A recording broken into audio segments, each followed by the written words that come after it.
The following is a presentation of the St. Louis Chess Club.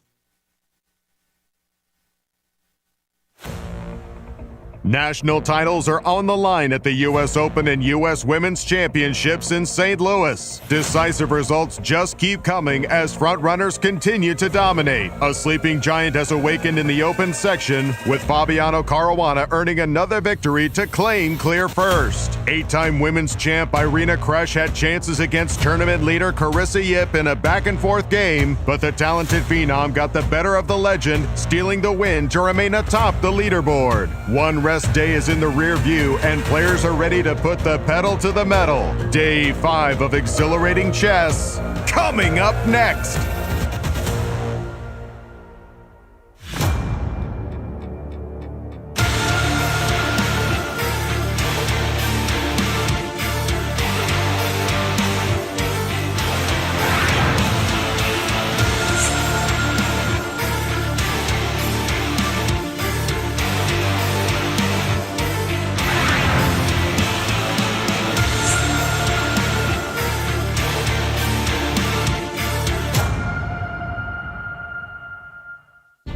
Welcome back, chess fans, to Day 5 of the US Chess Championship and US Women's Chess Championships held here at the St. Louis Chess Club. We start the day in front of the world's tallest chess piece, in front of the World Chess Hall of Fame. While we've been having an amazing event up to this point, it is the day after the rest day, and we know the players are re-energized and ready to take on this challenge. Let's go to the studio and start the action. We've made it to Day 5 in the US Championships. One woman has a perfect score and a leader has emerged in the Open section. Exciting chess action from the St. Louis Chess Club starts right now. Hello everyone, I'm Women Grandmaster Katerina Nemcova, and I'm here with Grandmaster Yasser, Seirawan and Cristian Chirila. Hey, good to be with you guys. You enjoyed your rest day? Oh, I certainly did. How about yourselves? Was it a very nice rest? good. Oh, very good. We hope you enjoyed your rest day as well. Hello everyone, and welcome to the live coverage of the 2024 National Championships here in St. Louis. A well-deserved rest day. The players are ready to re-engage and start round 5 now. Kate, do the honors. Tell us the standings after 4 very combative rounds of play. So let's take a look in the women's section. It's all Carissa Yip. Incredible performance. 4 out of 4 clear first. We have a clear second, Begintek Horjanova, 3 points, also very good performance, and clear third, Tatev Abrahamyan with 2.5 points. A multiple way for tie at 50%. And how about in the Open? Standings there. We also have a clear leader here, Fabiano Caruana. He won his last game and he's 3 out of 4. Then we have a 3-way tie for the second place. Wesley So, Sam Sevian, Hans Niemann, all having 2.5 points. And then there is a 3-way tie for the 5th place. Awanda Liang, Sam Shankland, and Grigory Oparin. And tell us about the format for these 2 national championships. So we play 12-player round robins, classical time control here, 90 minutes for first 40 moves, followed by 30 minutes for rest of the game, and there is a 30-second increment from move 1. No draw offers are allowed, players just cannot agree on a draw. Love the rest day. Tell us more. What about the schedule that remains? So today we have round 5, then we have 3 more rounds, and players are gonna enjoy another rest day, then another 3 rounds, and if there will be tie for the first place, we will see playoffs on Thursday, October 24th. Lovely, thank you, Kate. And Cristian, I love the games that we've been commentating on because the fights have been so intense. Lots of decisive games in the ladies. Absolutely, and that's a fear that we always have whenever we call classical chess. Right. Sometimes we have too many draws. That's not the case in these 2 championships. And let's take a look at the average of decisive games each and every round. And take a look at this. We're going to start with the women's section. In round 1, as you can see, they started off blazing hot with 3 out of 6. That's a 50% average. That's not bad at all for a classical event. Round 2, they upped that number by 1. 4 out of 6 decisive games. These ladies are here to fight. Round 3, 3 out of 6, and round 4, back to 4 out of 6. The trend is definitely very positive in this one. And in a classical tournament, to have more decisive games than draws after 4 rounds, that's quite impressive. And to be honest, Carissa Yip winning 4 out of 4 games, well, that plays a large part into this pie chart. Let's take a look at what's happening in the open section. And as you can see, look, this was our fear in round 1, but that's not for a lack of trying. These players definitely brought their combative selves to the boards and almost gave us some decisive results. Unfortunately, round 1, no decisive results. After that, in round 2, 2 out of 6, but it could have easily been 4 out of 6. If I remember correctly, the type of positions that we had. Round 3, 3 out of 6, and round 4, back to 2 out of 6. But I have to say, everybody is really trying. They're really trying to fight. Sure, sometimes it doesn't happen that we see those decisive results, also because they're so strong defenders, these players. Decisive games, 29.2 against draws, 70.8%, but still plenty of chess to be played. Speaking of chess to be played, what are the pairings for today, guys? Kate, do the honors. Let's take a look. Let's start with the women's section. Here we have Atusa Pourkashiyan playing Alice Lee, Megan Lee against Nazi Paikidze, Anna Zatonskih playing Tatev Abrahamyan, and now a very big match of this round. Carissa Yip, the leader, playing the clear second, Begim Tohirjanova. That's a marquee matchup, no question about it. On this game, who can stop Carissa? You know, everybody asks this question. Each day. Now we have Talia Cervantes playing Irina Krush, and Rose Atwell against Jennifer Yoo. And the pairings in the open section for round 5. Hans Niemann is going to play Wesley So, Levon Aronian against Sam Shankland. Now we have the Olympic teammates playing each other, Ray Robson against Lenier Dominguez, Abimanyu and Mishra playing Awander Liang. Now very important match, Christopher Yoo and Fabiano Caruana. Absolutely. And Grigory Oparin against Sam Sevian. Where tables 1 and 5 sure have my attention. The players are fighting really hard for a lot of money.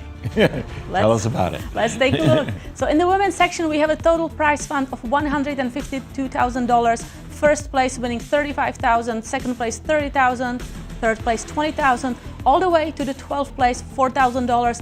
And this year there is a winner's special, winner's bonus. If a player wins clear first, they get extra $5,000. It's a long-standing tradition that we have a Bobby Fischer prize.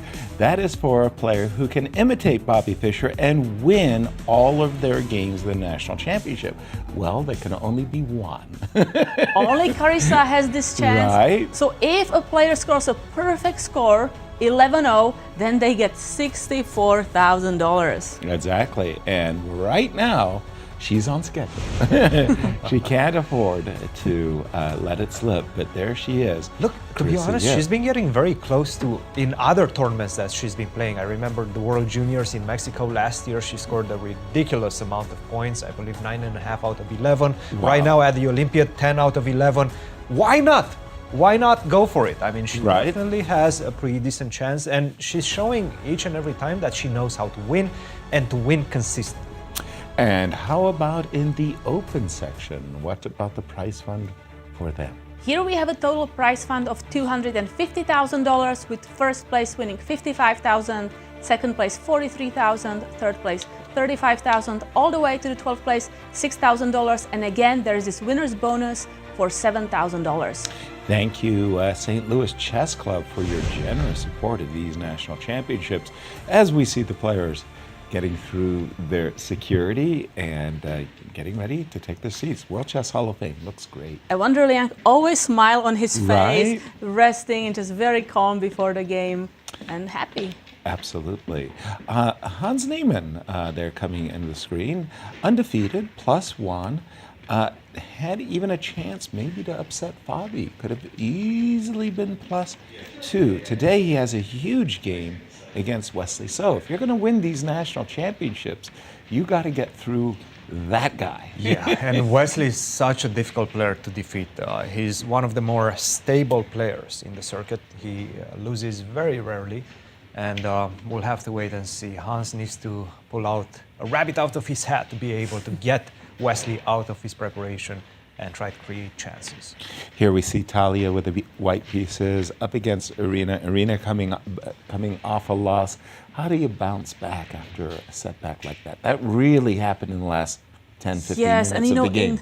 in the game, she always had a chance to play for something, right? Exactly. It was very unexpected, just last 3 moves that Right. decided the game. I think it's very difficult. I think this is really one of the most difficult parts in these tournaments when you have such a setback, unexpected, to Right. just continue your cool and just play your best chess. For Talia, she's sitting at 50%. Maybe With a win in the last round. and maybe very fortunate to be in that position. Reminded I of the think game she's of Rose on Atwell. -1 still. I thought it was 2. I thought she had 2 points in the. I could be wrong. I might be wrong. She's it at seems 2 like points. she's on. She's at 2 points. Yeah, as we saw the standings and I saw the matchups, they said that both Talia and Arena have 2 each. But what I was about to say is Talia, she's probably feeling happy to be at 50%. Again, her game with Rose Atwell, that was such a horrifyingly But then lost in position. her last round, she won against former U.S. champion Jennifer Yu. Exactly. But, you know, remember in an interview with Anastasia Karlovic, she was saying that she has midterms on the race day, that she's going to go to school, focus on school, because she still needs to manage college and chess. And I just checked her games, and it was I was remembering that she lost more than that because she was completely losing against Alice Lee and completely losing against Rose Atwell. She that's managed what I to mean. draw both of those games. Remarkable, So remarkable. she is yeah. on 2 out of 4. Exactly. I also just wanted to say, for me, when games are underway, I'll bite my tongue. And let's start, well, I mean, after all, let's start with the Carissa Yip game, because it is the Carissa Yip show. Absolutely, and we after see all. French on the board. E4, E6. Fashion of openings, just everything kind of comes and goes. One moment, everybody played Nidor. One moment, everybody played Berlin. Seeing a No, lot of people are French. playing more French in this tournament. What just happened, Kate? We saw Levon, we saw Fabi, Anna Zatonskih, Mishra. Tatev, Abrahamyan, Mishra. Mishra has been playing the French defense. Suddenly, it's back in vogue. E4, E6. Okay, so will we be seeing, after D4, D5, will we be seeing an advanced French? Will we be seeing a Tarash with knight D2? Or a winner with knight C3? Did you Nope. play any of these lines yourself? Yes. Which one? For white, not French for black. Did you prefer the winner of knight C3 or the Tarash? I played both knight C3 and knight D2. Uh-huh. But you know, I'm thinking, can Carissa go for some D3 and a kind of King's Indian setup? A king. You know, the funny thing is, we used to call this the King's Indian attack, by the way, when we did something like this, right? And then Grandmasters Gadakamsky and many others said, "What attack? what attack?" Over to you, Cristian. Big surprises, guys, in the open section. We're going to start with this one: Hans versus Wesley.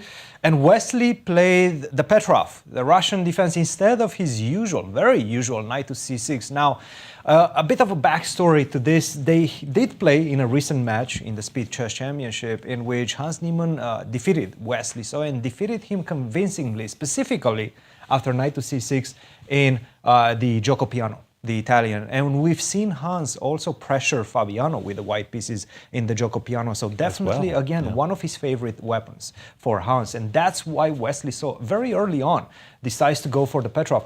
I don't remember the last time we've seen Wesley play the Petrov. Maybe It's in his repertoire. Yes, but he not doesn't play it very frequently, often. yeah. No, it's usually the Berlin against the Rui Lopez, against Bishop to b5, and then he doesn't generally shy away from the Gioco Piano. This time he does. So that's the first surprise in this one, and Hans right now is thinking. The other surprise is this one, Christopher Yu with the white piece against Fabiano Caruana. They started off with knight to f3, c5, c4, and now b6. A move that we don't generally see as often, especially not before you play the move g3. Sometimes b6, it's against g3, try to challenge the bishop on this diagonal. But right now, an early b6 allows, first of all, the move e4 in the position. That's the first question that you should be asking. And as you can see, Christopher is a bit befuddled by this one. He's trying to maybe remember his opening, whether he has analyzed it. It's a very rare sideline. B6, we're expecting E4. This is the best way to challenge it. And after this one, I would assume black is going to accept a slightly worse position, but a position with chances. Yeah, a Sicilian could arise. Yes. Wanted to turn our attention to the game between Talia and Arena. The old expression, if you can't beat them, join them, comes to mind. In this game, Talia opens up D2, D4, and I just have seen Arena essentially her whole career play knight F6. The move G7, G6 is a surprise because on the one hand, it allows white a perk defense. And if you're going to play the black side of the perk, you really got to know your stuff because it's a very, very dangerous line. Talia shies away, plays the move C4, bishop G7. Now here, if you want your opponent to play King's Indian, I strongly recommend the move E2, E4. Talia played knight C3 and it flashed in my mind. We're like, let's play C5, what Carissa tried on me. Precisely. Let's play C5, D5, bishop takes C3. And again, the Gingy Indian with F5 is really, really very well known to me. The move E7, E5 came as a surprise. I looked it up, and of course, Magnus Carlsen played it with the black pieces. I'm like, oh, I don't know those games. Magnus is playing so many of the rapid and blitz, I can't keep up. There are just so many tournaments happening currently. I just can't keep up. After knight C3, D6, E4. Okay, now this is an invitation to play the old standby King's Indians. Now, amazing to my eyes, but Arena is taking a page out of my own book. I played E7, E5 probably in 300 tournament games. Oh, wow. Easily, maybe more. That's a lot of games. That's a lot of games. My opponents have played against me D5. My opponents have captured the pawn on E4. They've played knight F3. They've played bishop E3 against me. Just basically everything. One of the things that I've always felt comfortable in, not a lot of people like these endings, I always liked them. I knew where my pieces belong. I was going to go C7, Yeah, C6. I think the C6 move is very important because it guards that D5 square, the B5 square, and the king can very safely just hide on C7. Exactly. That's exactly the type of thing I like to do. Talia is taking a pause after the move E7, E5. In my opinion, there's no way she could have prepared herself for this position. She may have prepared it for others, not necessarily for Arena. Cristian, over to you. What have you been? So I have this position, this game between Abrahamyan and one, not this position. You have this position, yes. I get it. Good start. Now, let's see how both of these players started. This is a battle between current and former prodigies. Wanderer is a prodigy himself as well. I think he became a GM very early on, perhaps 14 or 15 years of age, of course. Abrahamyan, he's the youngest grandmaster in history. D4, D5, C4, and now E6, knight C3, D takes C4. A bit of a backstory behind this. First of all, I haven't seen this in a very long time because generally when you want to accept this gambit and take on C4, you take on C4 immediately at move 2. Now, the idea behind this is you have not committed the pawn to E6 yet. So then you can also respond natural moves such as E4 with the move E5. And that's why white very often, to avoid all of these complications, starts with the move knight to F3. Knight F3, knight F6, and now generally we see the pawn land on E3. Now, in the game position, we have this one. E6 first, knight to C3, and now taking on C4, which obviously allows the move E4, which has not been played, surprisingly so. E4, obviously E5 doesn't make any sense. You've basically lost the tempo. Right.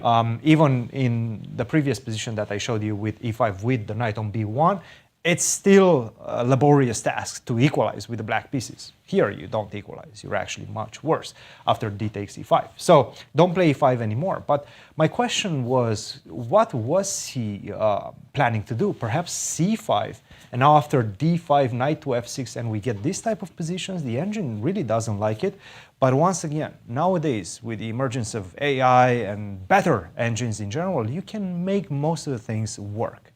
And I'm sure I wonder, he's prone to this type of ideas. We've seen it against Fabiano, this Petrov last year with knight takes e4, which was considered to be a very bad decision by him, but he showed that he went deep enough, he understood the endgame, he understood how to defend, and I think the strategy was the same against Abimanyu in this one.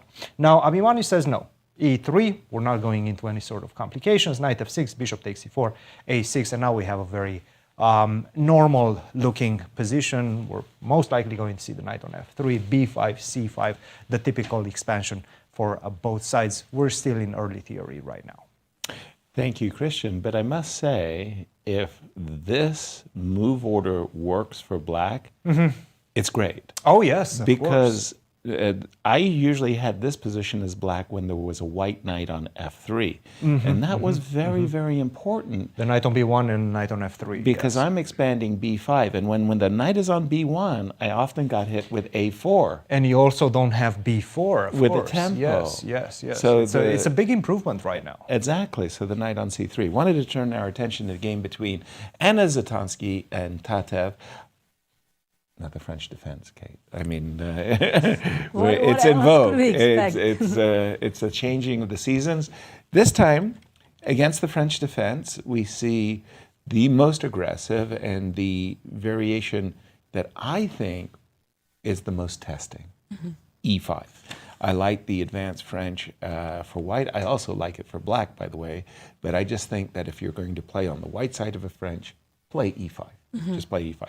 So what's the idea? It's as simple as it looks. With this pawn on e5, the gentleman on g8 says, Cannot go to f6. Cannot go to f6. Cannot really go to h6.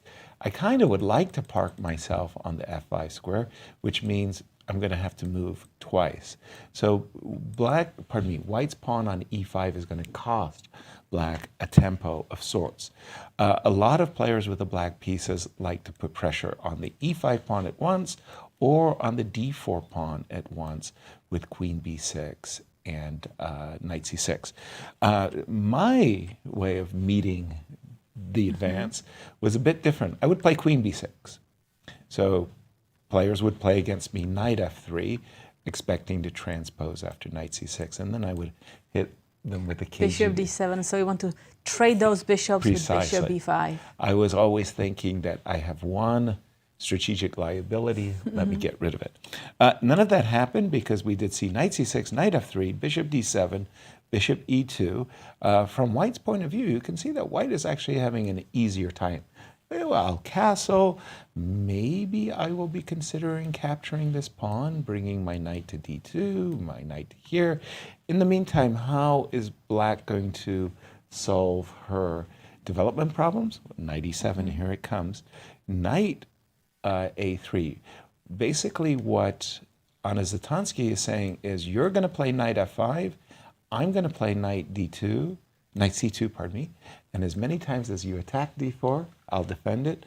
As long as I've got d4 well defended, I should have a positional strategic advantage. And these two players know each other very well. They seem to be playing in U.S. championships all the time. They're very experienced players. So let's take a look at the head-to-head. Wow. Very equal. So Anna Zatonskih, 5 wins, 5 losses, and 10 draws.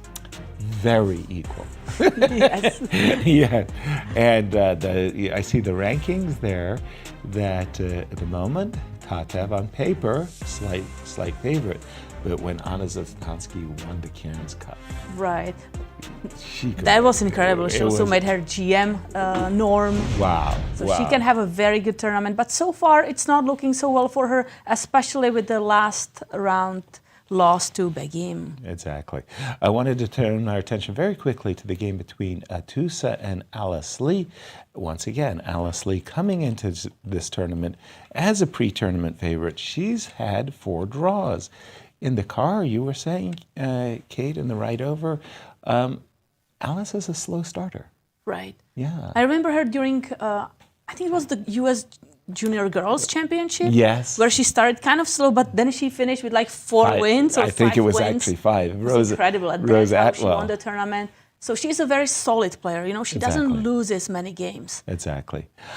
Yeah. This reminds me of a game between Peter Svidler and Garry Kasparov from Tilburg way, way, way back in the day.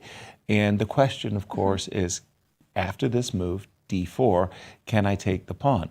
I think modern theory has said that this is favorable for white, but it doesn't mean that you don't want to try it. You know, I'm a pawn grubber, you get to go queen a5 check.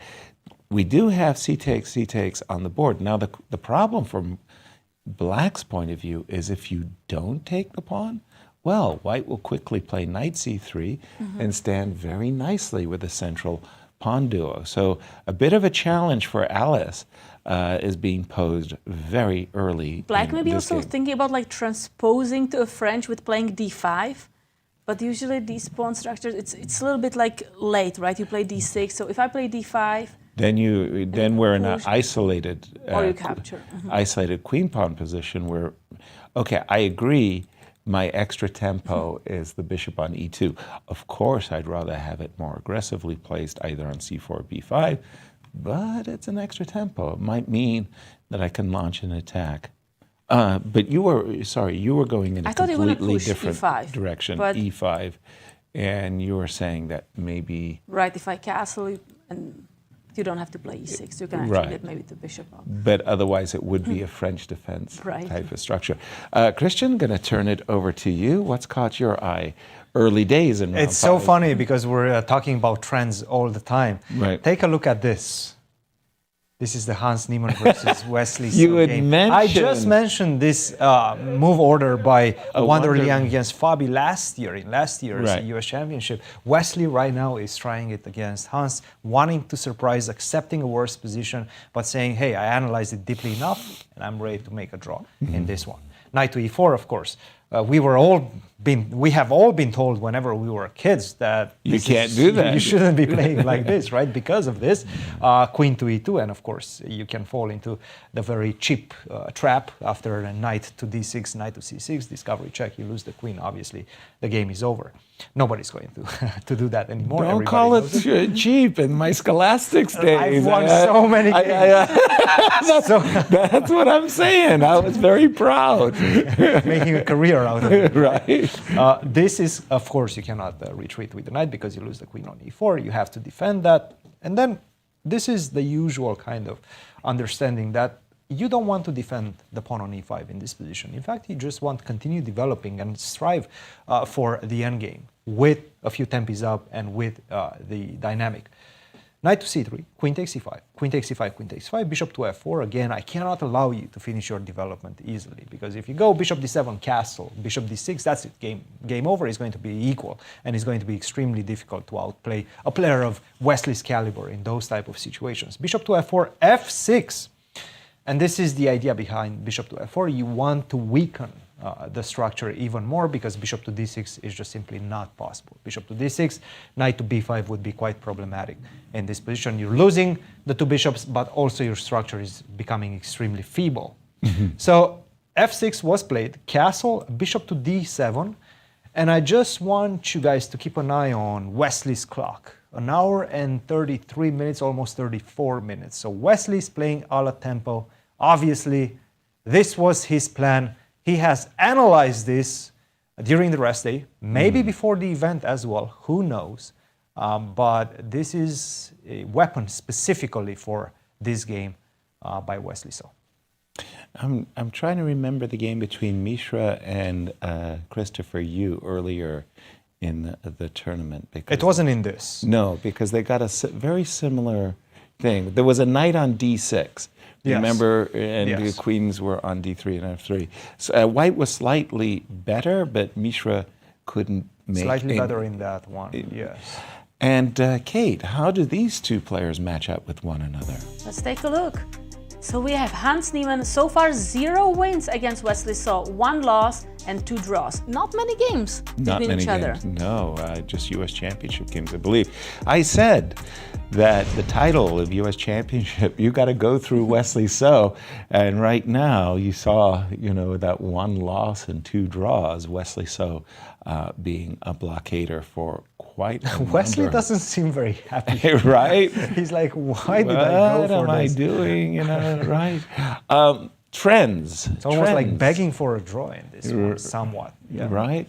Trends. Queen's Gambit accepted. Remember the game from Toronto. Before we go into the yeah. Queen's Gambit accepted, I want to show you another French. Please.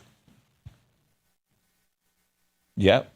But this is going to be You might be wondering why am I calling Where it is a the French? French? Because it's a Sicilian. Right. But this is called the Sicilian Defense French variation.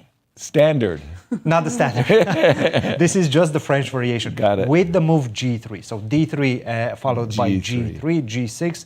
This is a bit of a wrinkle, a bit of a surprise by Grigory. He's not playing into the main sharp lines with D4, Nadia Lapin or anything of that nature. He's going for this somewhat forgotten line with D3 and G3. Bishop to G2 right now and bishop to G7, C3 after castle D6. And this is the type of position that whoever knows and whoever has analyzed more before the round, which in this case I have a feeling is Grigory because he was the one dictating, will have a pretty, D3, not G3. significant advantage, but a comfortable advantage in the opening because it's a very balanced position in which if you have analyzed before, you will know how to place your pieces. And there are options for both sides to complicate matters, especially in this line with G6, bishop to G7. Because you know D4 is going to come, and then black is going to have to react. At some point, you're going to have to react with D5, maybe even E5. You will need to know how to react. That's the idea behind this. And of course, if you go D5, E5, then will you time your F6 break fast enough, well enough, or you're going to fall into a very unpleasant strategical game? So these are the type of discussions we're going to see in this one. Thank you, Cristian. I was going to turn our attention to Ray Robson and Lanier Dominguez because that was another Queen's Gambit accepted. No fooling around, no E7, E6s, immediately captured by Lanier, and I'm forcibly reminded of the candidates in Toronto, the final round. Hikaru Nakamura needs a victory. With a victory, he can become challenger to Ding Liren. He's up against Gukesh. Gukesh surprised him with an early bishop E7. It was a fizzle of a game for Hikaru. Hikaru couldn't get any kind of an edge. Gukesh drew the game, went on, became the challenger. Bishop E7 by Lanier, laying down a challenge. Where would you like to take us, Kate? I want to look around maybe all the games just to make sure we Sure. covered. Everybody? Okay, yes. let's So start with Aronian. Levon versus Sam Shankland. Now, if there's one player in the events, Sam Shankland, he has a right to complain. I mean, he has had some marvelous, marvelous opportunities to get a point, a full victory, I mean, and he hasn't succeeded in any of them. 4 draws, he's feeling very frustrated. Today, he's trying a dragon. I mean, it's like... He really wants to get that win. Exactly. Knight F6, Bishop C4, castles, Bishop B3, D7, D6. For those who... I'm probably doing it wrong. I'm trying to remember a game it was between Bobby Fischer and Sammy Reshevsky. Mm-hmm. Okay. And Bobby Fischer put it in his book, My 60 Memorable Games. Could you spot the tactic that Bobby uncorked here? Yes, that's a very famous tactics. Bishop takes F7 here. Very beautiful. Bang! Now, when you capture with a rook, let's say, now you have this beautiful knight E6 move. You're trapping the queen. There is this pin, so you cannot just capture the knight. So if I take with the king, the same thing is going to happen. Again, knight e6. Bang. I take with the king. Queen d5. Yeah. Invite the king to my side of the board. Exactly, king. And I remember as a kid playing that, and I just was very thrilled. It's not often that I get a chance to show this variation because, number one, people aren't really playing the dragon, and they're certainly playing it with an earlier d6. So which without the d6, it's called accelerated dragon because we would like to play d5 at some moment. Very quickly, especially if you don't put the bishop on c4. So that's the idea. So one of the points, just to buttress what you're saying, is if you don't play the e5 and knight takes, this is what the accelerated is all about. You play for d5. I don't want to waste time playing d6 because my goal is to put that pawn to d5. Exactly. Now here, Levon has the opportunity to go right into the waters that we know so well, the Yugoslav attack in the dragon with the move f2, f3. The players would have transposed into a very heavy theoretical line. h2, h3. I don't even know this move. I didn't know it existed. Did you? Have you ever seen h3? Transferring to classical chess. Yes, I do play accelerated dragon and dragon for black. So I'm getting these positions. But with h3. But probably you don't have the bishop on c4, right? Right. When you play h3, you try to hide the bishop on e2 only. You're right. Mm-hmm. So I'm going to ask Cristian what the name of h2, h3 is in this variation of the dragon, but you're going to make the first guess. What do you call it? Classical line in dragon. Nottingham variation. No. What do we call h3, Cristian? I've never seen that move. There's no specific name for it. It just says the dragon variation. That's it. h3. That's it. Are you familiar with h3? No. I haven't seen it very often, especially after this, like bishop to c4, bishop to b3 early on. Generally, you do it before bishop to c4, bishop to b3. You try to play like that if you really want to, and then keep the bishop on f1. Just basically saying that I'm going to use h3 instead of the usual f3, right? Mm-hmm. But I haven't seen it with the inclusion of bishop to c4, bishop to b3 as often. But again, nothing super spectacular in this one. I think we should go to this game. And just to catch up everybody with what's happening into the game of the round, I would say, because he's our leader, Fabiano, with the black pieces, playing against Christopher Yoo, a player that's on -1 right now, and Fabiano with the black piece showing that he wants to win this one, wants to continue his winning streak. He's on back-to-back victories. He had plenty of time to prepare, and he believes that he has a good chance to try to strike with the black pieces as well. And after the move, a bishop to b7, we left it off somewhere around here. e4, e6, d4, of course, very standard stuff. If you allow me to take the center, you're provoking me to take the center with your move b6, bishop b7, e6, very quiet-looking moves. I will do it. I will take it, and I will try to take the advantage out of the opening. Bishop to d3, knight to c6, challenging the piece in the center. You have to do that as black as fast as possible. Take on c6, and now the move e5. And you see this question mark attached to it. And I'm wondering, because Fabiano played knight d7 extremely quickly. Knight g4. Knight g4 apparently is a very good move in this position, and perhaps even more than equalizing right now. Maybe a missed opportunity by Fabiano, yes. And I'm trying to understand why. And the big reason and the big difference between knight d7 and knight to g4 is that if white continues, let's say, to just simply defend that pawn, like in the game with the move bishop to f4, now your queen is open and you can go to d4. Of course, also the big other question is, why are you not taking the piece? Well, your piece is hanging as well. The bishop on d3 is hanging. So this is a very good trade for black. I'm giving you a knight that's, wandering around quite passive against a very powerful bishop on d3, and you're also not castling anytime soon. So this would be a great transition. He did not play it. And again, knight to g4 followed by queen to d4 would have led, at least according to this engine, to a very good position for black. And there's no games. So this has not been played before, but Fabiano blitzed out his move. Knight to d7, as you can see, attached is this Swiss X mark. That's a missed opportunity mark right there. Bishop to f4, queen to c7, And now I get to stabilize my position. Castle, I don't think, actually we've seen a move, bishop to g3, this is the last move.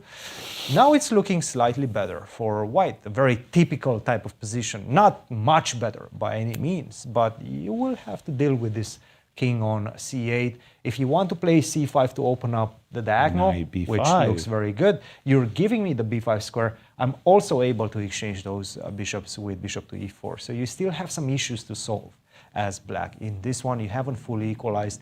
Missed opportunity by Fabi, and a bit surprising because generally whenever he's out of his theory, he spends some time to try to understand what changed in the position and how he should be reacting.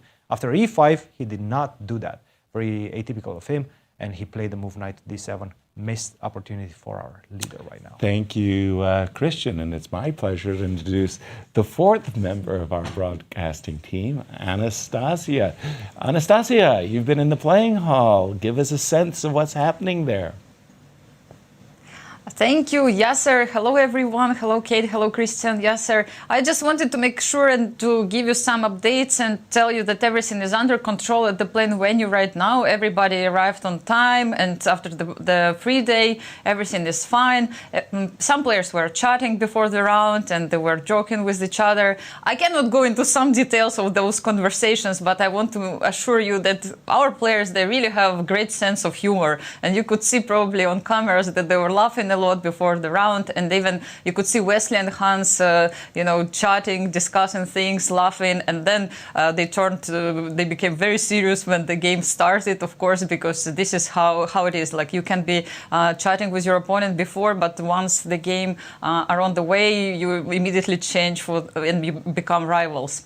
So everything is okay at the moment at the playing venue. I just wanted to remind our viewers that it's not allowed to come to the playing venue for the spectators, but still, those who are in St. Louis, they have a great opportunity to catch up with players. They have this chance to see them in the St. Louis Chess Club. Some players, if they win the games, they come to the St. Louis Chess Club and they join Grandmaster Joshua Friedel, who is providing live commentaries in the club. So you can see them, you can ask them questions, you can probably ask them also for autograph and the picture. So don't hesitate. Please use this opportunity and come to the St. Louis Chess Club from 2 p.m. till 6 p.m. You have this chance.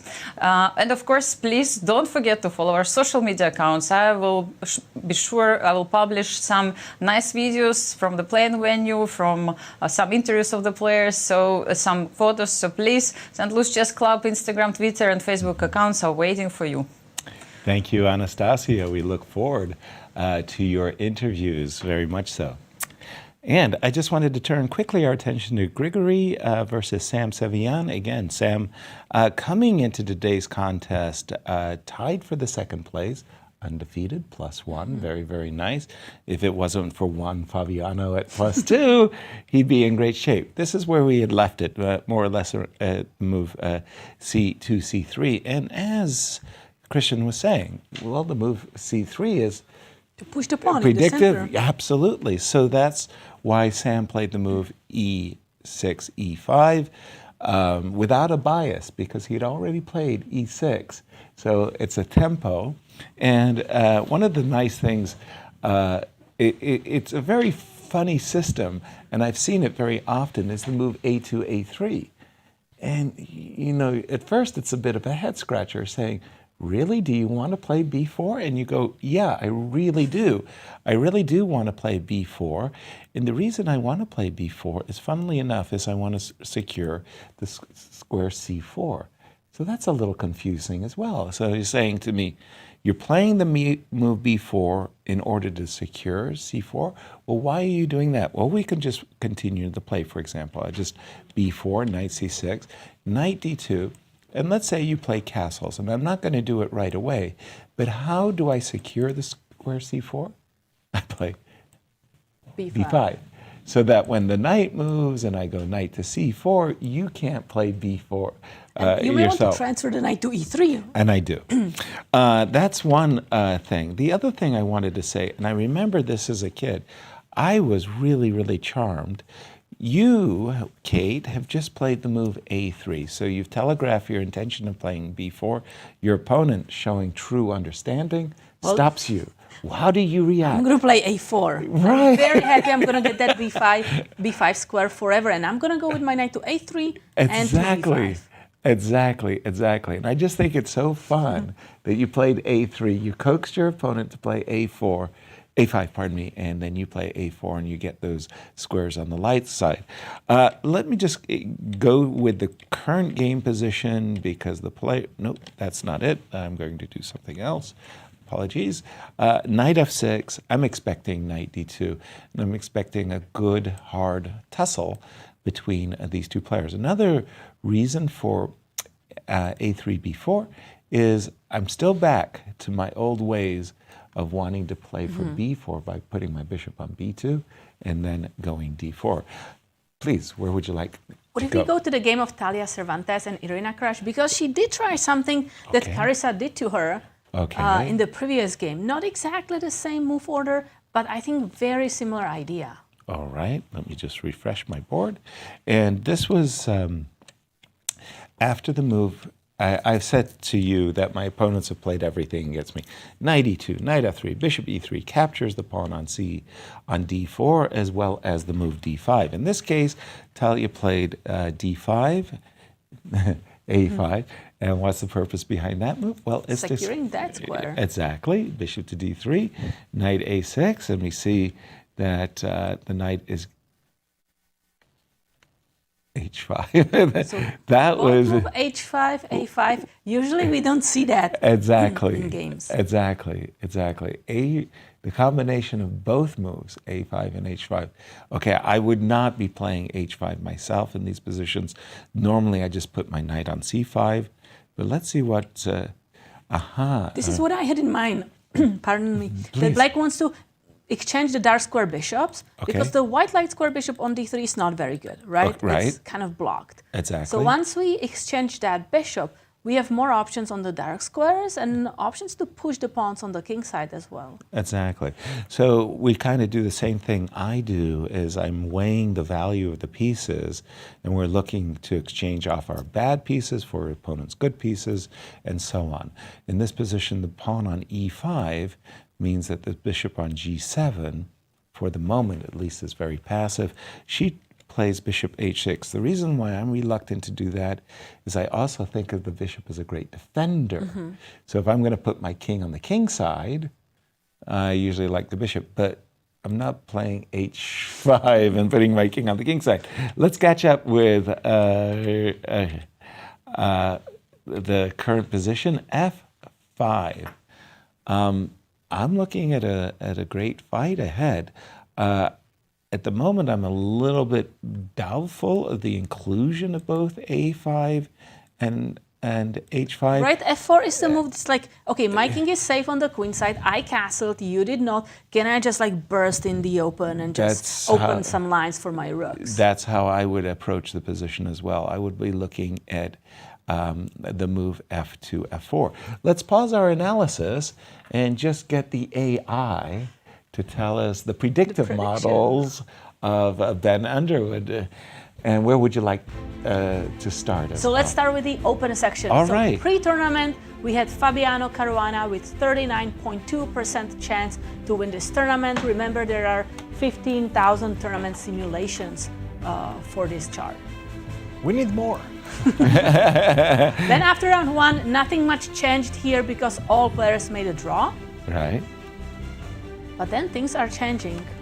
Except Fabi Probably remains. the first 31.6%, but Wesley saw 26.5%, and Lanier Dominguez 11.4%. And that was a bit surprising to me because Fabi was on 1 out of 2 after 2 rounds. Right. We had a couple of players that were on 1.5. Including Sam Sevian. Yes, yes, and Wesley So as well. After 3 rounds. And after 3 rounds, Fabiano is still keeping the lead with 46.5%. We saw Sevian improving a bit and Hans Niemann to 13.3%. And But you see Fabi is about to win because again. He won this game in round 3. No way. That He won again. No in round way. 3.5% chances to win this tournament. I protest vociferously. 63, but just because he's leading by a half a point. How about the ladies? Let's take a look at the ladies. So pre-tournament chances to win the tournament, Carissa Yip 25.3%, but Irina Krush very close to her, 24.4%. Right. And then after round 1, We see Begim, she won her round and she got second, 22.8%, but Carissa Yip still clear first. okay. Next round, I remember Begum losing, so she dropped hard. Carissa? Carissa is increasing her lead, 42.6%. Irina Krush won that game as well and joined, Well, the podium yes. on the second rank right there. But as you can see, Tatev also Round leaping 3. through the rankings and now Wow. at number 2 after 3 rounds because she was on 2.5 out of 3 points. Yes. Okay, and after 4. Whoa, Carissa. Wait a minute. But She's got the same score percentage-wise? Exactly, that's what I want to say. It's like Fabi, right? He had only also 64%, but Carissa is 4 out of 4. Well, it's a Carissa Yip show. Yesterday, Anastasia got a chance to interview Carissa after a very dramatic victory over Irina Krush. Let's see what Carissa had to say. I'm here with Carissa Yip, who won again. 4 out of 4, Carissa, my congratulations. This time you managed to win against 8-time US champion Irina Krush. How does it feel to beat such a strong player? No, it feels great. I think this was like a super tough matchup for me. Black pieces, Irina's very strong and also very experienced. But mostly I didn't want to run into her prep. So kind of tried this new thing, and she was out of book. I was also kind of a bit in uncharted territory, but it turned out interesting. I think at some point I thought the game was just going to turn out to be a draw because This one I feel as well. Yes. yeah, because the structure was so closed. But then it became evident that she was playing for more, and I decided that probably I shouldn't just shuffle around and wait for her to come at me. So I played this F5, and then try to capitalize on sort of the weak light squares by her king. Yeah.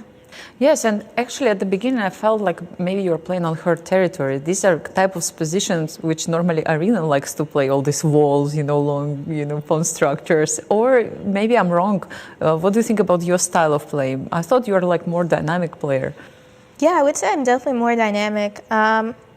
But I could play solid chess too when I need to, and I think it was a pretty solid opening choice. I know where my pieces are supposed to go. I know where what the plans are, and so by the time I was sort of out prep, I was already up on time. I thought I had a comfortable position. So for the audience to understand this kind of games, how much energy they take?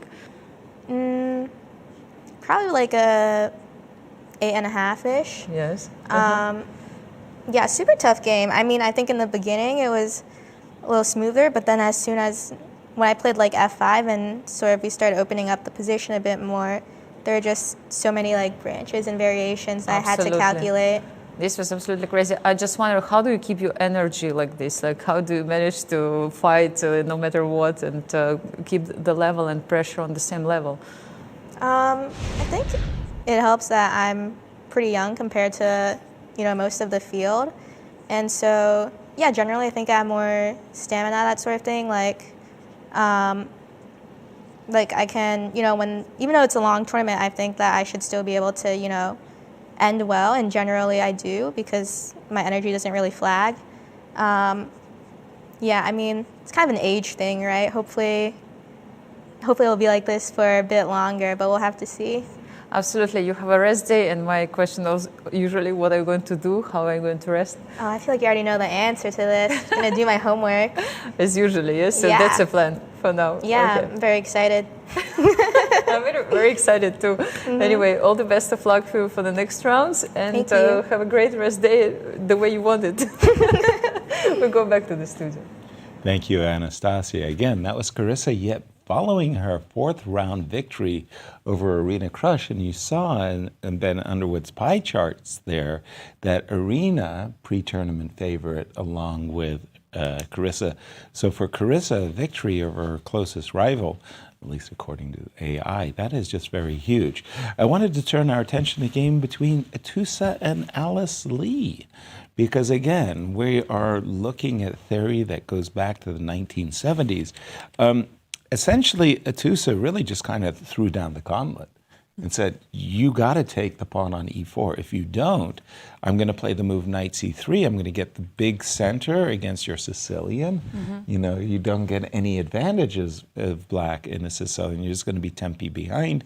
So knight takes e4, d5, queen a5, check, knight c3, knight takes c3, b takes c3. You can't take on c3 because of bishop d2. Knight e5, as I recall it, is the main move. But boy, my theory, boy, I am so out of date with my theory, Cristian. What do these modern engines say?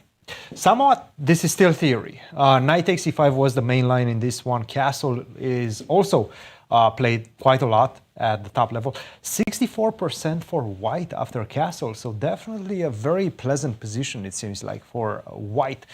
You still have to solve some issues, especially that of development, right? You don't get your king to safety, and I don't think you can get the kings to safety on the queen side as easily. You would like to do that because you're closer to getting the king castle on that side, but you will probably have to spend a lot of time g6, bishop g7, and then finally you can get castle. In the meantime, after a castle as white, which was played in the position, I'm getting my rook on the e-file very quickly. I also have ideas of maybe take, who knows, maybe f4 to try to open things up with, by the way, f4, e4, for example. If you do that, queen to d4 comes in the position, and then you have some problems with, maybe not immediately because of queen to b6, but you get the idea. This type of problems, they might arise for you because you're not castled yet. And I think it was Magnus that was saying that if you're 2 moves away from castling, you're somewhat in danger. If you're 3 moves away from castling, which is this case right now, then you're in deep, deep trouble. And that's exactly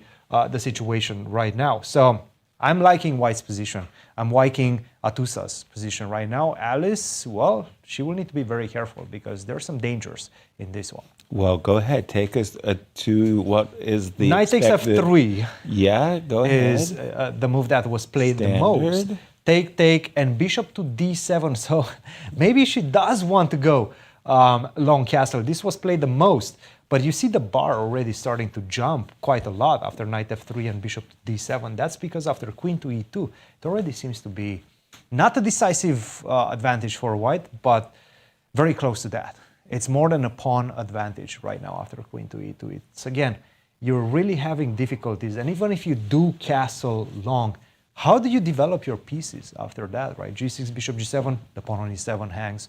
So you have a lot of problems to solve. And again, you will get attacked on this side after rook to b1, bishop e3, rook b4, the other rook to b1. I can triple on the b file, for example. I'm just going to make some moves, right? Make some random moves, let's say. But you can imagine something like this. b6, and then I go queen to b2, and then you're going to have to deal with bishop takes b6. You see the bar moving along. Because I'm not making the best moves, but you can understand the ideas behind it, right? Yep. You have huge, huge problems in this one. And Cristian, what if we just capture that pawn on c3? I know it's not good. We are kind of avoiding that, but let's take a look. What From the can beginning. happen? From the beginning, yes? Well, first I capture the knight on f3. You want to take first and then take on c3. And I take second pawn. Pawn Grubbers Association admires your courage. Yeah, I'm not sure about that. Bishop d2 followed by rook c1. Very simple play, in fact. So if I go queen f6 here. Yes, but rook again, c3. rook c1. You don't even have g6 anymore now. Bishop because of bishop to c3. So you're very far away from finishing your development right now. You go bishop b7. This is already a +3 advantage. Again, I'm playing normal moves. Rook to e1, rook to c7. I'm not looking to finish the game right this moment. I'm just trying to play like a boa constrictor right now. I'm just like slowly taking away every single move that you have in the position. No g6, no e6. You definitely don't want to play e6 because that opens up my bishop. So what's next for you? I'm not 100% sure. So don't touch that pawn on c3. At least that. Don't take on c3. Well, Pawn Grubbers Association is crying, Kate. How do they match up in their lifetime classical scores with one another? So far they played only 3 games, Wow. and it's 0 wins for Atusa, 3 losses and 0 draws. So Alice is probably happy with Atusa being her opponent, but right now, who knows? Now, reflecting on the current score between these two, now I can really understand much better Atusa's decision to sacrifice the pawn, play for the initiative. Sort of like, look, if I'm doing badly against somebody who really has my number, I'm going to go down with the initiative, like I'm going to really fight. G7, a G6 by Alice. Wanted to ask you the question we were writing again. We spoke about it at the opening of the show. Why does Alice start so slowly? Is it just, what's going on there? On the other hand, she's pushing every single game. She was pushing against Tatev Abrahamyan. She didn't want to repeat 3 times. She played, she tried really hard. She tried, and then there was just nothing in the position. She made a draw. The same against Rose Atwell. Remember her white king going all the way to E7? Yeah. Like, she just tries. And, sometimes it just doesn't happen. You can make a win. So you don't lose, you just make a draw, and you win. You wait for your chance to win the game. I think that approach is also very solid, very good. Right. And let's see how it's going to work for her in the tournament. Okay, all draws so far for our pre-tournament favorite, Alice Lee. She just played the move G7, G6. Cristian, back over to you. What's caught your attention? Well, let's take a look at Fabi's game and give you guys an update on what's happening between Christopher Yoo against Fabi. We mentioned that knight to G4, which was giving, in fact, Fabiano the slight advantage very early on in this game, instead of knight to D7. So all the way about here, after E5, you see the question mark attached. Knight to G4 was the brilliancy in the position that would have given Black a slight advantage. Not found, and in fact, he didn't even spend a lot of time trying to find it. So he played the move knight to D7, bishop to F4, queen C7, queen E2, castle, bishop to G3, and H5, trying to immediately go for H4. Obviously, you're not going to allow me to do that. So you can try to shield this bishop by playing the move H4, H3, or bishop to H4, which was played in the game.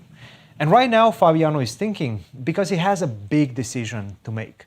He has the option of just simply taking on E5 and, in fact, stirring this game into an endgame without an exchange, but a pawn for that exchange and some compensation, given by the fact that you have this really beautiful dark square bishop that you're going to be able to utilize to try to get your counter chances. Bishop to C5. You can imagine this bishop land in the center of the board like this, bishop to D4. And after that, if I manage to get a bishop on D4, I'm just going to play some moves on the board. Bishop to D4, I'm playing completely random moves right now. But you can imagine this bishop solidified from both sides by the pawn on C5 and E5. This is a monster of a piece in the white's position. So definitely not pleasant to deal with. This is the type of idea that Fabi is recognizing and trying to understand whether he should go for that or just simply play the move rook to E8, get out of this attack and continue the game as such. Nevertheless, rook to E8, it looks a bit dangerous in my eyes because that rook does not belong on E8. I will be able to defend with F4 the pawn on E5, and then it seems like it is white who is starting to push long castle, double up on the D file, and so on and so forth. It seems like right now it's Fabi's turn.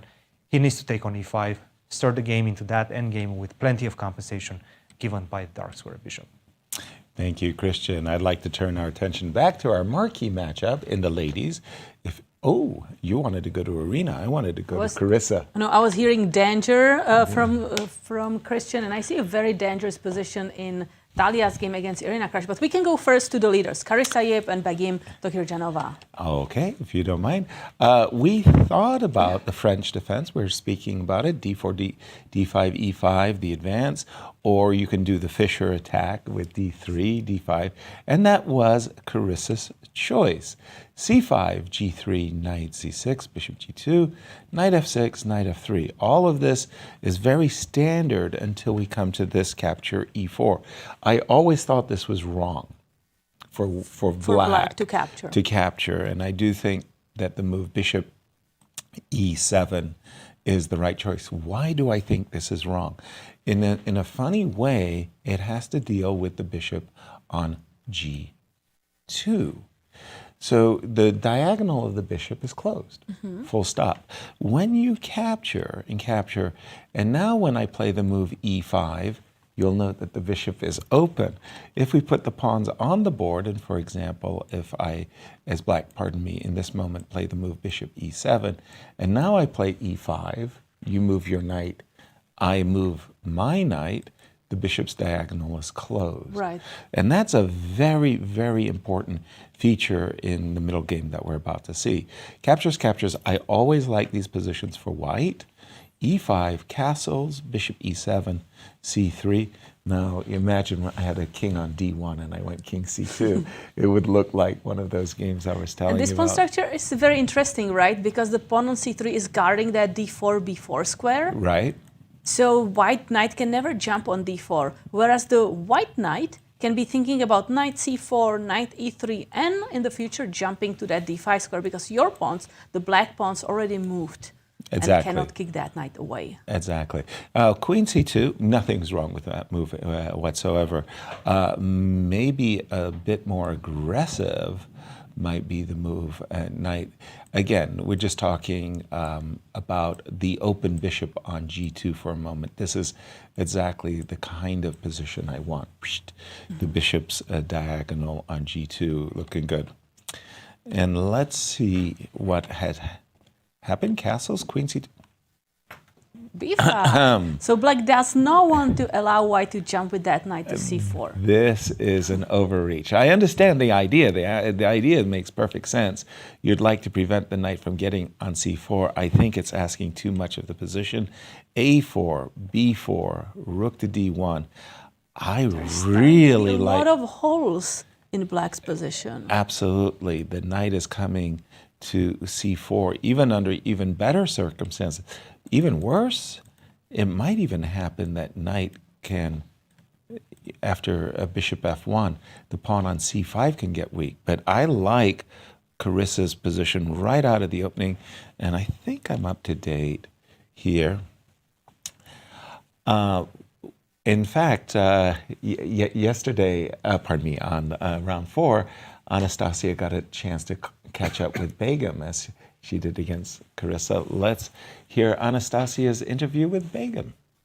I'm here with Begum Tohirjonova, who just finished her game against Anna Zatonskih, and you were the last one to actually end this day. Begum, my congratulations on your victory. Like, how do you feel about it, and after such a long fight? Yeah, it feels nice. Of course, I feel a little bit exhausted, but it's worth it. Yeah, and it felt like a very, very nice game with a nice, interesting sacrifice in the middle of it. Yeah, I thought like it's an interesting idea, definitely, but I wasn't sure if it's right or not. I was like, okay, it's playable, let's see. Because she needs to be precise. If she's not, then she's in trouble, which happened, I guess, in the game. Yes, and in the end, it turned out that you were right, and it was not easy for her to defend, let's say, from that moment. By the way, after the free day, you're going to play against Carissa, the leader of the tournament. So what do you think about it? Yeah, it's going to be an interesting game. We know each other pretty well, so I'm looking forward to that. Absolutely, but you'll have one day more to prepare. Is it good or bad? What are you going to do during the rest day? It's good because my dad is here, so finally we'll get out and see some, some parts of St. Louis that I haven't shown him yet. I see. And what about prep?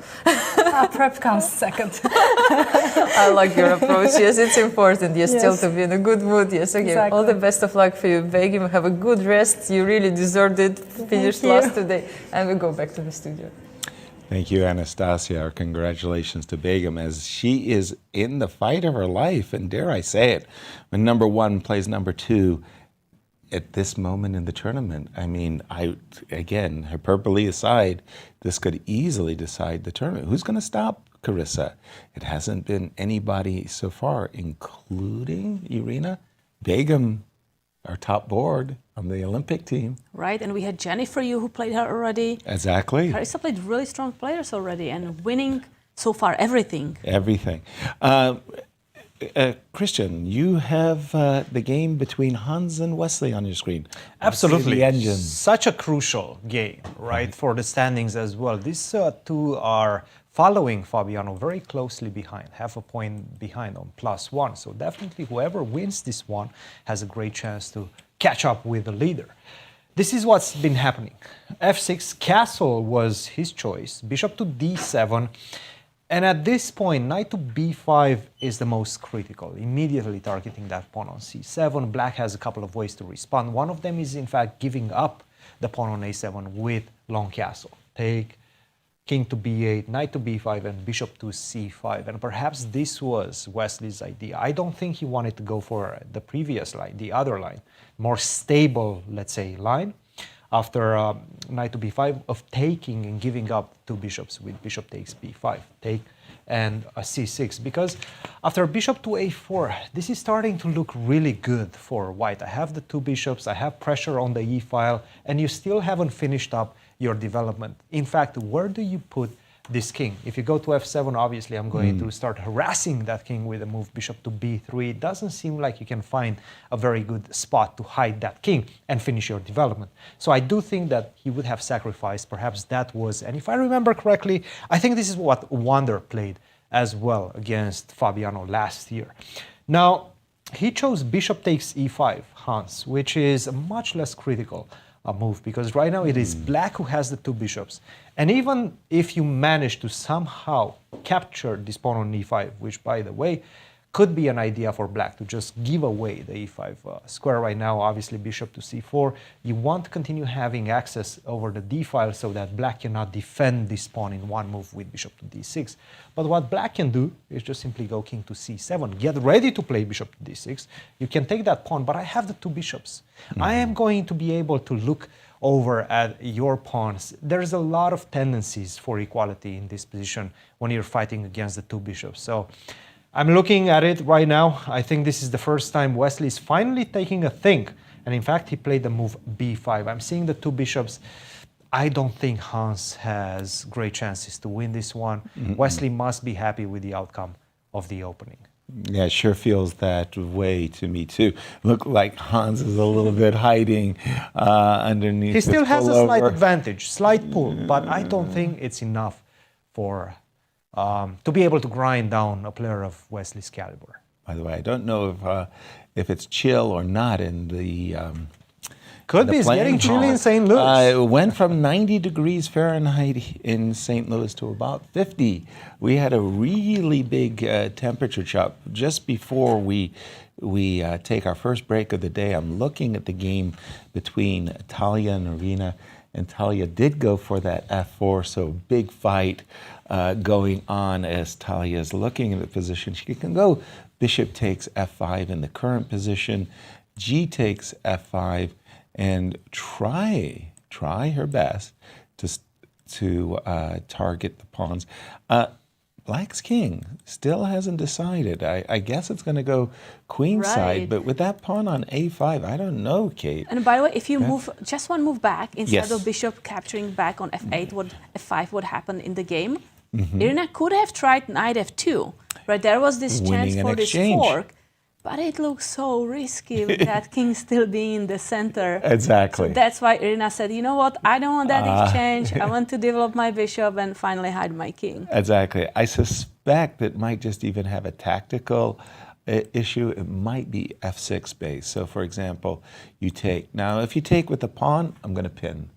But if you take with the queen, oh, pardon me, I meant to say if you take with the queen, and the worst thing is going to happen. Yeah, you could take the rook, but maybe the queen gets dropped due to the pin. We're going to take a break, and as you know, that means it's time to check in with our friends at Q Boutique, figure out what the daily special is, and here it is. This is an absolutely stunning board and makes the perfect gift to someone else or yourself. Very important. Think about yourself. The board is crafted from walnut, measuring 21 inches by 21 inches with 2 2/4 inch squares, and has unique rounded corners. Displays include a laser-cut logos of the World Chess Hall of Fame on the H1 and A8 squares, as well as the St. Louis Chess Club's logo on the A1 and H8 squares. Trust me when I say these are really beautiful boards. Absolutely beautiful. And as we go to break, Anastasia, set down. With Grandmaster Fabiano Caruana. Absolutely. So enjoy, and we will be right back.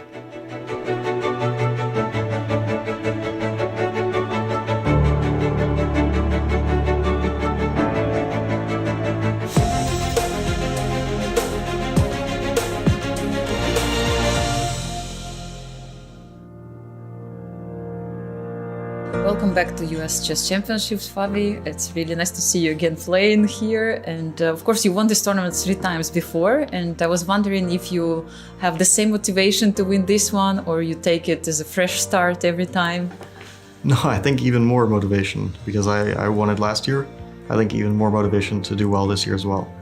And yeah, I just take it as a new tournament. Of course, the first time always feels like the most important, right? But after I won for the first time in 2016, it was even my first time playing, then for many years I didn't have another chance to win, or I had some chances, but I was spoiling them. And I was watching other players constantly winning the tournament. And so it feels good in the last few years that I came back to my senses in this tournament, and I put some good performances the last 2 years. I think I was also helped by the fact that other players were not maybe at their best in terms of trying to get like a huge score. So, for example, in 2022, +4 was enough, and some years it wouldn't be enough. Like when Sam Shankland won, I scored +5, it wasn't enough. So, but yeah, I definitely have a lot of motivation to do well, and just because I won it last year doesn't change anything. Yes, and now you're coming back from the Olympiad, where actually American team won the silver medals. Congratulations on this result, first of all. And how was it? And the fact that now you have to play with everyone from the team, now you have to play against them in the tournament. Does it change a little bit your approach to the preparation? Does it affect somehow the way you will play against them? Yeah, it definitely, because we were sharing a lot of ideas, and I shared many ideas that I have with the players during the team meeting, and also privately, sometimes giving some advice or some ideas of what to play. And of course, it's very, I think, important at the time to be doing this as a team. But then afterwards, yeah, suddenly your opponents have some more insight into your openings, which I don't think is going to be a huge deal, let's say. I mean, anyway, we all know each other pretty well as players. But definitely going from sharing ideas and rooting for your team to having to fight against them and rooting against them is a difference. Yeah, absolutely. I mean, such a big difference. And also, Grigory Oparin is playing for the first time in this US Chess Championships. I'm wondering with whom are you getting prepared, with whom you will prepare for this event. I mean, now from being your second, he's becoming a player and rival again. Like, what's going on here? Oh, we already had this even a bit more inconvenient, a full match that we played in the American Cup earlier this year. And the full match is a bit more difficult because then you have to really think up a strategy for both colors. While in a round-robin tournament like this, I only play one game against him. It's not so easy, of course, to think of some openings that we haven't worked on together, but at least it's only one game. So yeah, it's not the easiest, of course. I've worked with many of the players in this tournament, Grigory the most, but also Levon and Lenier, although quite in the past. And also on the team with many of the players, like with Ray and with Levon and with Lenier. And also with Sam, although it's been a while as well. So yeah, I have some history with almost all the players in this tournament. Yeah, I mean, speaking also about the rest of the field in this tournament, and I also checked your podcast, recent one, where you were talking about the talent, the reaction to the interview of Daniil Dubov. And I was wondering, like in your opinion, from the players of this US Chess Championship, who definitely has this winner's mentality, the one you were discussing with Cristian a lot? Who would you consider the one who has this kind of mentality? It's difficult to say, of course, because it's maybe a bit subjective, and also a lot of the players will have this. So I think that from the players in the tournament, definitely the strongest at his peak is Levon by a clear margin.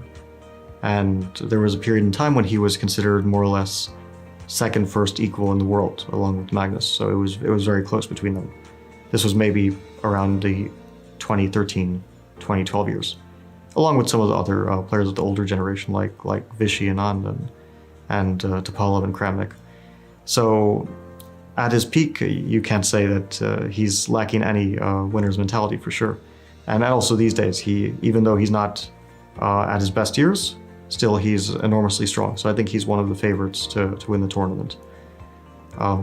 In terms of winner's mentality, I think also Hans is a player that you can mention. He clearly wants to win very, very much.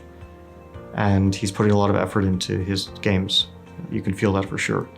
But definitely I wouldn't consider him on the same level, at least these days. Maybe he's still young and maybe in the future he can at some point reach that level, but as for example, Levon. What about the young generation players? I mean, we have a few youngsters playing here in the tournament. Like, who do you feel like is the most ambitious? I got this feeling definitely from Mishra, even speaking to him a little bit. And last year, because after the US Championship, he had a very successful tournament. He beat Levon. He beat Sam Shankland. So he was even fighting for first place almost. And definitely I could feel a lot of ambition also in the things that he was saying, his goals for the future. So he's a player that you can definitely feel like he wants to at some point be the best in the world. Yeah, he actually told me today that he wants to win this championship. He wants to become the world champion. Like this is what I also feel from him. Exactly. Like Fabio, like one last more or less philosophical question. Like, where do you see yourself in 10 years? Do you think you'll still be playing chess and like you will be still active? Like, what are your goals and perspective?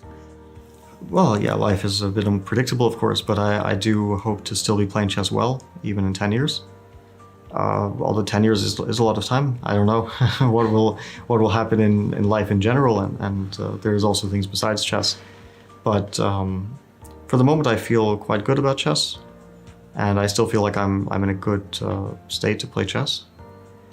Yeah, I think people also overestimate a little bit the effects of like they think that because you're 30 that you can no longer play chess. Yeah, but people are definitely overstating this a bit, and it's not only the young players, but also, maybe I'm 10 years older than some of the players I'm playing against, even in this tournament or in some of the other tournaments I played this year.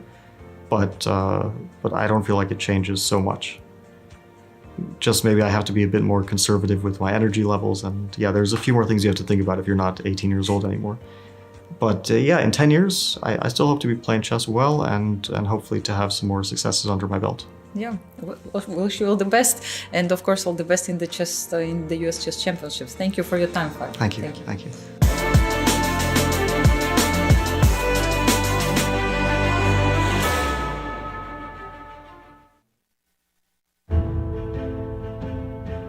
The world's most unpredictable tournament is back. Chess 9LX makes its return to the chess capital of America, St. Louis, Missouri. From October 28th through the 30th, 10 players will compete for a $150,000 prize fund. With 960 different variations, even the best in the world don't know what's coming. Featuring legendary world champion Garry Kasparov, Hikaru Nakamura, and returning champion Sam Sevian, this is an event you won't want to miss. The event kicks off on Sunday, October 27th with Ultimate Moves, a casual exhibition event featuring St. Louis Chess Club co-founder Rex Singfield teaming up with the Chess 9LX field. Catch all the action on the St. Louis Chess Club YouTube and Twitch channels. By now, you guys probably know there's a lot to see and do in St. Louis. But when it comes to the art scene, there's more here than meets the eye. From Laumeier Sculpture Park and the City Garden to the stunning Cathedral Basilica, one of the largest mosaic collections in the entire world. So if art is your thing, St. Louis is on display all year long. Ooh, now that's an exhibit. St. Lou is always exploring. The St. Louis Chess Club is the premier chess facility in the United States. We bring the educational benefits of chess to thousands of students across the St. Louis area. We also promote chess at the highest levels, hosting all levels of the U.S. Championships, as well as high-profile tournaments that attract the world's best players. Become a member and enjoy perks such as free classes and lectures, weekly tournaments, and so much more. Visit stlouischessclub.org to claim your membership today.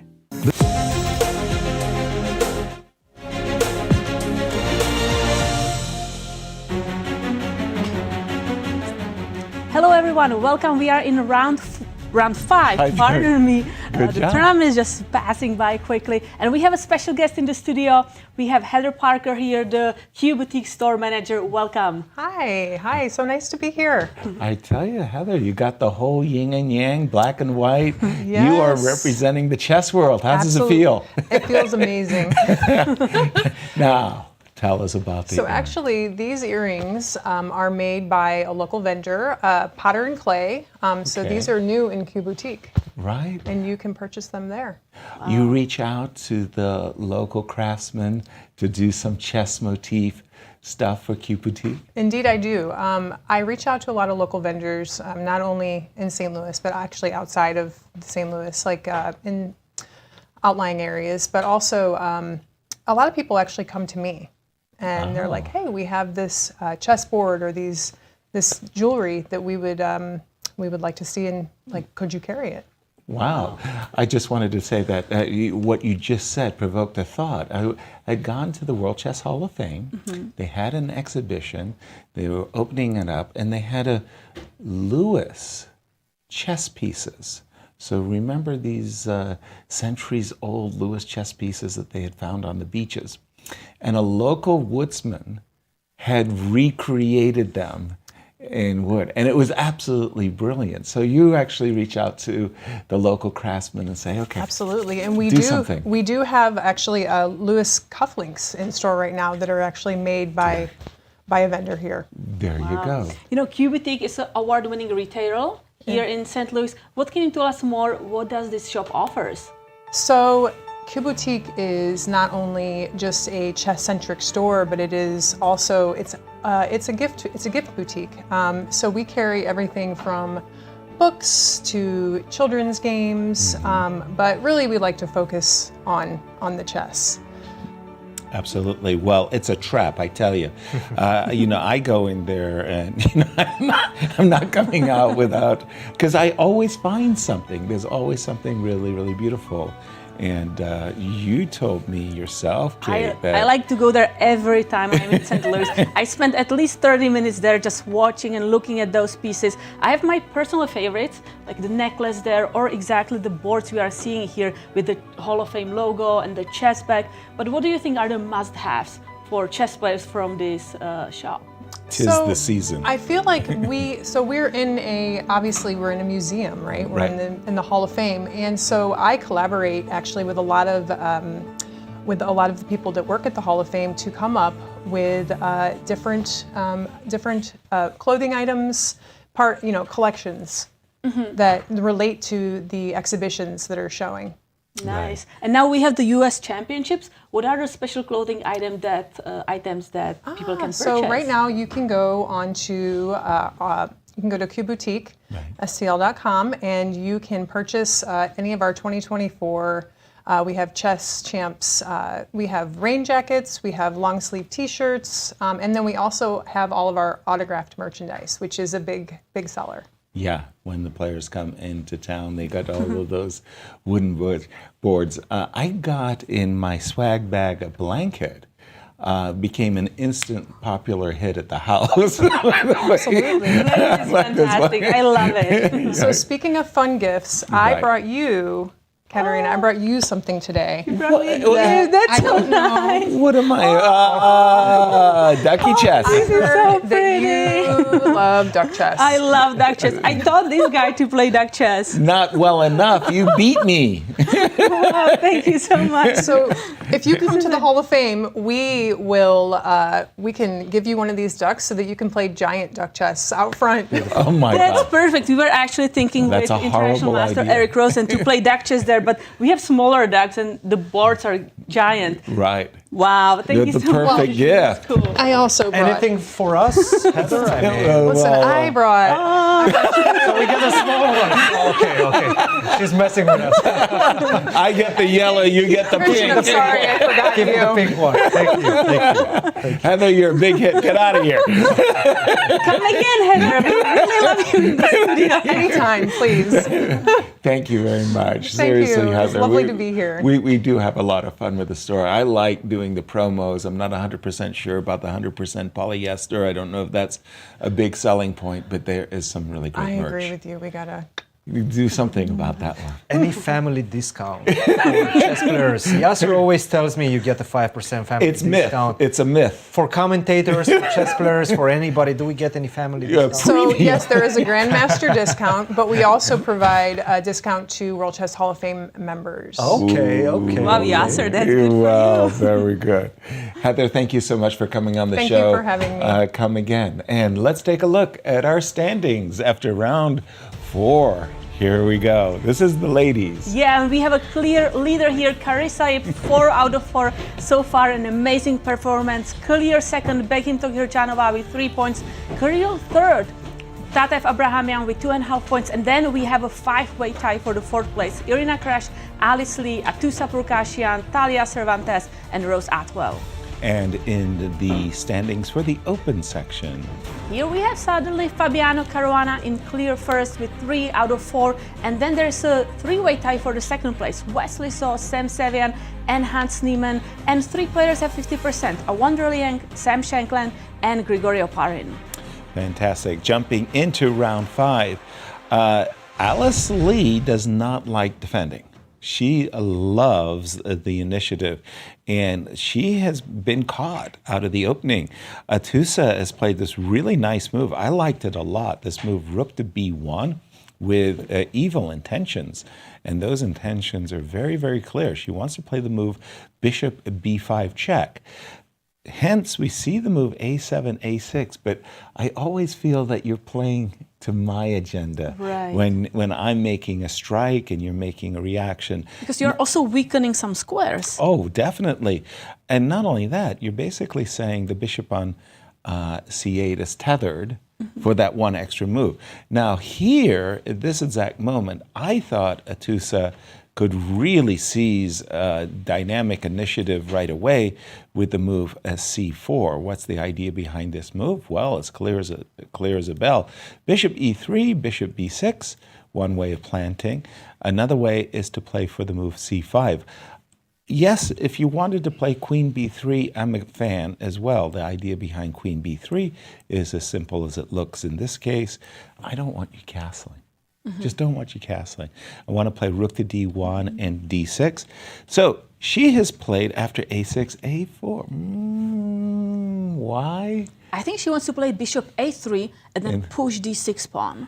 Yeah, but queen b3, rook d1, bishop a3 would have accomplished the same goal, only with development. a4, queen d8. Fisher Random Chess is coming up, but look at this. No, I mean, it's so very rare after a dozen moves. Only the knights are out for black. Hasn't for developed Alice. anything. The bishops, the king, the queen, the rooks. Alice hasn't done a gosh darn thing. And I think Atusa, as the opening is played off tremendously well. I think this is a huge advantage for her. What do you have for her? It's a decisive advantage. A decisive It's a decisive advantage, yes. Wow. But what is the trap that you shouldn't fall into is trying to finish things off too quickly. Okay. Right now is just a long-term decisive advantage. What White has to do is just simply continue developing and then continue picking up more and more space. I'm basically locking you into the defense of the queen side and the defense against my expansion with my pawns. So for example, the bishop obviously cannot move, you're losing the pawn on b7, but neither can you play the move rook to b8 because then c6 is coming and I'm going to take advantage of this pin via the b file. So you're in a completely busted situation as black. So no, this one did not go well for Alice whatsoever. Let's take a look what happened in this one. Christopher Yu versus Fabiano Caruana. Fabio obviously going into this one as the leader, but Christopher with the white pieces, we know how dangerous he can be. He dominated the juniors competition. Also, I remember he defeated one Wesley So not long time ago, with a couple of years back. So take a look at what happened after bishop to h4. We were saying queen takes c5, a bit counterintuitive, and I will explain as to why in just a second. Queen takes e5, you take on e2, I take on e2, and you take on d8. You look at this position and you realize that you have compensation. But then you go back and you start looking at this position after knight takes e5, which was the game continuation. And then you see the fact that you're also picking up the bishop on d3 in the process. Fantastic. That feels better, right? From black's perspective. But in fact, it's not. It's not, because after queen takes d3, queen takes d8, despite the fact that you have the two bishops, I don't have as many targets that you can attack as black. What I mean by that is that bishop on d3, in fact, it was a liability for white, and he just got rid of it via this knight takes e5, knight takes d3. And right now, after castle, it seems like white just has an advantage in the endgame. Still some compensation, of course. You have the pawn and you have the two bishops. Very, very important two bishops. But it is white who is pressing in this position. He was supposed to take with a queen. And again, going into this one, going back to this one, I have more pieces. And you see this bishop on d3, you understand that I'm going to start pushing my pawns. And what are those pawns going to attack? The bishop on d3. So I'm going to be able to utilize the fact that I have more pieces in the position to attack your weaknesses. And unfortunately, in the current position, that's not the case. And I think Christopher Yoo has a great chance to potentially put some pressure on Fabiano. Not winning or anything of that nature, but he has a better position right now. Yeah, I would have failed that exam completely. Exactly. In that yes. position where you had a knight on d7, black had a knight on d7, and white had It's a bishop on counterintuitive, d3. yes. And if you had said to me, sorry, take with the king. You know, if I were black, I'd like to play knight e5, knight takes d3, because the knight on d7 is passive, the bishop on d3. I'd fail that exam. I mean, I agree with you, but on the other hand, not saying that I would understand this position at all. It's not easy. But I'm thinking, like, if white castles long side in the game after the game the current continuation, position, right? I want to quickly double up my rooks on the d file. So Yes, now, you if you're going do. to capture my queen, I'm going to recapture with the rook. I'm going to double on the d file, go rook d7. Sure. And try. I will let you. I'm not going to go rook to d8. If I go rook to d8, I'm in trouble. I need to keep at least one pair of rooks on the board. I need to keep my rook on h8. Right. Maybe to go to h6, g6, and start piling on the pressure on the king side. It's all about creating targets for my bishops. If I don't have targets for my bishops, then I'm in trouble, right? Because you will slowly find a spot for this knight, and that's why I played the move f5. To stop knight e4. If I go knight e4, knight d6, you're in trouble, right? So this is why black played the move f5. Nevertheless, it's going to be very difficult to create anything. Whenever you play e5, that's going to become a liability. I'm going to go f3, I'm going to go rook to e1 and target that pawn on e5. So this one is starting to look very unpleasant for Fabiano. The question is whether the players actually realize it or not. We're going to have to wait and see in the next few moves. Christopher, we know he's a fast player. He's a player that loves to play with initiative. And take a look at that. 1 hour and 8 minutes against 42 minutes against the leader right now. Fabiano Caruana is in danger. For the first time in this competition, if I'm not actually well, against Hans, he was a little bit of a danger. Against Hans, he was lost objectively for one move. Wow. Thank you, Cristian. And I was just about to say, we haven't taken a look at all of the games. Let's just jump into the game of Mishra for just a moment here.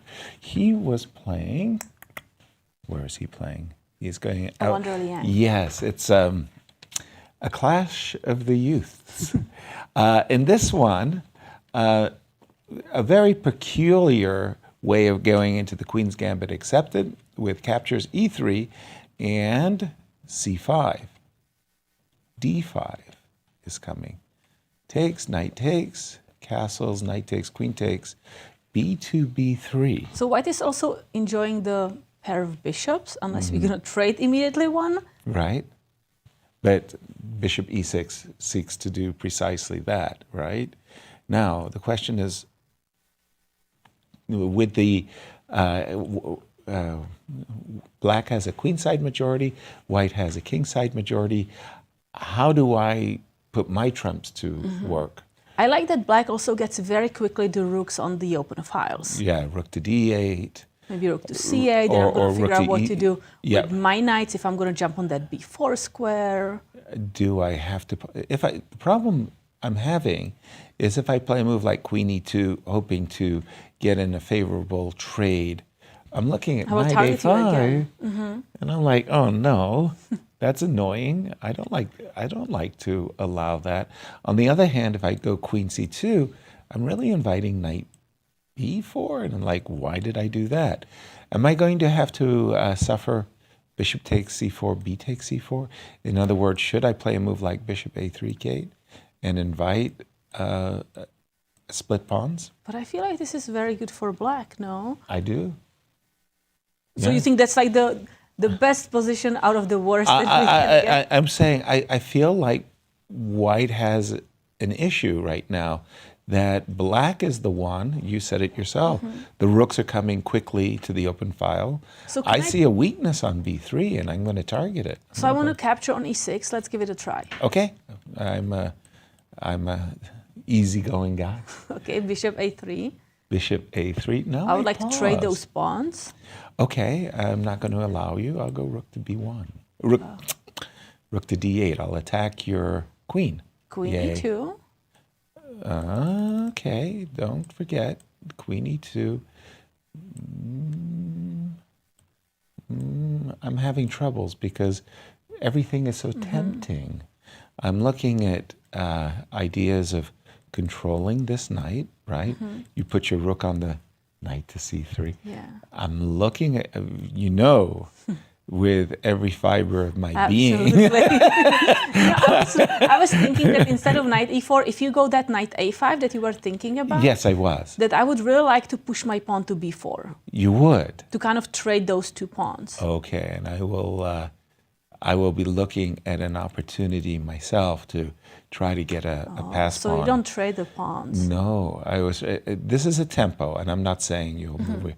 But this, I start to look and think, okay, I'm the one with the passer, and I might have a connected passer. Yeah, and a very good parked knight on b3 square. So something went wrong in the opening here for Mishra. I'm going to go to the game between Hans and Wesley. Nothing really has happened.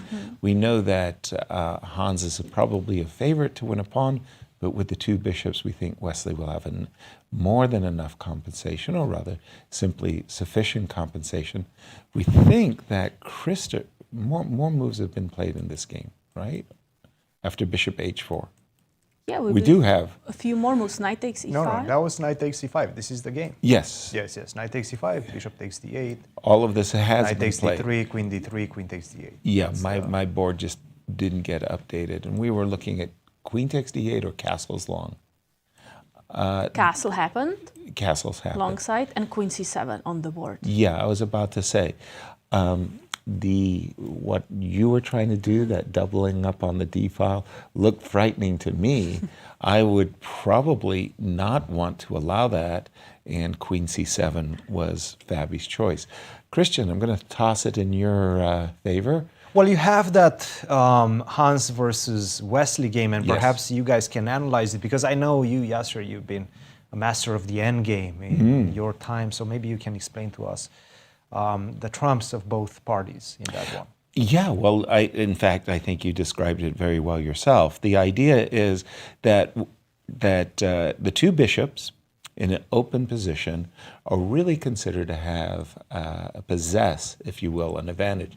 So much so that Bobby Fischer called it winning the minor exchange. So I can win an exchange, a minor piece for a rook, or the minor exchange, the two bishops. In this particular case, Wesley is going to lose a pawn or simply have a pawn weakness. So in this position, after the move b5, more moves have been played, by the way. Okay, here, just a second. I'm going to just refresh. My board's not refreshing.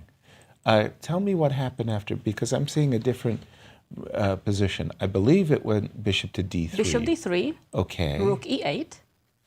Rook e8. Well, that was not the... Immediately, doesn't want to give up that immediately I got thrown off.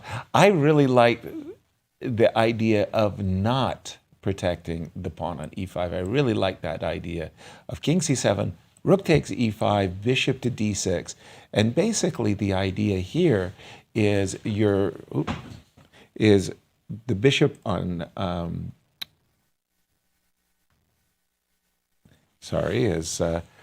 my top agent, Cristian, came over to show me how it's done, to update my position. And guess what? He came up empty-handed. Nobody needs to know. Now you stay in your part of the room. I'll stay in mine. Nobody needs to know. I'm just trying to help here. Okay? Defibrillator, F5. Okay, so walk me through it. Bishop d3, rook e8. Knight Okay. e4. Knight e4. Bishop e7. Bishop e7. Knight d2. So we are retreating the knight. We really want to capture that pawn on e5. And then what happens? Bishop f6. Really not wanting to let you capture that. h3. h3, okay. King c7, and that's the current position. Okay. So essentially, black has the two bishops, weak pawn. White has a very good control over the light squares. He's going to play knight f3, park his bishop on e4, and I'm just going to say that this position is very balanced. That the weakened structure is compensated by the good pieces of the knight on f3, the bishop on e4. If I was absolutely forced to choose, I'd probably prefer white because of the idea of doubling on the e file. Right. And Yasser, what if I go knight e4 with the idea to go to c5? Because I would really like to get your light square bishop because all your pawns are on the light square. Oh, you're just going to go back? Knight e4, I might just go back. So that's like a silent draw offer. Yes. I move back, you move back. Very much so. By the way, we just had one move. I don't know if Hans was worried about bishop g5 or the potential of bishop g5. King b1, to my mind, feels like a kind of a soft move. I don't think the king is particularly well placed on b1, and it's sort of like you're encouraging your opponent to take more space. I don't know if a5, a4 is the right idea, or I'd probably have a different approach myself. I'd probably be thinking about moves like a6, keeping it flexible. I'm thinking, what if Hans wants to play knight e4? Okay. And on the next move, c4. So you go back, you retreat with your bishop. I'm going to go c4. Because maybe I'm thinking about playing c5. Help yourself. Help yourself. Okay, let me see if I want to do it immediately. Or okay, I may want to play f3 here. Right. Okay, fair enough. f3. Because the idea is that I want to have rook c1. Maybe I'm going to sacrifice that pawn. Let's say I go bishop c2 now. Bishop c2 now. How badly do you want to sacrifice the pawn? You really want me to take it, right? I think I'm going to recapture it back. But if you take it, you are going to destroy your pawn structure. Hey, it's bad. But I already had the compensation prior to this with the two bishops. All right, so I go bishop a4. Bishop to a4. Okay. This is, now you're making me a little bit excited. Bishop to f5. Capturing on c4 has done me the half-open b file. Maybe on a good day I get to play rook b4. I am a pawn up. Yeah, I thought I'm going to play rook c1 now and capture a pawn, but you are right. You have this rook b4 just something. pushing me away. So it's just one of those positions that I think it's really balanced. Cristian, that game between Abi and a wonder Liang, something went wrong for white. It did indeed. And let's try to kind of understand what went wrong for these two players, especially for Abrahamyan. So we left it off after, I believe, knight to c3, d takes c4, e3, and you were mentioning that you really love this position already for black because the knight is already on c3. So Right. you're always going to be able, as black, to hit that knight with the move b5 to b4, obviously, Right. if white allows you, and that's exactly why Abrahamyan said, no, you're not going b5 anytime soon.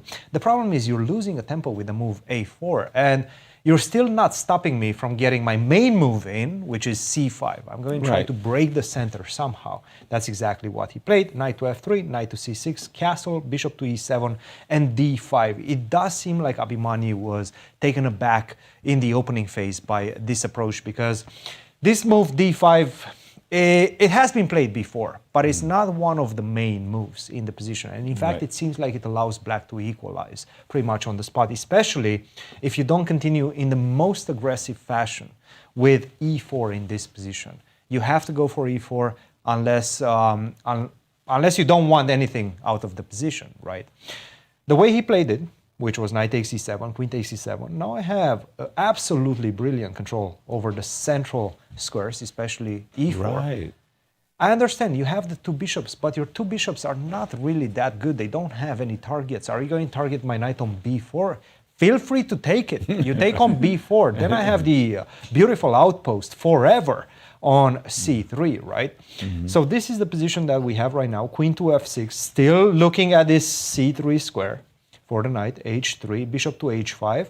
It's one of those positions in which it's really difficult to find moves for white right now. How do you improve your situation as white? Do you want to go g4, get rid of this pin?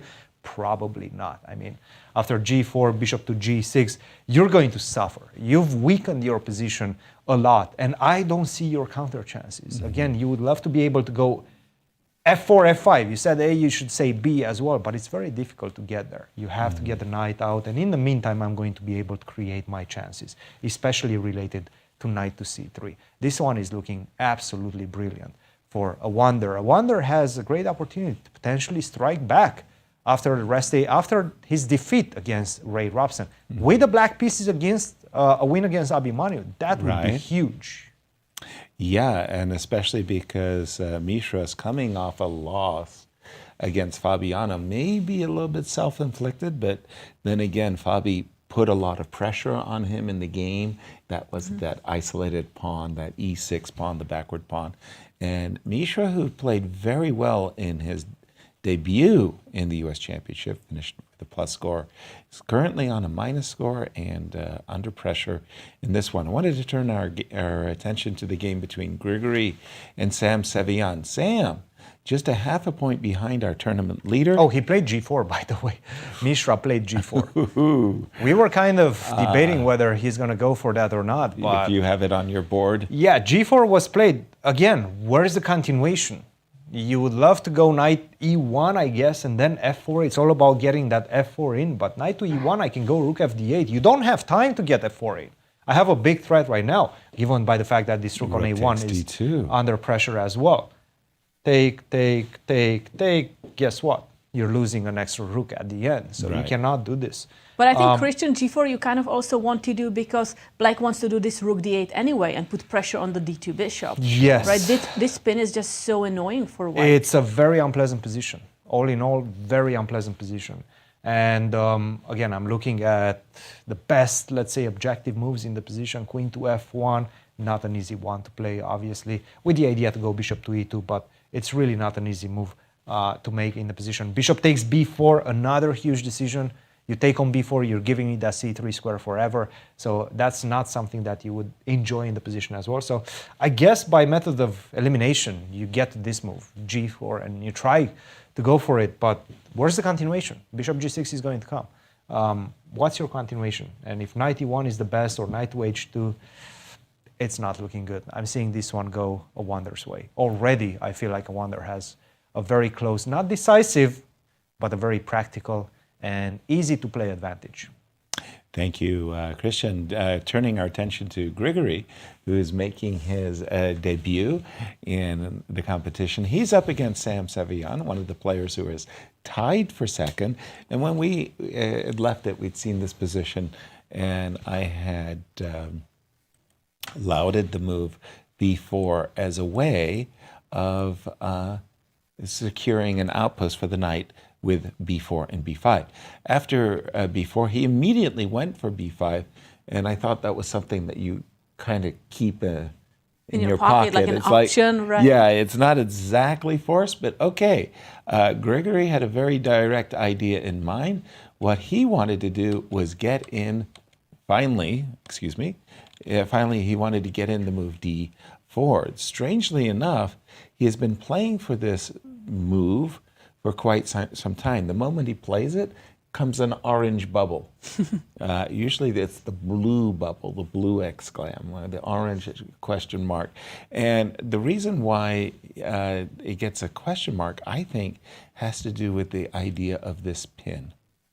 The idea is that I can take, captures, and for the moment, you can't play d5, you can't play e5, and exactly at this moment, I should be able to get in a good move. Could you tell me what a good move is for playing? Maybe d5 for you. There Can I you do go. that? Yeah, d5.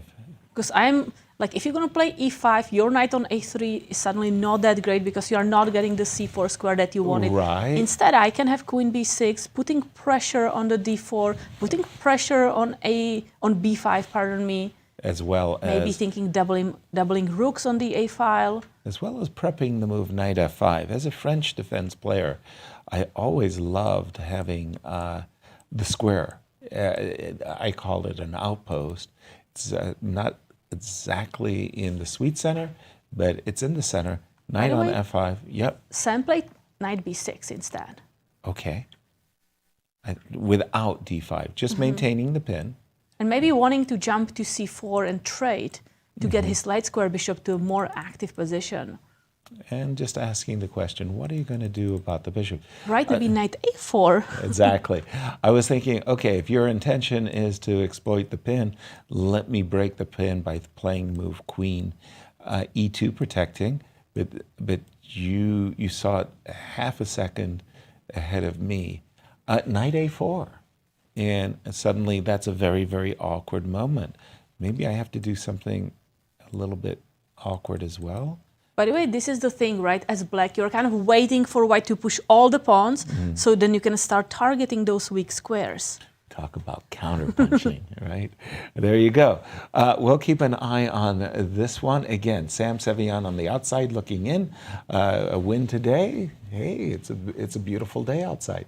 Where would you like to take us, Kate? I want to take a look at the ladies section. Okay, let's do it. Oh, but Cristian, first, some news. Just before we move to the women's section, maybe we can take a glance at what happened in this one. We do have some more moves. This is the game between Christopher Yoo and Fabiano. Queen to c7, so no queen trade. Fabiano says, I need to keep the queens on the board to be able to create something with my two bishops. But this is a very dangerous decision because with these two rooks already set up on these brilliant files, D and E files, and the knight potentially jumping in to your position, this one is a very dangerous decision. G6, G3. I'm looking at the engine eval once again. And the engine says that white is completely winning. Already a decisive advantage. Plus 1.6, and if you give it more time, it's going to go even higher. That's a decisive advantage right there. But I'm also looking at it from a practical human's perspective, and I don't see the moves for black. You go c5, you give me the b5 square. This is really bad. So c5 is a very natural way to try to create something for yourself, open up the bishop on b7, also maybe get access to the d4 square. That's not going to help you because I'm going to go knight b5 and that's going to come with devastating consequences. You go rook d8. I move the queen to e3. Then the best thing you can do right now is not exchange. If you exchange, it's even worse because then your pawns, especially the base of your pawn chain on f7 is going to become weak after queen to f3, queen h6, invasion is coming as well. So after queen to e3, the best move is rook to f8.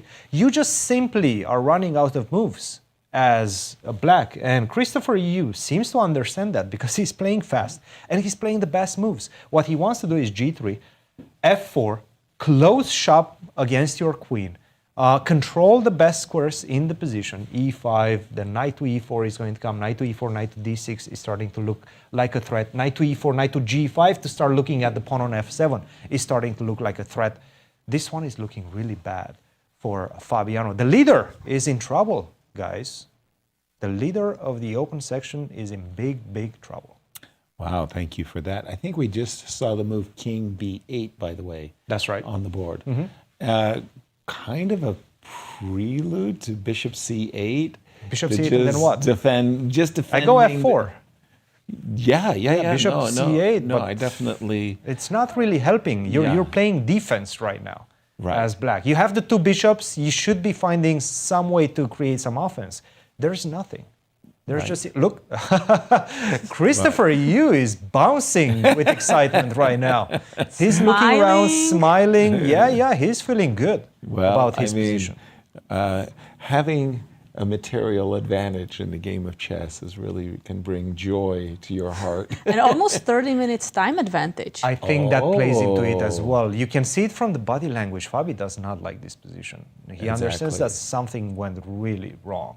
Exactly. Wanted to turn our attention to the ladies' game, specifically Talia versus Arena Krush.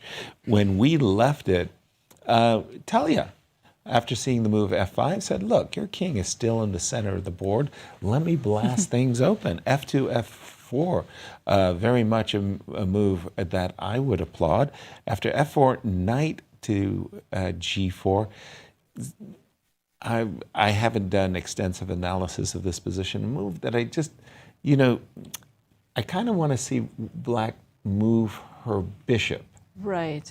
Before I capture the pawn. So I would really have liked to have made, I don't know, a useful move. Rook to C1, rook F1.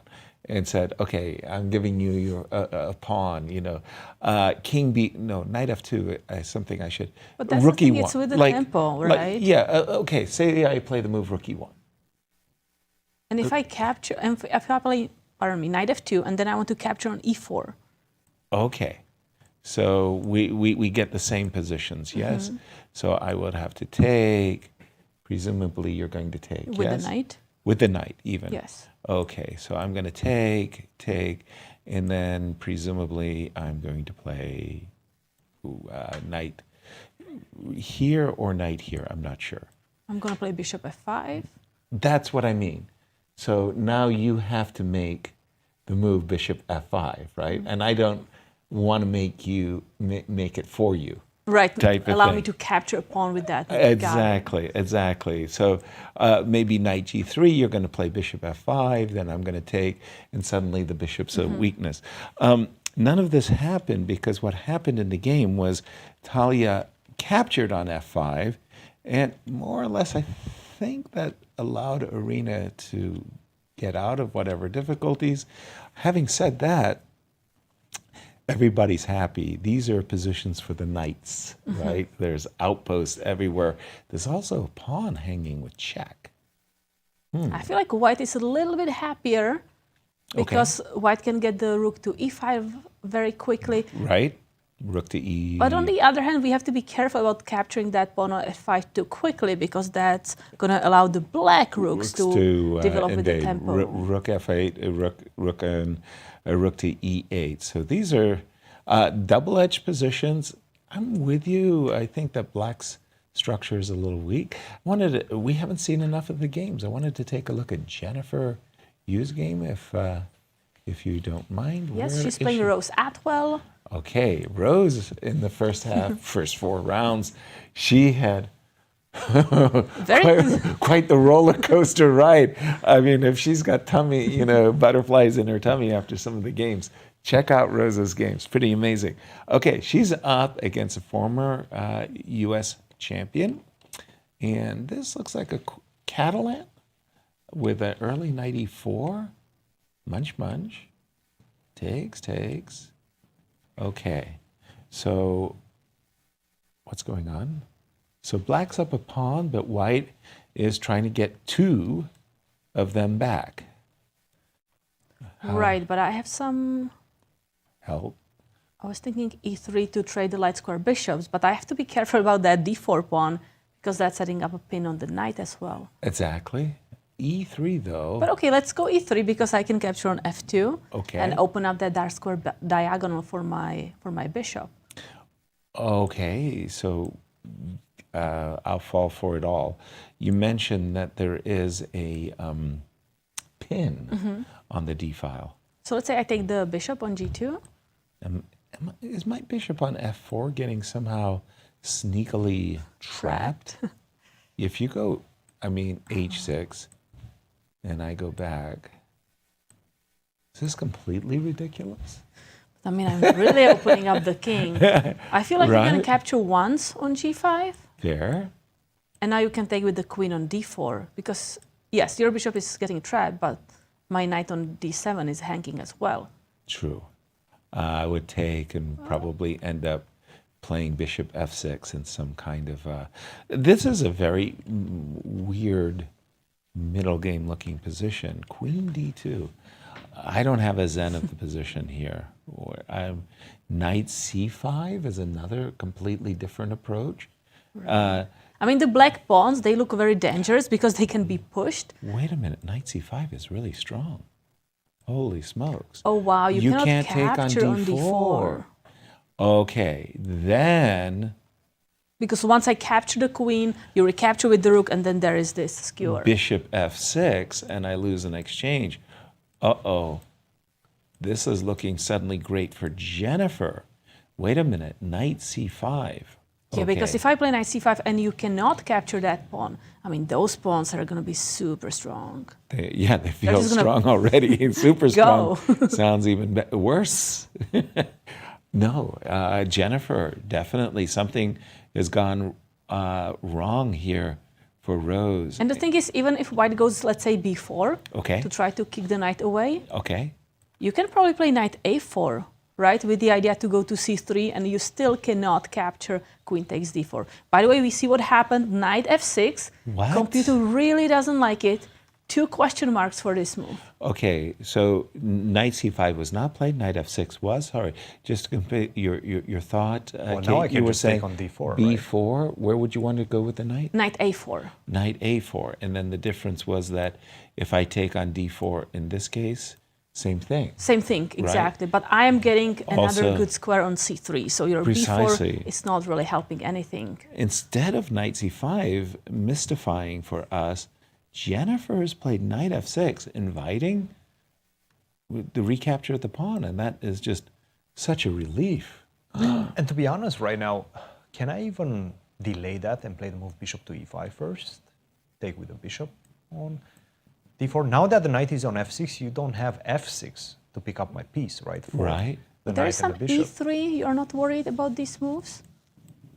I'm worried about everything in Correct. this position. Let's start with that. Good chess players worry about everything.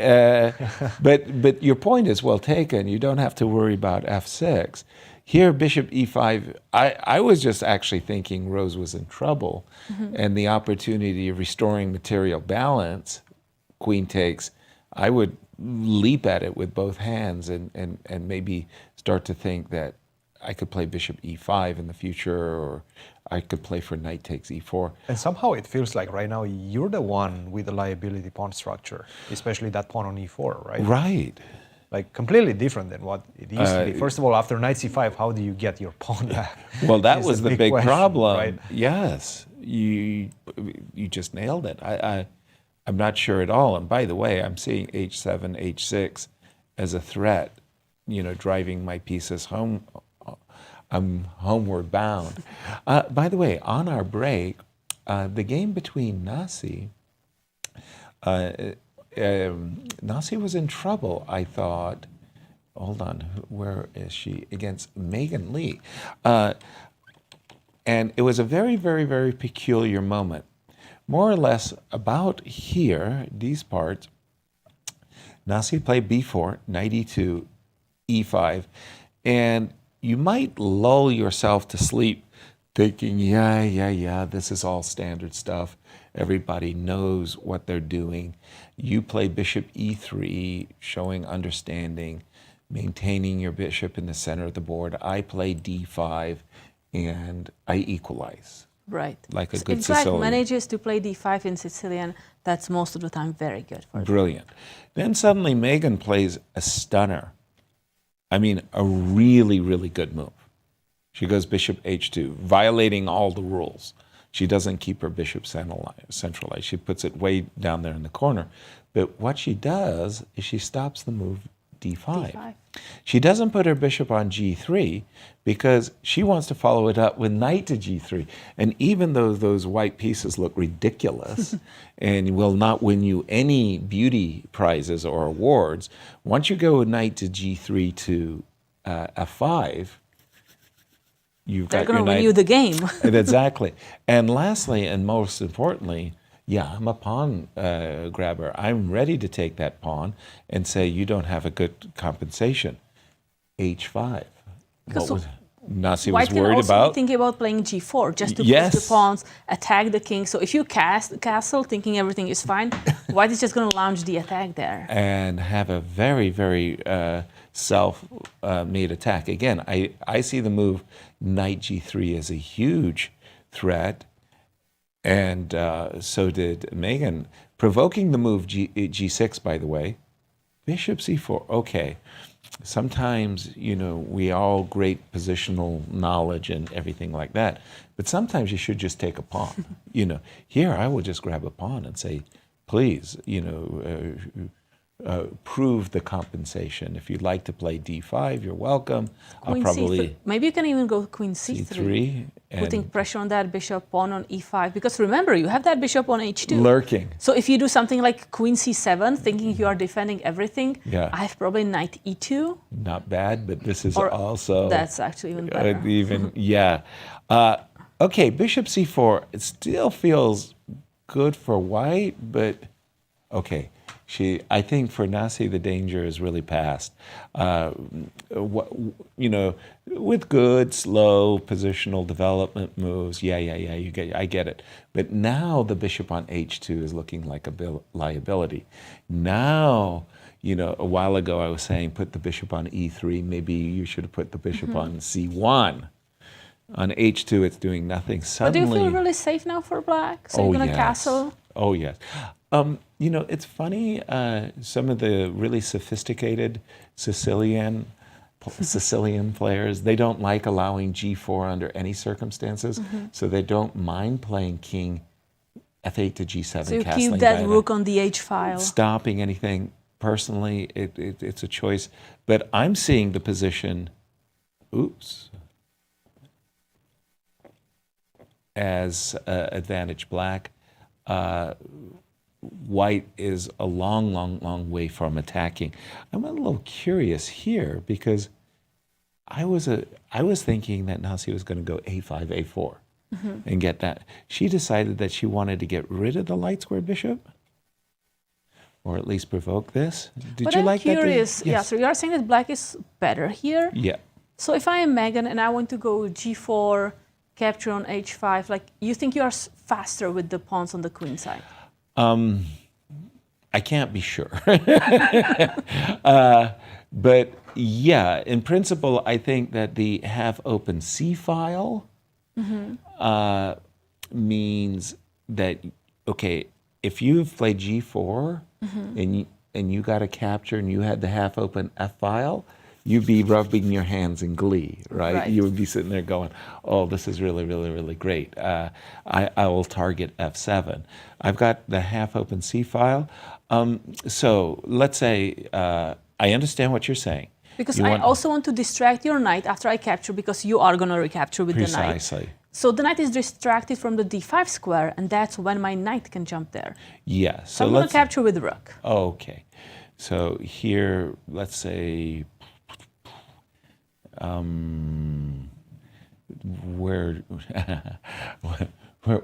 what should I do? Okay, a5, let's go. Okay, g4. Okay, let's go. Let's have some fun. Really? I don't know. Okay, pawn takes. Pawn takes. A4, a3, you'll get to play. So I've got to target this guy, right? So queen b7.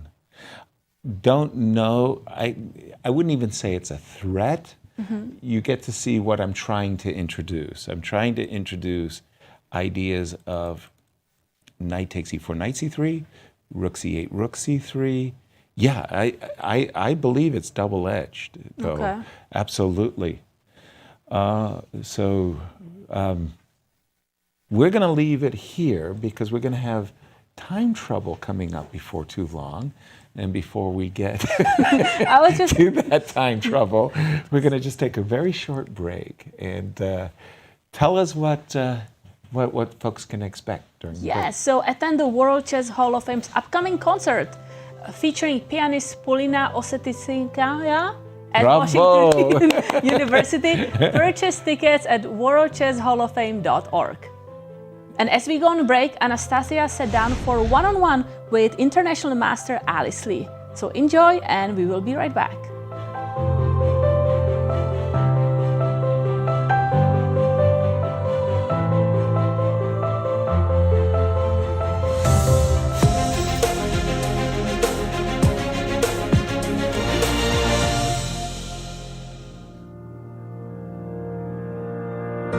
Welcome back to US Chess Championships, Alice. And just a few months ago, you were here and you won the American Cup. And does it somehow affect your confidence now coming and playing in this US Chess Championship? Yeah, I think for me, the American Cup is a tournament where I've generally done very well in.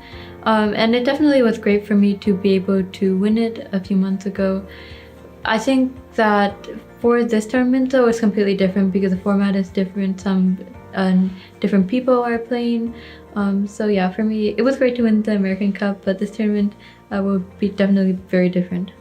Reflecting to the tournaments you played, to US Chess Championships you played before, you started playing there since you were 12, if I'm not mistaken. And what kind of memories do you have from the first one? And what kind of experience you gained during these events? And what do you think about your previous results? Yeah, so I played in this 2 times before. I think the first one, I did okay. I got tied for 5th place and it was a 14-player field. It was a decent result, especially for my first time, but it felt like it was I was not used to the pressure. So there were a lot of games where I made like some errors that definitely I shouldn't have. And like there were 4 games, I think, in the first one that I was completely winning in a row, and then I wasn't able to convert. I think the second time, I was one of the highest seeds last year, actually. So for me, there I also felt like there was some pressure, but I started out very badly. So I started with half out of 3, and I had like no chance to win after that because Carissa and Begum, who got 1st and 2nd place, were just completely running away with the tournament. But I got 7 out of 8 in the last 8 rounds. So I think in general, last year's result I felt was pretty good, especially because like the ending you remember more than the beginning. But yeah, this year I'm hoping to hopefully have a better start than last year and to be able to hopefully keep that up throughout. Yeah, the start is very important, yes. And I remember, yes, the last year that it was really hard for you, but still you managed somehow to put yourself together and continue playing really well. Was it kind of important for you, this experience of trying to, you know, overcome this first unfortunate results in the championship? Yeah, so actually a similar thing happened in the US Junior Girls that happened in July. I started with half out of 2, and then I think I got 6.5 out of the last 7. And I think also something about having a bad start is kind of useful for me, actually, because it kind of takes pressure off if I know that it's like unlikely that it's much more unlikely that I'll win. But of course, like in general, if you want to win tournaments, you have to have both a good start and a good finish. So hopefully for this tournament, I'll have a good start. But it wasn't the case in the World Chess Olympiad, from where you just came back, and you came back not with empty hands. You came back with 2 medals for the team, and also on your board you got the silver medal. What can you tell about this experience playing for the first time for the US team and, you know, succeeding there? Yeah, I thought like the Olympiad for me, it was like a really great experience to both get to play on, like, this event is just a really great event where top players from all over the world come. So it was definitely a really unique experience for me. It was also great to play alongside teammates that I usually compete against. Like all 5 people on the US women's team are playing in this tournament. But having this chance to compete in the team tournament alongside of them, I think definitely is just like a really great opportunity to also learn from them and share some ideas. Yeah, but now you will be playing against them again in this event. So what do you think about it? Like, is it going to be difficult for you to change your attitude, from being friends, teammates, to be rivals again? Yeah, not really. I think once the tournament starts, I'll be like focused, and until like I finish playing against all of them, I'll be like looking at them as opponents. But outside the board, they're very great people. Absolutely, and I know that you had some challenges during the Olympiad, that you had to combine your your school with playing in the tournament. What is going to happen this time? Are you still will be studying during the event? Yeah, I'm not sure, because previously, like in tournaments, I usually was just focusing on chess, and I was able to catch up on schoolwork later. But the end of the term for this year is a bit earlier, so it's going to that's when all the assignments lock, and so I will have to either focus heavily on my schoolwork after the tournament. I'll definitely still be doing some during, but hopefully I'll be able to focus mostly on chess. Yeah, and that's very important, of course. I mean, that especially that you said before that you spend a lot of time for preparation, right? For during the tournament. Like, how many hours normally you prepare for the games? If you can tell about it. Actually, for the junior girls, that's the most recent tournament that I can remember. I spent the first round I spent 5 hours preparing, and then I lost. So I was okay, I'm gonna just not prepare as much, and yeah, so then I probably spent a couple of hours just in the evening just looking at what my opponents do, and then maybe 1 hour just reviewing the line the next day. But yeah, it's I think there's also something important about not spending too much time on prep, because otherwise it's very easy to get tired out. So you're trying to find some kind of a balance still, right, in this preparation. Okay, and my question is about women chess in the US, and of course this Cairns Chess Queens Award, and is it a motivation for you to try to become a grandmaster, and you thinking about it? Yeah, definitely. I think introducing this award is definitely going to elevate US chess, women's chess a lot. I think it lasts for 5 years, and there will definitely be new people who emerge who would like to get this. For me, I've been hoping to get this title for a long time, so it definitely gives me extra motivation. And yeah, hopefully I'll be able to achieve the Grandmaster title sometime in the next few years. Absolutely. And speaking about, let's say, growing and becoming a grandmaster, as you continue to also grow as a player, which areas at your game do you think you still want to improve and develop? I think I would like to improve my openings, because one of the things about it is everybody is playing so many different scenes, and for me just to be able to expand and to also see new types of positions would definitely hopefully be helpful. Yeah, all the best of luck for you in all this development, and of course tomorrow the championships will be starting. All the best of luck for you in the event. Thank you so much for your time, Alice.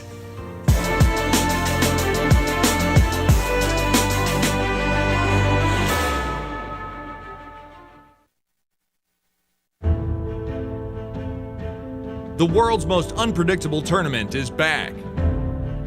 Chess 9LX makes its return to the chess capital of America, St. Louis, Missouri. From October 28th through the 30th, 10 players will compete for a $150,000 prize fund. With 960 different variations, even the best in the world don't know what's coming. Featuring legendary world champion Garry Kasparov, Hikaru Nakamura, and returning champion Sam Sevian, this is an event you won't want to miss. The event kicks off on Sunday, October 27th with Ultimate Moves, a casual exhibition event featuring St. Louis Chess Club co-founder Rex Singfield teaming up with the Chess 9LX field. Catch all the action on the St. Louis Chess Club YouTube and Twitch channels. By now, you guys probably know there's a lot to see and do in St. Louis. But when it comes to the art scene, there's more here than meets the eye. From Laumeier Sculpture Park and the City Garden to the stunning Cathedral Basilica, one of the largest mosaic collections in the entire world. So if art is your thing, St. Louis is on display all year long. Ooh, now that's an exhibit. St. Lou is always exploring. This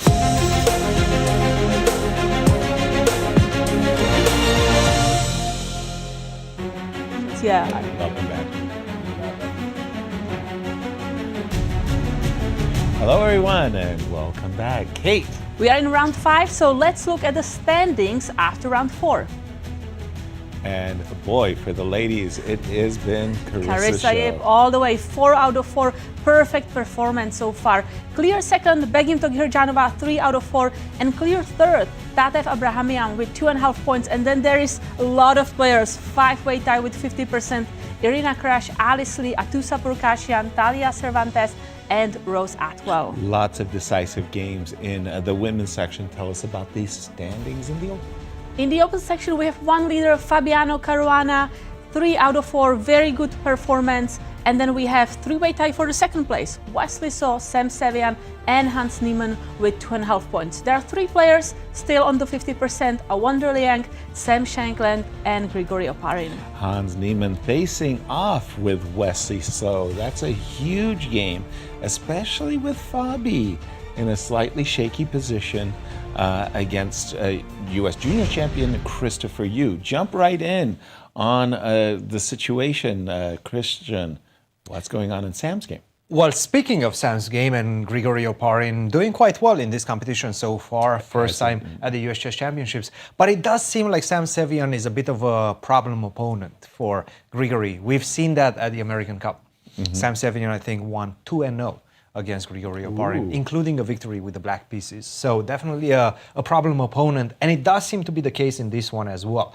This was the position in which what White should have done, what Grigory should have done, by the way, got a nice advantage out of the opening, close things up with the move c4, and then finally you have access for the square d5, either via b1, c3, and d5, or c2, e3, d5.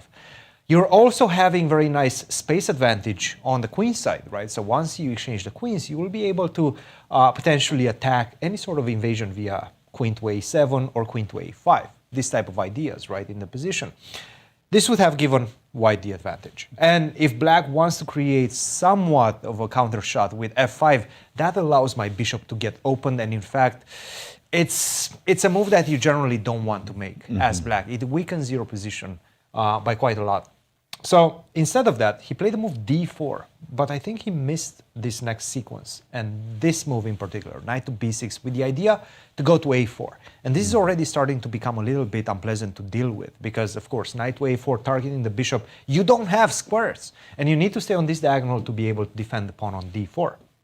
He played rook to b1, c4, very good move by Sam Sevian, d5, and now bishop takes b2. The best move in the position was, in fact, continue with the move c3. And in fact, this would have given Black a very interesting advantage. Not a decisive advantage, but a type of advantage that you know can go wrong very quickly for White. In this one, of course, bishop to a1 drops the knight on a3. You have to go to c1, and now I have full control over this diagonal. This pawn on c3, it looks like a liability, but in fact, you cannot really corral around it and attack it, get to it.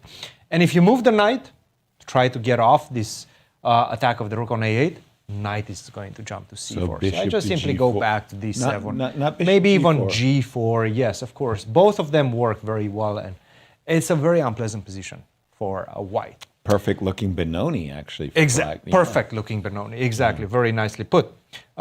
He took on b2 first. But this somewhat, not equalizes, but normalizes the situation a bit more. And the problem is, in the absence of the dark square bishops, your king becomes much weaker right now on g8, right? Without the bishop on g7. You can take on a3, you can take on d5. So right now, this game is flaring on you. I understand you can take on d5 and then pick up the knight on a3 with a good position. But the problem is, after bishop takes d5, I can just simply retreat. Knight to c2. You have to go back, bishop to e6. And now again, it's all about the weaknesses that you just created around your king. I can start targeting that with a move queen to c1, rook to d1, knight to d4. It feels like finally it is white who has the initiative in the position and plenty of compensation for the last pawn. True, but it's a lost pawn. It is a lost pawn. Wait a minute. I get it. I mean, the players who are a pawn up are having a bad day. I mean, it's not been easy for the players who have the extra pawn. They've been on the back foot. Wanted to turn our attention to the game of Megan Lee and Nasi for just a second, because in some ways, the players have followed our analysis. You liked White's Megan's attack, bang, bang, bang, on bang, the king bang. side, yes. On the king side, I thought that Nasi might be first on the queen side. Well, when we got it, we're at this position. White's last move is the move g4, g5 to attack the knight, to drive it out of the center. And it looks like one of those situations where, okay, I'm just going to have to accept that I gotta go. Right. I'm a little surprised that Megan decided to push the pawn to g5. Is it better than to capture on h5? Maybe it is. I was just wondering that I would like at least the g file semi-open. Right. So g4 takes h5, a very normal-looking move. Still jump with that knight to d5. It seems like you're always getting this marvelous square d5 for your knight, and trust me, that is a very marvelous square. Question, though, is how you're going to make use of the half-open g-file. I kind of feel I'd rather be white, frankly. All right, so if I go rook g1. Yeah, exactly. I'd rather be white. After all, it does look like you're the one breaking through, and I don't know where I should go. I guess I have to get off the G file. I'm afraid. The pawn, f4. I'm afraid of f4. Yes. I mean, that's the only thing I have there, right? I have to do full force on the king side, otherwise queen side is coming. Exactly, and it feels to me like I'm the one on the defensive. I mean, okay, but I'm still defending for the moment, right? I've got the rook, okay, coming across. I'm still. Yeah, sir. Can I capture on f4 with bishop? Of course. Of course. Bishop takes f4.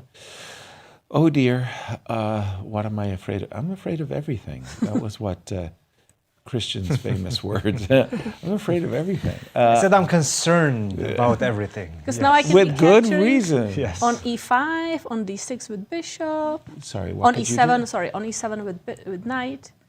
But I agree. This is like a double-edged position. Right. Okay, let's just see what did happen, by the way, because she did play g5. I was about to retreat my knight. Somehow I want my queen on the queen side. I don't want to go back to d8. I don't want to meet queen d8 with... I don't want to meet knight d5 with queen d8. Because I like f4. Maybe that's what Megan wants. She wants to just now try to activate that bishop on h2. Okay. f4, and what can I say? You got it. Hey, baby. You know, it's funny because we were talking about the half-open C file. Now you've got the half-open F file, and the first thing you're thinking about is rook f1 and rook f3. And the first thing I'm thinking about is rook a5 and rook c5. And maybe on a good day, if I can play bishop to g7 just to try to fortify my king. But we know what this is all about. Whoever gets there first with the most on the king side is going to win the game. So one thing I want to look at is the game between Atusa Pourkashiyan and Alice Lee, because Alice Lee is kind of struggling, but the funny part is she keeps all the back pieces on the back rank. Right. I mean, development. Who needs it? It's overrated. At one moment, she decides to develop, and then no way, I'm going back. So let's take a look. Okay. A4 happened. A4 happened. Slight questions about A4. I like queen B3. I like playing for bishop A3. I loved playing C4 and C5. A4 I'm not a big fan of. Nonetheless, after queen D8, I'm a big fan. This is just simply bishop a great... A3, you're supporting D6 push whenever you want. Bishop F8 by Alice. By the way, I'm going to ask you about the clock times too, because this is just a great move. So Atousa has 23 minutes and Alice Lee 32 minutes. You just can't play like this as black. I mean, your piece, and then came Bishop F8. It's like, wait a second, the bishop is not better on G7. It needs to be defending that pawn on E7. So of course, white is much better here. But now the question is how to continue, right? How to put more pressure on black's position. Well, there's this wonderful scene in Dune 2. Are you a science fiction fan? A little bit, not too much. Okay, so there's a wonderful scene in Dune 2 where Paul has to ride the worm. He has to ride the sandworm. And Paul has a mentor, and the mentor says, "Do not shame me." Like you're going to ride the sandworm, do it the right way. If you're going to play Bishop F8, and you're going to defend the pawn on E7. As your mentor, I'm going to say, at least put your bishop on F6 in order to be able to castle. Bishop F8, this is on just every level, this is just wrong. I mean, Alice, she wants to be threatening pawn takes D6. Right, I think that's the idea. With your bishop on F6, she's never saying she's going to capture that pawn because that just allows your bishop to recapture it and control the gray diagonal. Sure. When your opponent is completely undeveloping or regressing, going backwards, retrograde, in chess, the F7 square sweep. The weakest pawn at the beginning, right? It's only defended by one piece, which is king, and that's not a great defender. Attack the pawn. This is the most natural play in the position. And go for the scholar's mate. Exactly. It worked. It's worked 10 million times at least. And after Queen C7, we were having a break. Darush was just saying, you don't play necessarily for a direct attack. You play for a zugzwang. You just ask black, please make a move. If, for example, go bishop G7 to castle. Ouch. Yeah. That's it. I'm distracting the defender from the bishop F7. can't move. This bishop can't move because you really don't want to see rook takes B7 landing, and that looked like. I think Dariush was saying that rook A7 best move, which is like ridiculous. Okay, so Atousa is definitely enjoying her situation, and for the first time, because she's played Alice Lee 3 times previously, as we saw in their head-to-head matches, and lost every time they crossed swords. So F2, F4 on the board, captures, and guess what? Bishop C4. Bishop so C4. Targeting that pawn on F7. The only thing that's a little bit concerning for Atousa is she has this great position, but she keeps spending a lot of time on her moves. So she only has 23 minutes to play, and Alice has 30 minutes. It seems to me like white has a huge advantage, but that's going to be decided by time. I'm going to turn our attention to Cristian. And the problem, again, we said at the beginning of this whole attack, she needs to play a long attacking game. She's trying to finish things off too quickly, right? She's trying to checkmate her opponent, which is fine, might work. But the best path forward would have been to just go that C4, C5, just simple route. Gain space, slowly but surely gain space and put pressure on the B file. Still with a tremendous position, nevertheless, Alice Lee is fighting back. All right, and what do you have for us on your board? Well, let's take a look at this one because the Wonder is completely winning. Wonder is completely winning right now against Abrahamyan, not only on the position but also on the clock. Take a look at what happened. We left it off after G4. G4, bishop to G6, and bishop to E1 was what he did. And now he played the move queen to E7. Forget about the cross there. It doesn't really make much sense. I was looking through the lines. It's not a missed opportunity. Rook A to E8, and it looks a bit funny, but it has a clear plan. It signals the intention of opening up things with F5. Exactly. You put the other rook on E8, not the rook from F8 to E8. You're obviously hinting at the fact that you want to open things up. After King H8, followed by F5. Bishop to C3, we exchange. And now finally my bishop is getting back on a beautiful diagonal. It was kind of locked on that side. But after knight to D2, bishop to C6, you can understand things are starting to look pretty good, pretty juicy on that diagonal. E4. This was the move. A rook to D8 immediately taking into account the new weakness, the square D4. Rook to E1, you want to move the knight. You cannot move the knight without losing the pawn on D4. Rook to D4. Posting up with the rooks. Exactly. And knight to C4, this is the position. I don't think we have a move yet. But I'm seeing 53 minutes. I'm seeing 8 minutes for Abrahamyan and a simple position for black. I have a menu of options of how to continue my attack. The best path forward seems to be just to try to completely destroy your kingside with a move h5. And this seems like a good option as well. Sure, don't take on e4. Don't do it just yet. I mean, if you take with the bishop, obviously f3 might be problematic. And if you take with the rook, this is still good. But after knight to e5, you're starting to allow me to get somewhat some counter chances in the position, some tactical counter chances. Now the bishop on c6 is in trouble. The bishop comes back to c4. I finally have a good piece in the position, the knight on e5, at the expense of a pawn. Still, don't do it. Absolutely no reason to do it. Just go h5. You can start with g6. You can play a lot of moves. White is running out of moves right now. Right. You would love to go knight e3, knight f5. Whenever you touch the knight and put it on e3, I take with the queen on e4. Nice. And I'm starting to look at your king. By the way, Cristian, if you go h5 and let's say white captures, yes, do we then I go queen g5 and then rook d3, right? We have some tricks. If you go king h1, maybe rook d3 is kind of game over? I think everything is game over right now. Including rook d3 most likely. Knight to d3 is also absolutely game over. Let's just see. Rook to d3 allows me to go queen to e5 apparently, but there's no reason to get fancy. I mean, I have so many straightforward ways to finish this one. This is one of them. Now if you take, the pawn on h3 is also falling. So you're in deep trouble right now. A menu of opportunities right now for a wonder. He has time. He will spend some of it to try to find the best path forward. And Abhimanyu, g6, yes, fine move, just a fine move. Passing the time because you're simply running out of moves. And hey, we're at move 27. You still have 13 moves to make until time control, and you have 8 minutes with an impossible position. Good luck. You were mentioning knight e3 possibilities to knight f5, and boy, a wonder already took that away. How about our tournament leader, Exactly. Fabi's back. Fabi's back. Fabi's completely back in the game. Let's take a look at how that happened. After king b8. King to b8, yes, and bishop to a6. Okay. And a big mistake right now, from a practical perspective by Christopher. First of all, you should ask yourself, is my opponent threatens anything in the position? Is bishop takes for a real threat or not? No. It's not.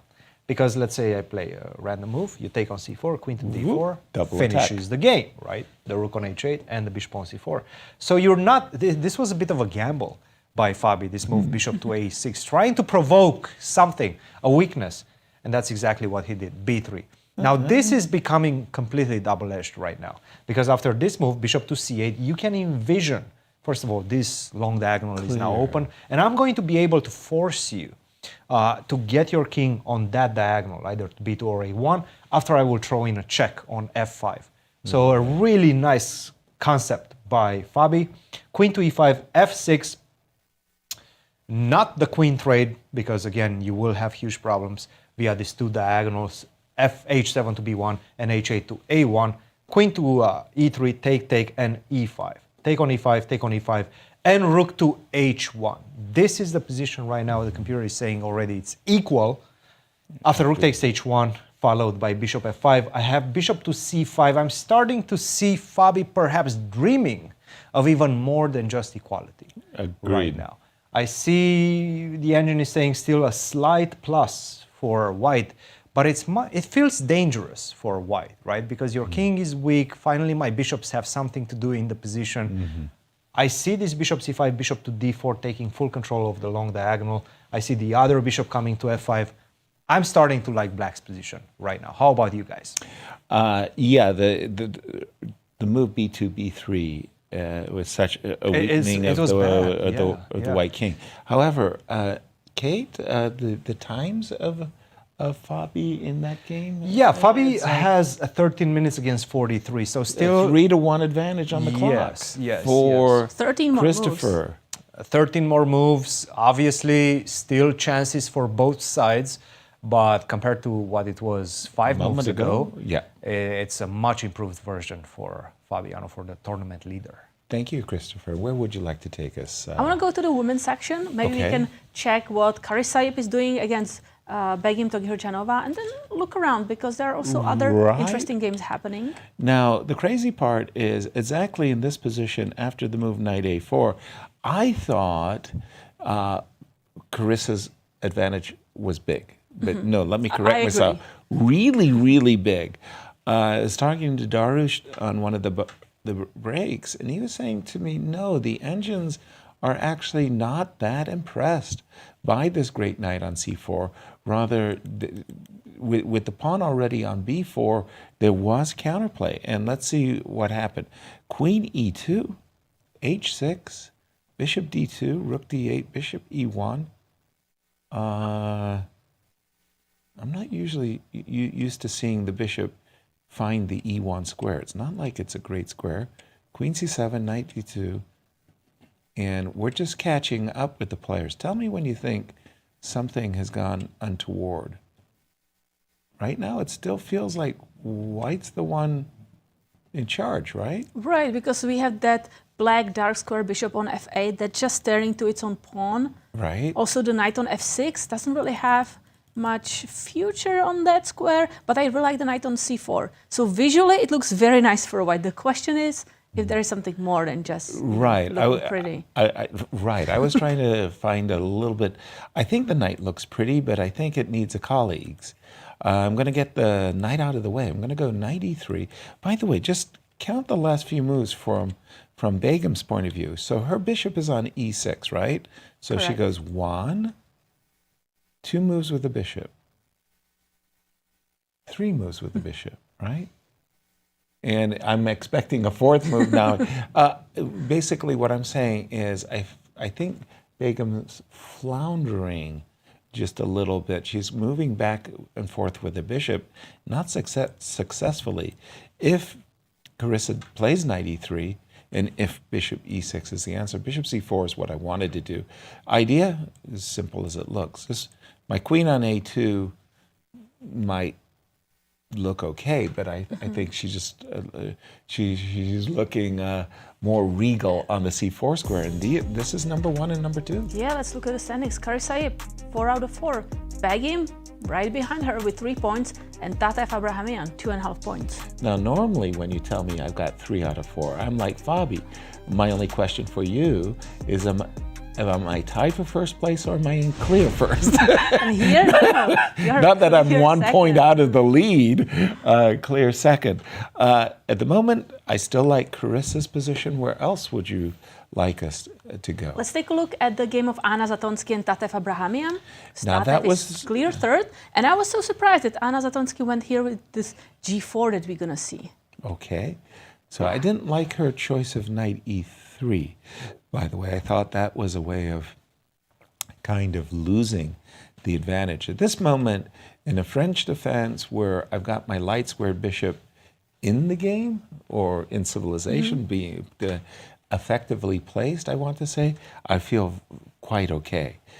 G4. G4, like that's a very aggressive move. I understand you want to push the light square bishop away, but you are weakening your king. And most especially the f4 square. You tell me, do you like what Anna did? I think it's very risky, in my opinion, what Anna did. Me I too. understand she wants, she lost, I believe she lost the last round, right, with Begim before the rest day. So she does want to bounce back. She has white pieces. She wants to put pressure on Tatev Abrahamyan. But yeah, Here she might be over playing the hand a bit. For example, let's just throw a move. I don't know if it's a good move. I don't know if it's bad.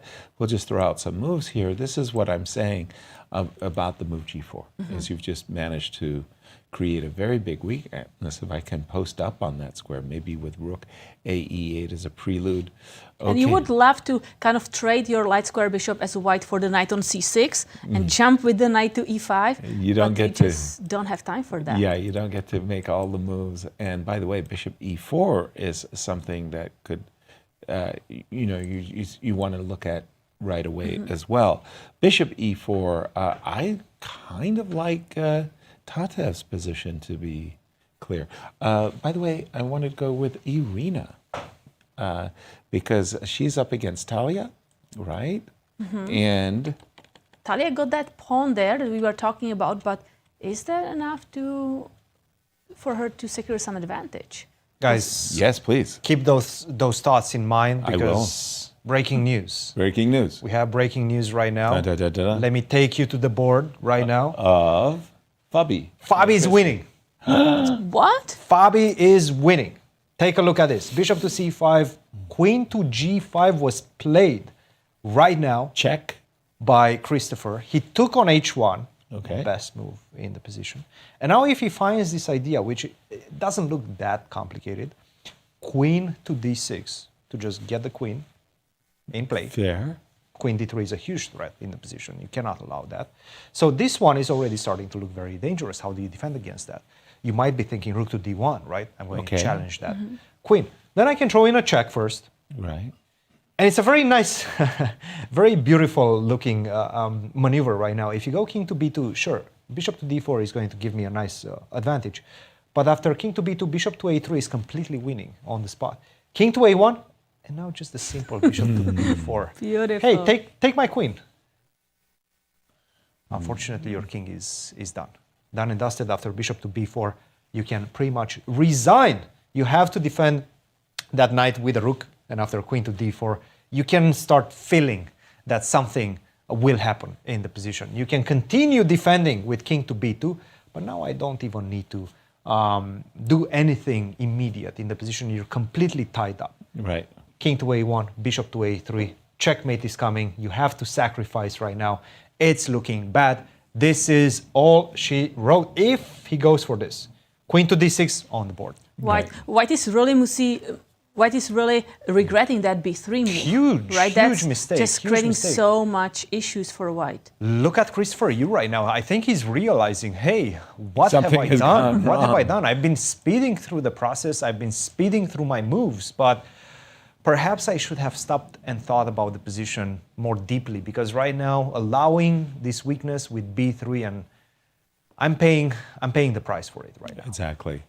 Thank you for that, Cristian. I feel like we're missing a number of games, or we haven't seen enough of, for example, Levon versus Sam Shankland. Levon, a pre-tournament favorite, member of our Olympic team, he's not having a good tournament. In fact, he's at -1, 3 draws, a loss. He's white against Sam Shankland, and as we know, Sam, it's come close in like almost 4 out of 4 games, but hasn't gotten a victory. After capturing on b3 and a7, a6, I'm an English opening player. For me, if we reverse colors and consider this position as white's position, I've got what I call a dream English. I've got double bishops, fianchetto. I've got the open c-file like I am supposed to have in a Sicilian. I actually have the 2 bishops advantage, a weak pawn on e4. White's not losing, nothing like that. But I'm saying I've come out of the opening with a big advantage in my mind. Also a very, very safe king. So I'm wondering what it is about this position that Levon found attractive. Let's pick up the pace a little bit. And we're getting it to a position where, for me, I like black. It's just that simple. I've got the 2 bishops. I even got rook c5 ideas, give me the bishop, rook e5. I like everything that's going on for Sam Shankland. Bishop g5, rook c4, we're catching up with the players, and I'm seeing things that should make you worry. I mean, this is kind of a dream position for dragon player. If they are not attacking on the queen side, the king, they really like to play strategically. And by the way, I really like that bishop on h8 that was able to hide, because there was this rook e8 just moving away the rook. So we are getting ready for that bishop h6, and we can hide the bishop. To retain the bishop. But I'm seeing, for me, I'm seeing advantage and the clock times. So Levon has only 9 minutes, whereas Sam has 32 minutes. Brilliant. Advantage, black. Grigory versus Sam Sevian. Also, I want to just say advantage for Sam. Although, just a second. Yes, he did win the pawn. He captured on d5, went back with the bishop, and this is where I think it was queen c1, where Cristian had said, yeah, you're a pawn down, but you're starting to get some play thanks to the weakened black king. Well, I'm a pawn grubber. I like Sam's position. But a bit of a missed opportunity for by Grigory. He played this move queen to c7, right? Maybe we can go back. Yeah, keep going. I'm not sure what. Yes, queen to c7, right there. Stop right there after queen to c7. Yeah.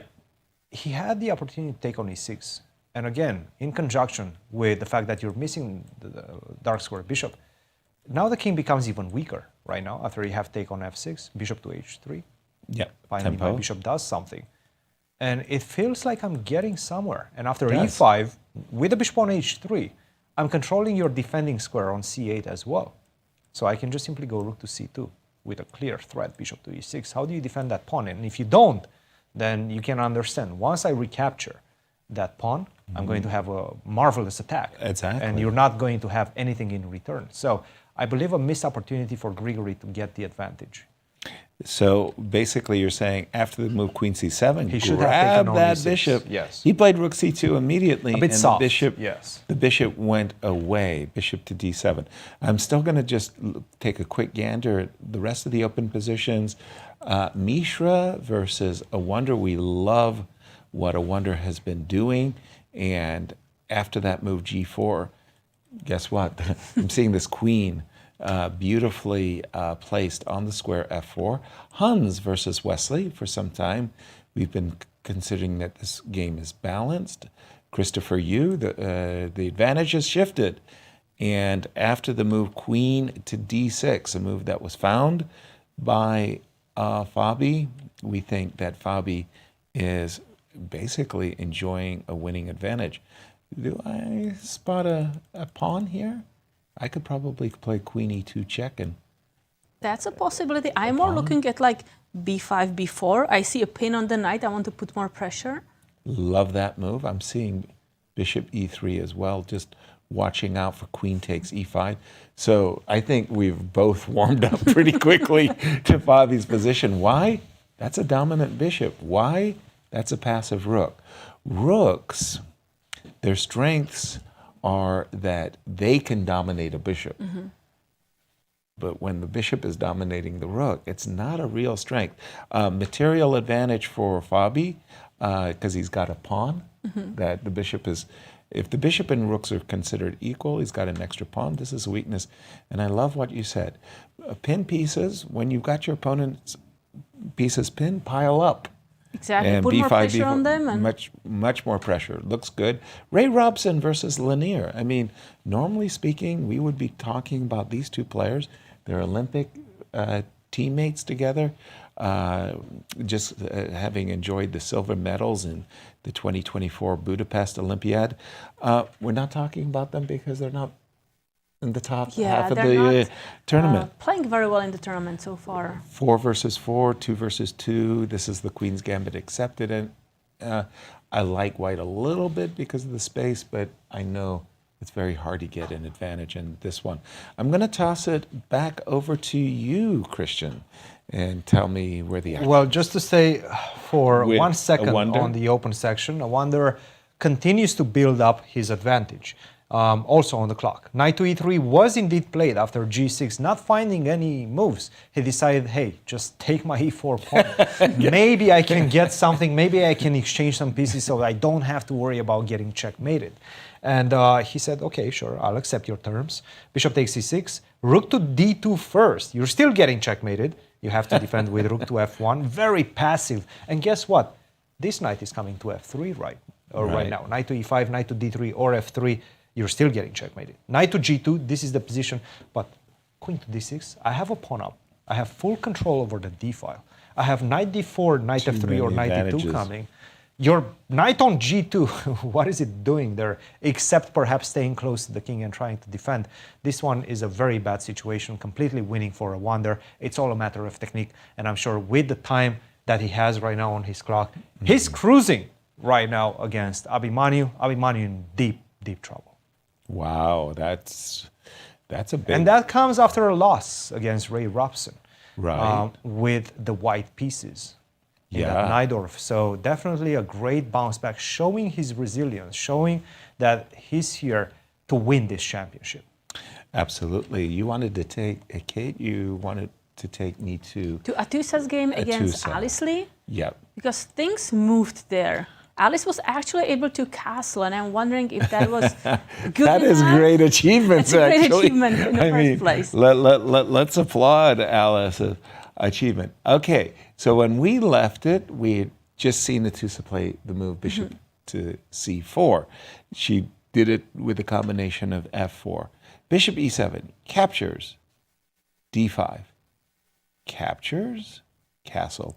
So what's the material count now? So 1, by the 2, way, 3, 5? there was a bishop hanging on a3 instead of castling, but how are we going to win there?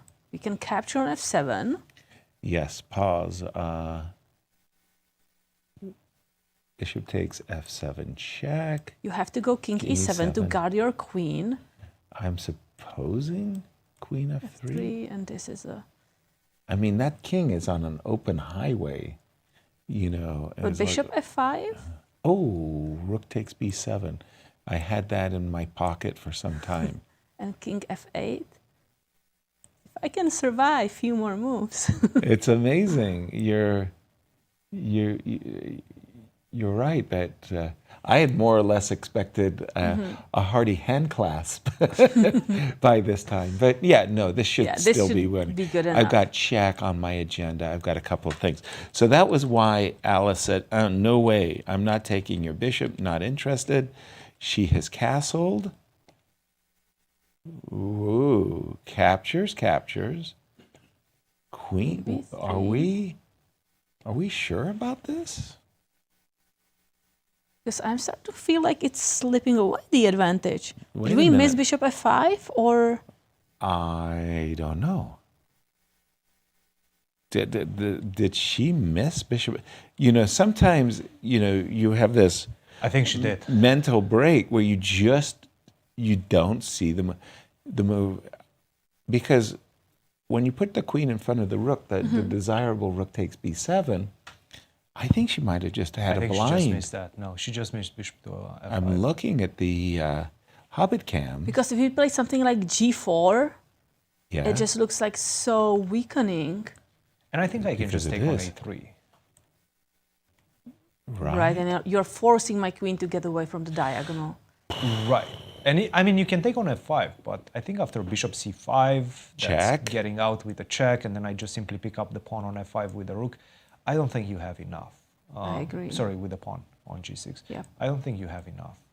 Enough pressure down the file. No. I mean, look, I'm a piece up after all. Yeah. So what was the missed part? Because we were really enjoying Atousa's position. Well, at this, I just like White's position. It's not like I'm checkmating or winning by force. But first of all, I've got the material back, the pawns that I'm up. I've got a dominant bishop. Go ahead, make my day, move your bishop, allow me to play rook takes b7. You don't want me to play rook takes b7? I've got another idea. I might post up.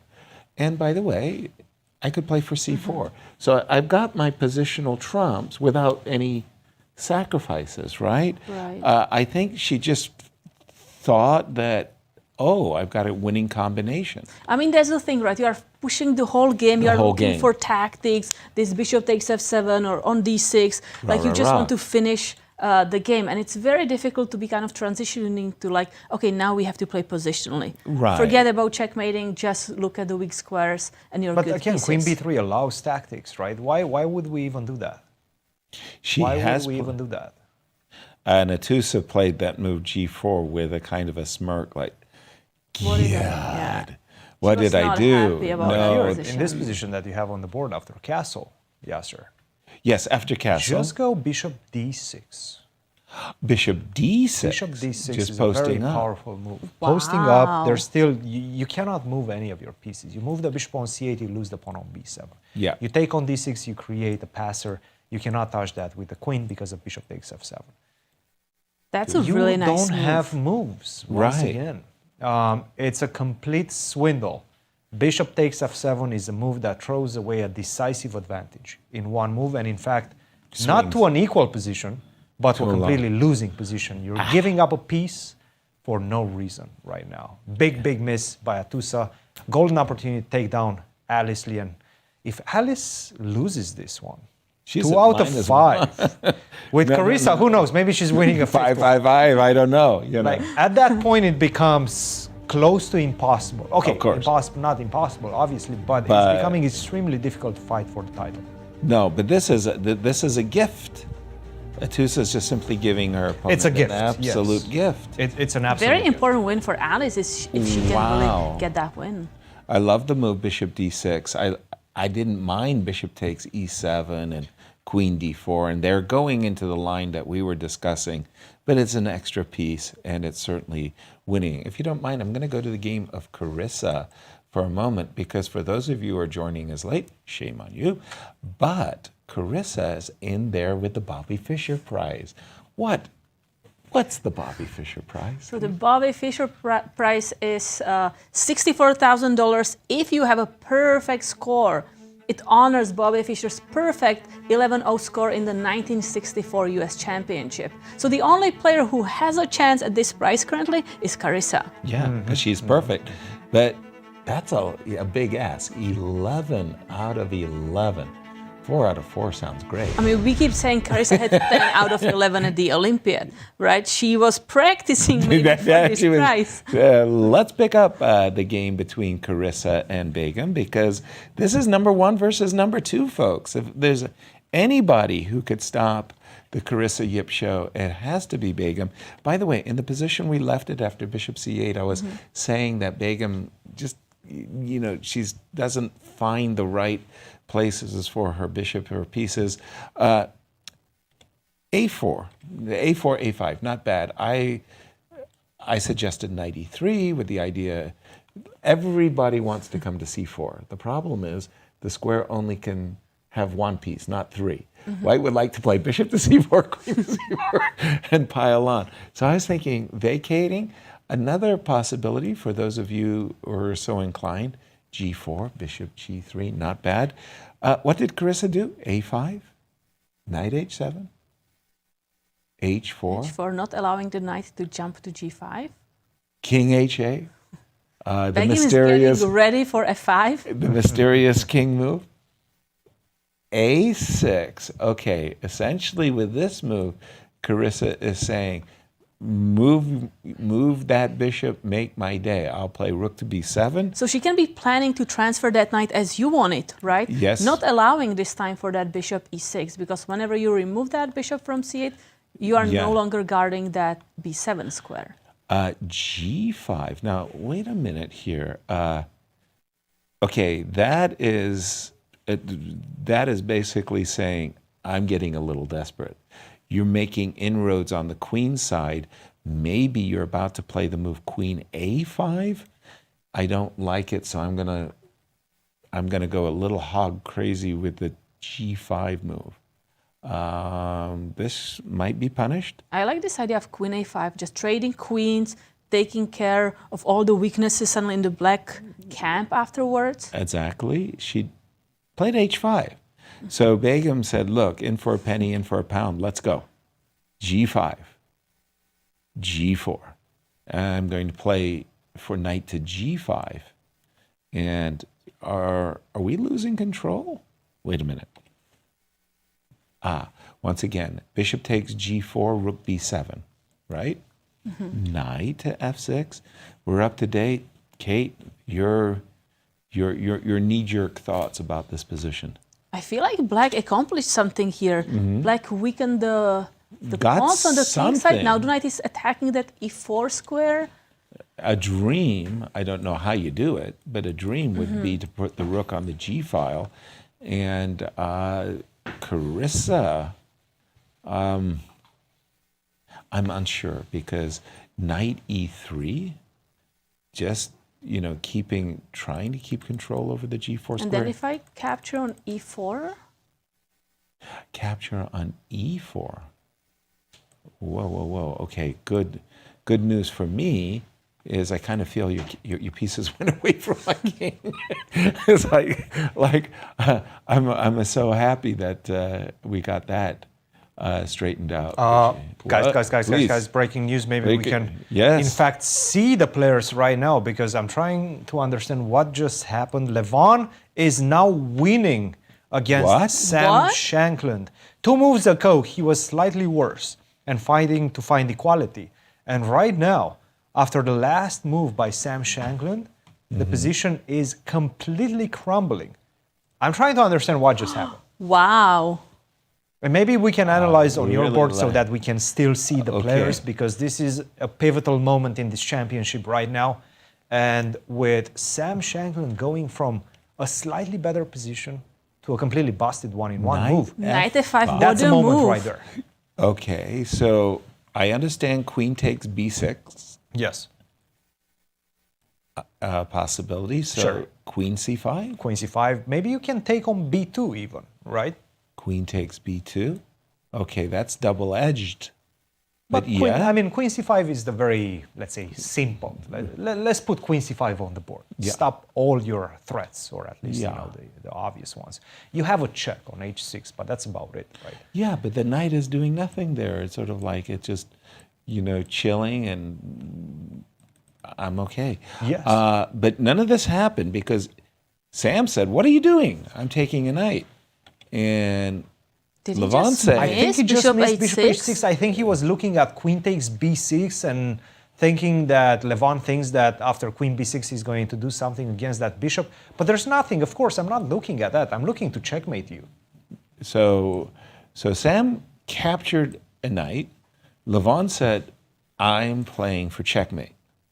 And the problem is, if you go bishop g7 here, yes, with the idea of queen g5, trying to defend with knight h5, I'm like, I don't care, I have rook g3. I take on g7 or I go rook g3 first. I love the move rook g3 very, very, very much. Queen takes h5 is next. This is over. This and is it's just game over. dead This lost. is pure game over right now. There's mean, no way to come back from this. Wait, do I have something? So bishop h6. This is double question mark, triple question mark. He must have missed this bishop h6. Yeah. That was just like blind spot. Totally. He was looking, as Cristian said, on the queen side. Do we have the Hobbit cams for Sam Shankland, or I think he's covering them if we have them. I feel like you can tell by his emotional reaction. Sam never hides his emotions. I wish we could see the Hobbit cam for Sam right now, because he's a very expressive player. And once again, I mean, They are playing. We have a few boards, the World Chess Hall of Fame, that are set up with these invisible cameras. So there's a cushion on the players' table so that they could put their elbows. But underneath that cushion, there's actually a camera peeking out, so we can see the players. And there's the Hobbit cam that we're talking about. I think Sam is looking like dead at his G7 square. He seems to be looking down and towards the king side. And Levon is basic. And that's one is over. Wander Liang takes home the full point for a good reason. He got a great position, great preparation. Out of the opening, it seemed like a Wander is the guy, this one, and he got it done.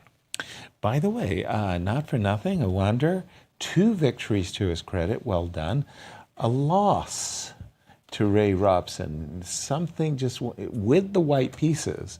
It was like without a fight, if right? If he 3 draws moves. that game, he's tied for first. Anyway, we are seeing bishop h6. I'm looking. I don't see anything. Maybe the best move is knight h5. But then we transfer, right? Queen Check. g5. But then I take on g7. And you take, yes. Because bishop takes g7. Because the desire, it's not desirable.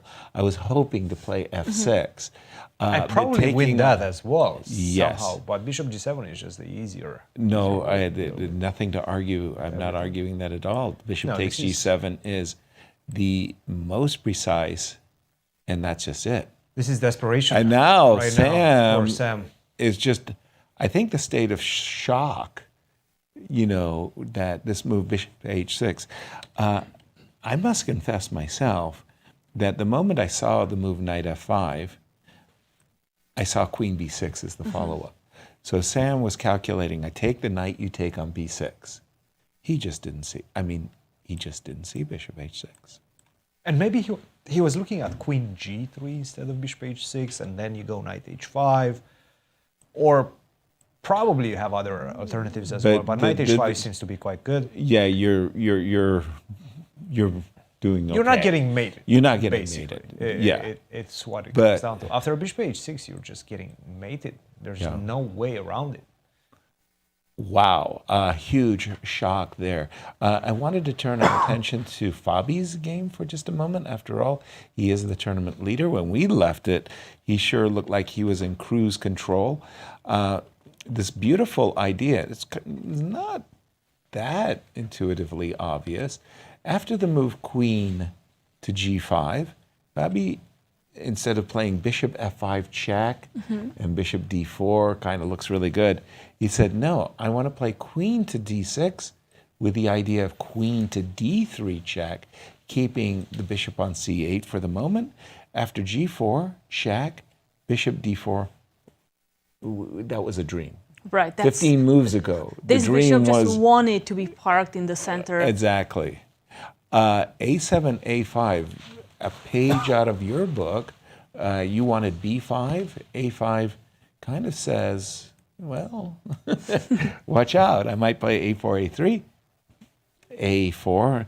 It's always nice when you can get your opponent to play according to your tune. Queen E4, very simple idea. He's going after that pawn on G4. Give me the pawn, I'll park the bishop back on F5, and the king, the white king, will just be helpless. Queen F6. What is that move? Help me out here, Kate. Queen D6 well, if you capture check? with queen on G4, of course I'm That's capturing clear. that pawn. So if you capture with bishop... That was my question. Huh. So you definitely have a check, but it feels like one and done, doesn't it?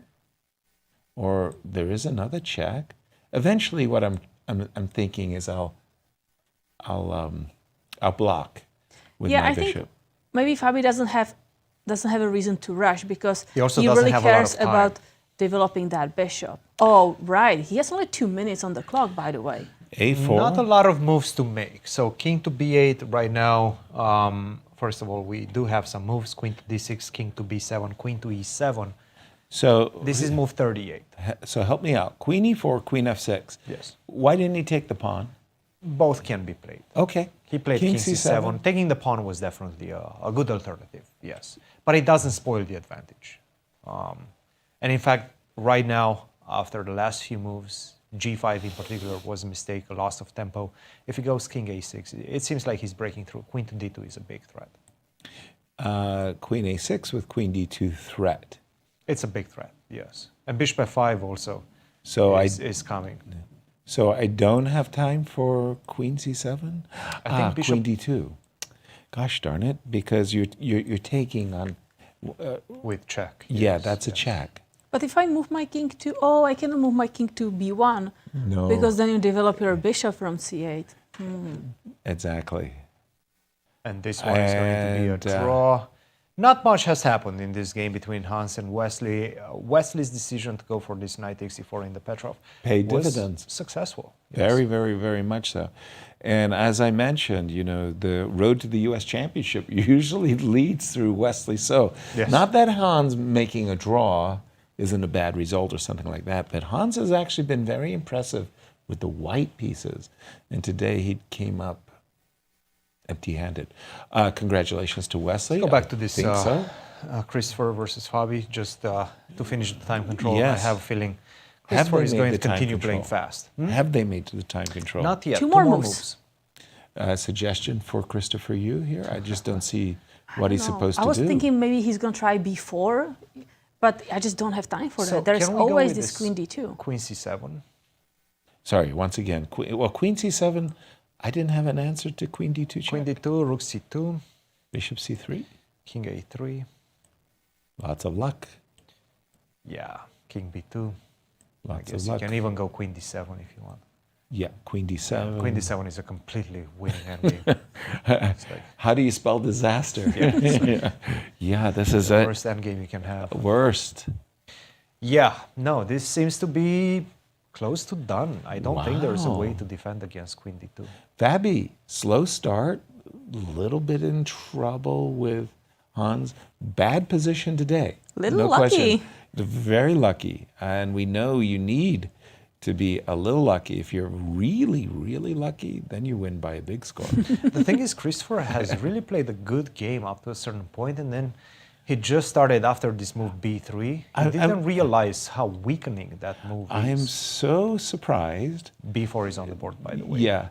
I'm so surprised that, I mean, it looks innocuous, right? Okay, bishop a6 looks like, you know, I've got to make a move. And as Cristian was mentioning, bishop a6 does not come with a threat. Bishop c4, queen. So you could do anything. You could play h4, you could play f4, you could play knight e4. Knight e4 makes sense to me. b3 looks like a good little move until you start to realize now the dark squares all became weak. So can we go Rushing back ahead. to the position that we have right now? Yeah. What do we do after b4? Do we take on c4? What's the move here? We take Queen on d2. b4. Everybody has their ideas. We take a queen. I thought queen takes c4 is the most... The problem with queen, can I play this move? Right. See, that's a problem because now you are pushing for that b5 check. Queen takes c4 is on the board. Oof. Yeah, I think that's just the also easier very way because simple. you're not getting mated with b5 now in the absence of the pawn on c4. No b5. b5 checkmate. I just take and then take with a queen. b5 checkmate. Then No the checkmate. realization you cannot capture the queen. Right. Oh man, that hurts. Queen takes c4. Very, very powerful. Yeah, no, this looks like it's winning. And that was move 39 or 40? 39. One more move before the time control. Oof. Alice has won her game. Not convincingly. Wow. He was... In their lifetime head-to-head matchups, Kate, you were showing the audience an 0-3 result. Atusa has lost 3 times previously, and she did it a 4th time in a row. And this one will sting. She had a great opening. She was winning. She was winning completely. Alice could not develop. She just had all her pieces on the back rank. By the way, I'm looking at Atusa, and she's behaving absolutely ladylike. Everything's fine. She shook hands. She's going to go walk out the door and scream. Oh, yes. She's got a howler. Oh, yes. Like, what on earth? And she has every right to be upset. It's always so sad when you accomplish everything you wanted in that game. You Everything. just know it needs the finishing touches, and you just blunder. You just miss a move. Yeah, this is so sad. Terrible, terrible, terrible. Let's just catch up with the finishing touches, did you say? We have a game between Fabi where finishing touches seem to be the order of the day. I think in fact the move queen takes b4 was move 40 for Fabiano. And So that right is- now he has all the time in the world to figure things out, which is not going to be very difficult. Bishop to b7 first of all. I was about to say bishop to b7 sure got... How do you defend? Well, I have no pawn shield in think front of it's my over, king. right? And that's terrible. Let's move over to the game of Levon, if you don't mind. And his because- amazing bishop h6 move. And Sam is still thinking, but... Or maybe there were actually some moves. Let's take a So look. we left it, bishop h6, lights out, knight takes, stopping queen g5 checkmate for the moment. Knight takes, threatening queen g5 checkmate. Bishop e5 making room for the king. Knight. Oof. Wow. Ooh. Let's take a look He's at starting the to show off. checkmate. He's starting to show off. No, he's getting style points here. He's good. And now queen g7. No, queen g7. You have to Oh, queen g7. Come on, queen Yasser. G7. I wanted to go. Oh, you're so right. You get style points. This is a beauteous one. Queen g7. Thank you, Kate. Boy, shame on me. Knight takes d6, f6. Once again, stopping queen g5 if forever just for a moment. Well, there goes one rook. There goes bishops, otherwise queen g3 and queen g7 checkmate. And once again, a different way of getting to the checkmate, the beloved. Wow, talk about turning points in a game. Wow. Yeah, this is pure pain right now for Sam Shankland. King to h8. Okay. The last attempt to create a threat. Last gaps. He's going to take on e5, rook to g8 is going to be met by rook to d2, just dropping the rook back. You're not giving checkmate on g2. You're not even getting anywhere via g2. This is over. Because you don't have any f4, f3. f4 is defended by the queen and the rook. And Levon d2. played instantly rook d2. Yeah, I think this is just a resignation. An extra rook. No. That's good enough. Yeah. Good enough. Yeah. Yeah, rook g8 was the last chance saloon. You finished your threats and... Wow. So we're seeing a couple of... We've already seen a wonder win. There's the handshake. Yeah. We just saw Levon get back to 50%. And for Sam Shankland, these 5 games have been a nightmare. He's like, I can't just push through it, right? You know, you're always so close. Today, he had a really good position with black pieces. And again... Very frustrating. Yeah, he stormed off. I understand it completely. Atusa also, like, what do I have to do to win a game around here?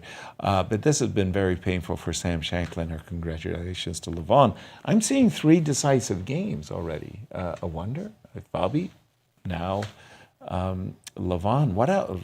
You started the whole show talking about decisive rounds. What did you just do? So we had like 2 of them, right? Well, we're going to see Hans Fabi. who made a draw. Hans made a draw. A wonder won, Levon won. Grigory against Sam. Let's take a look at what's happening in this one. We haven't looked for a while. First of all, let's gauge the time. 6 minutes for Sam, 12 minutes for Grigory with 9 moves to go. Right. How is this position? I see an extra pawn for black.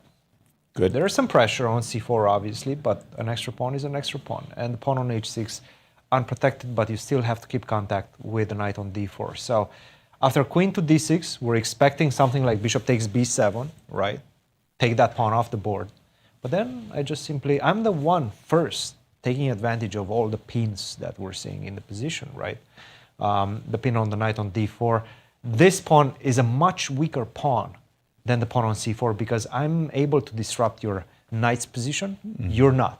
You're never disrupting my defender's position on b6. So it's looking good for Sam Sevian right now.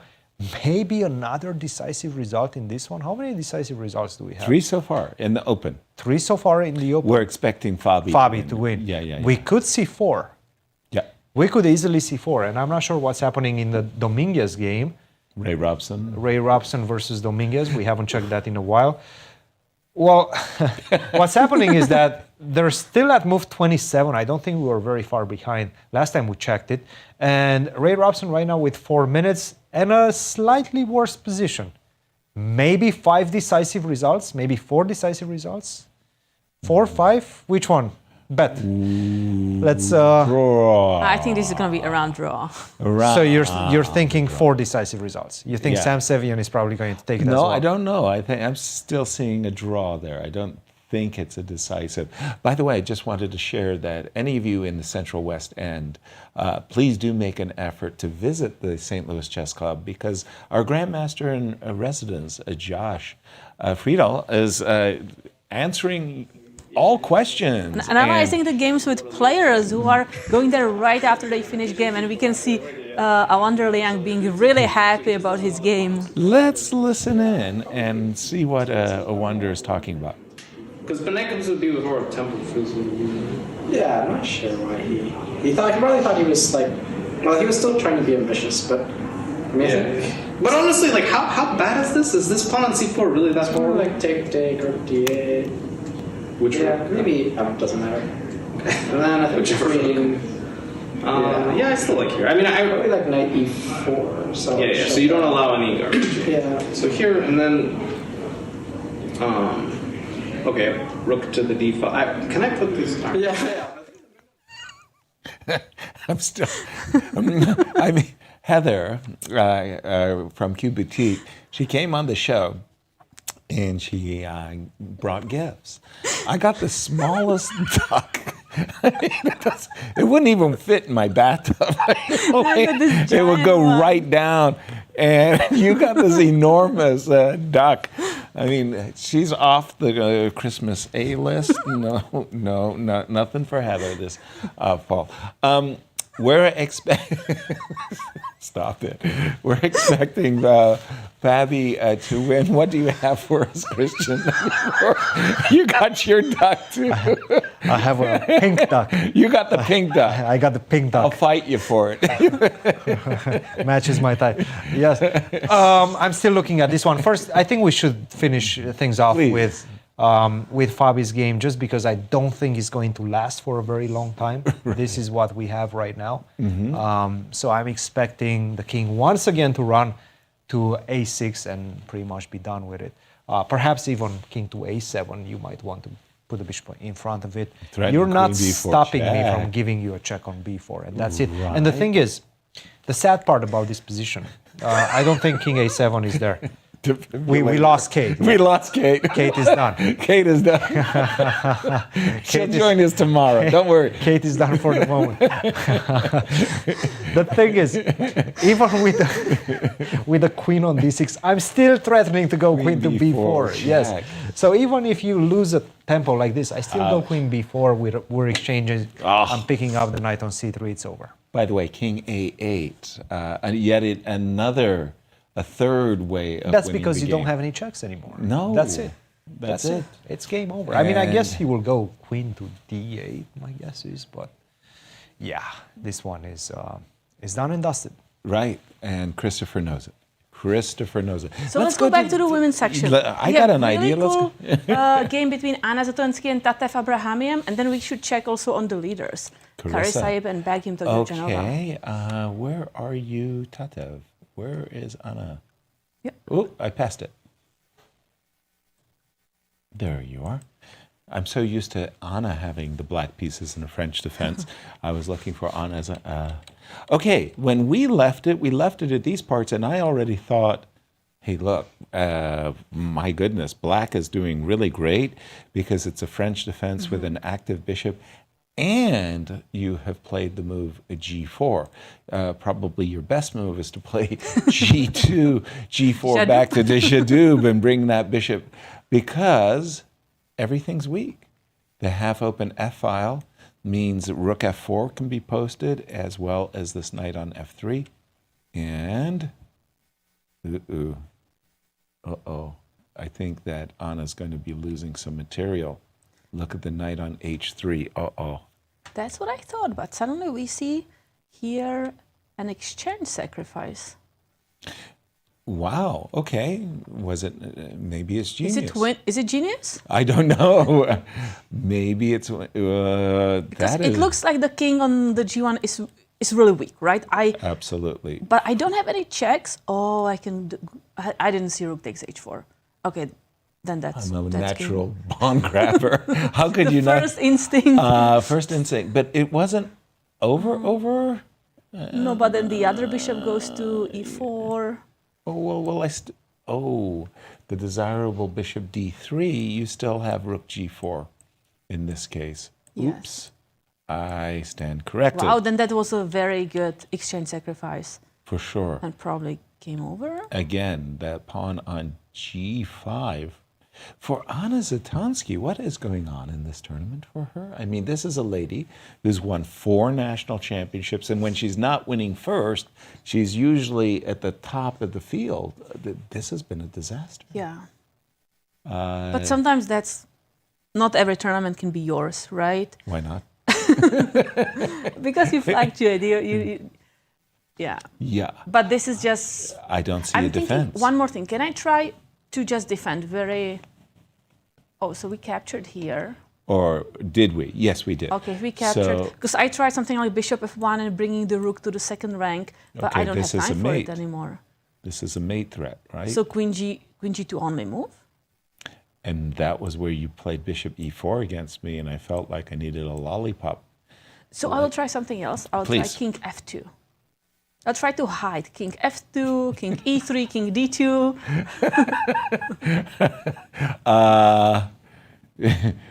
Bent Larson, nobody believes you. How are you handling queen h2? You can't go king e3, queen f4, so you'd have to go queen g2, right? Mm-hmm. That's not over. Okay, but this is over. Ouch. And once I go queen e6, I'm giving the f4 square for your queen. Or Yeah, queen even h2. Ouch. That's no running shoes for you. In fact, I just don't even see a move. Actually, we see the 2 question marks on the board now. I didn't see it at first. We get the orange bubble for a single question mark for the double. And let's switch over to Fabi's game because we're about to see a handshake here. Christopher. Not really sure what the next move for Christopher will be. The problem with queen to c2, try to defend against any sort of... Actually, the big problem is that I still can go queen to a2 checkmate.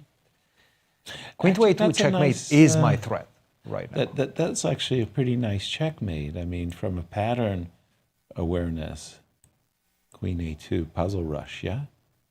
So perhaps he wants to go rook to c2. Is that it? Try to make some space for the king to go to c1.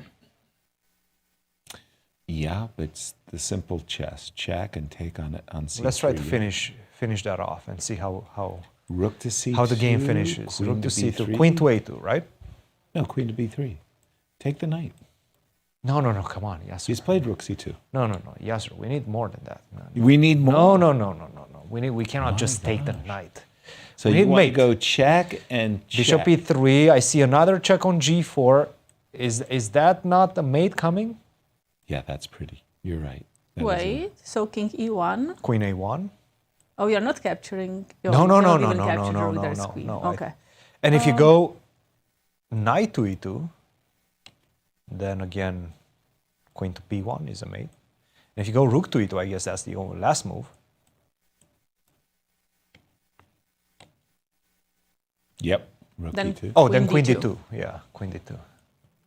I think that's a forced mate, guys. Wow. We have to agree. So let's watch the forced mate unfold. Not in my day, but rather back in the day, there used to be a rule in chess that the player would announce mate in 6. Checkmate in 6. Queen a2. He would say. That's the first and step. Then the opponent, if the opponent could avoid the checkmate in 6 move, but last for the 7th move, he won. He won. So today, nobody announces the checkmates, but it sure looks like Fabi has worked out those checkmating patterns that Cristian. And that's it. There they are. Handshake. Very nice cooperation between the 2 bishops and the queen. Fabulous. Fabi's running away with it, guys. +3. You know, and I was objecting to Ben Underwood's model simulation. I guess that AI, man, that AI knows AI. what It's his about. model. It said 64%, and look what his model came up with. He's looking like a Nostradamus. By the way, is Did that you see 3 in a row? just ripping off the score sheet? Oh my goodness. I know that feeling too. Yeah. Okay. Third, am I right? 3 consecutive victories in a row for Fabi. He just beat me. He beat Mishra. Yes, He beat. yes, he did. Yes, Yeah, he did. he started with those 2 draws, right? Started with a worse position against Hans. Save that. Started with an almost winning position against Levon. Right. Did not win that. Right. And since then, He won with Ray Robson. he's like a Swiss time machine right now. He's just like perfect for He's the in his zone. Anastasia caught up with a Wonder Liang after his victory in round 5. Let's listen to the interview. I'm here with Evander Liang, who just won his game against Mishra. It was just amazing. I mean, it's so straightforward victory. How does it feel for you, and are you happy with your results so far? Yeah, it's good. I mean, I was trying to go for a draw, but then I accidentally won, so it's a little disappointing. But yeah, luckily I'm out of here pretty fast, and so that was the main goal overall. So it's good. Yeah. What do you mean disappointing? You know, I thought that still you are ready to fight and you will be happy with the result. I was trying to leave as soon as possible, but same as my game with Levon. I was trying to draw and he was trying to lose, and so unfortunately today he came out stronger in that respect. But sometimes it happens. You can't always get everything. Absolutely, but I know that you have this habit to come a little bit earlier than the other players for the games. Like, what connection do you have? Like, why do you do so? Oh, I have nothing to do before the game. Actually in the morning I just sort of play video games and stuff. And so I thought normally it's better to just, chat with some of the friendly people here, Leonard, Chris, you. So, this is just, what see what they're up to. Yeah, just get a friendly chat going, hang out a bit. Yeah. So you would like to have some socializing before the game? Does it make you feel better before the game? Something like makes your mood better or something like that? No, I mean just for fun. I mean I'm just really bored, so I just try and find something to do. If I could, I'd grab the other players, but I think they're doing something else. I don't know what. So preparing, perhaps, yes. Perhaps, yeah. But it's a good time. Yeah, you guys are great company. So thank you so much. Yes. And last question, how do you feel about your results so far after 5 rounds? Yeah, I mean, going into this tournament, I was trying to make 11 draws. I think it's a historic result, never been done before. But after 5 games, somehow I have more decisive games than draws. And so, it's a really bit of a struggle. I think the other opponents are fighting me very hard. They knew I had this goal coming in, and they're fighting against it. And so far they're coming out on top. But I'll try and steady the ship in the remaining rounds, yes. So you failed with all draws, but now the players know what was your plan. We'll see what will happen then. Thank you so much, Evander. All the best of luck for you in the next rounds, and we go back to the studio. Thank you, Anastasia. Thank you, Anastasia. I know how it feels, Evander. Sometimes the things just don't go the way you've intended, and poor guy is winning too many games. He just wanted his draws. I think he should get an award for the most cheerful player in the field. Right. He's just so happy. Everybody around are the best company. We have made a time control. Let's take a look at our standings before we go on a break. Let's start with the results. So Atusa Pourkashiyan lost to Alice Lee. She had really great chances at winning this game, but Alice sneaked. She hit his king, her king, and then she won the game. Wow. The other 5 games are in play, and in the open section, we have a number of decisive games already. We've just seen Evander Liang won, Fabi won, and the third Levon Aronian won. Just one, so 3 decisive games and a draw. And here we see Hans Niemann, he drew Wesley. So, and then as we said, Levon Aronian won against Shankland, Abrahamyan and Mishra lost to Evander Liang, and Christopher Yoo lost to Fabiano Caruana. In the first 4 rounds, a lot of decisive games for the ladies. The guys want to catch up. The open section, we're seeing 3 decisive games. We're going to take a break, and anything special? Just nothing? Nothing special. We will be right back. Break. We'll see you on the other side.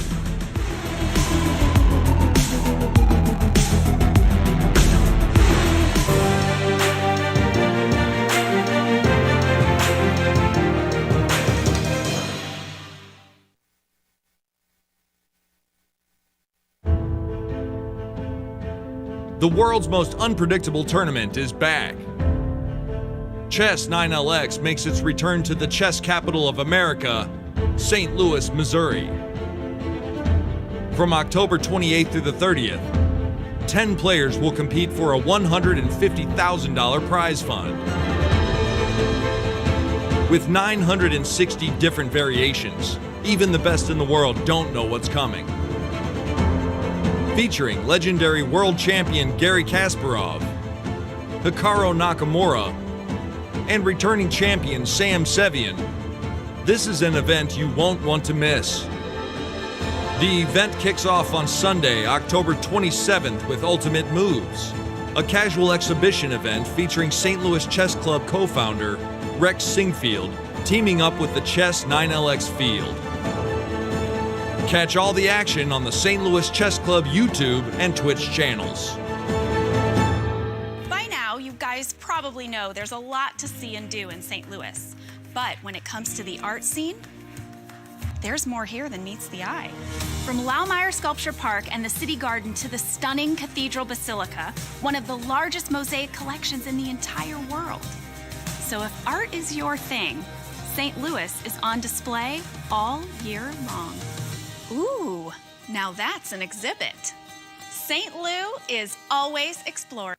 The St. Louis Chess Club is the premier chess facility in the United States. We bring the educational benefits of chess to thousands of students across the St. Louis area. We also promote chess at the highest levels, hosting all levels of the U.S. championships as well as high-profile tournaments that attract the world's best players. Become a member and enjoy perks such as free classes and lectures, weekly tournaments, and so much more. Visit stlouischessclub.org to claim your membership today.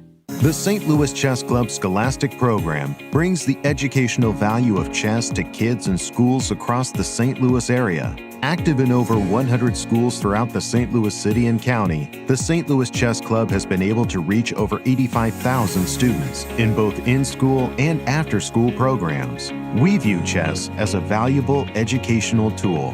Learn more about our scholastic programming by visiting stlouischessclub.org/education. We're the Corey family. Welcome to our show. We made it, guys! Yeah!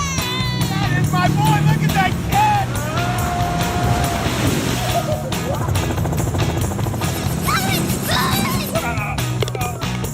You guys got to see this. That's our show. Now go start yours at visitmo.com. In the world of collegiate chess, there is no team rising quite like the one at the University of Missouri. The team has brought home title after title, including the 2024 Pan American Intercollegiate Championship, and were the 2024 Final Four champions. Guided by their head coach, Cristian Chirila, there is no stopping the Tigers. Respect, responsibility, discovery, excellence. University of Missouri. The World Chess Hall of Fame, located in the heart of St. Louis's historic Central West End. Want to know why chess has intrigued people around the world for nearly 1,500 years? Stop by and learn about the impact of chess from our 3 floors showcasing the art, culture, and history of the game. The World Chess Hall of Fame has something for everyone to enjoy. For more information on current exhibits, please visit worldchesshof.org. When you visit St. Louis, you'll probably want to watch the Cardinals or the Blues. What about after the game? Heading back to the hotel would be a major error. Instead, boogie through the city and discover the music that gave the Blues their name at the National Blues Museum, Broadway Oyster Bar, or even the legendary Blueberry Hill. So whether you love the Cardinals, the Blues, or the Blues, come play with us.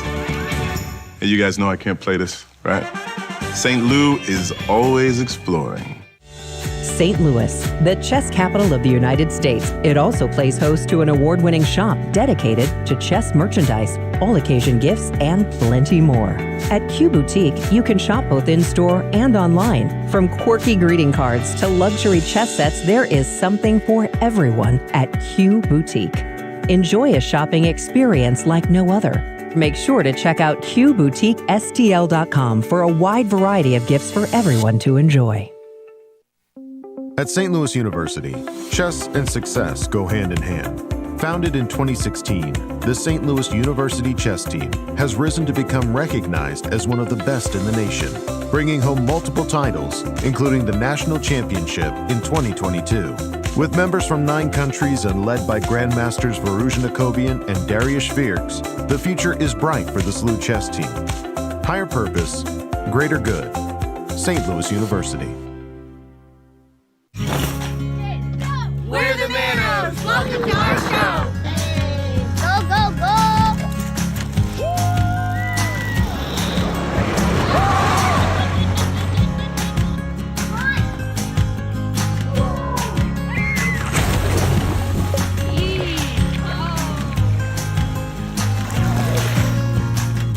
That's our show. Now go plan yours at visitmo.com. The St. Louis Chess Club is the premier chess facility in the United States and is among the best in the world. Thanks to co-founders Dr. Jeannie Cairns Sinkfield and Rex Sinkfield, the St. Louis Chess Club is a non-profit organization committed to promoting the game of chess locally and internationally. We bring the educational benefits of chess to thousands of students across the St. Louis area, promoting cognitive development, critical thinking, concentration, and analytical skills. The St. Louis Chess Club welcomes chess lovers of any age and skill level to come and enjoy the game of chess. We also promote chess at the highest levels, hosting all levels of the U.S. Championships and the American Cup, as well as high-profile tournaments that attract the world's best players, including the prestigious Sinkfield Cup, Cairns Cup, and many more.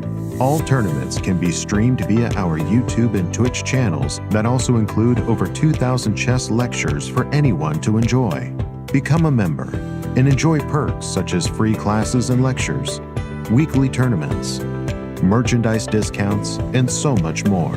Visit stlouischessclub.org to claim your membership today.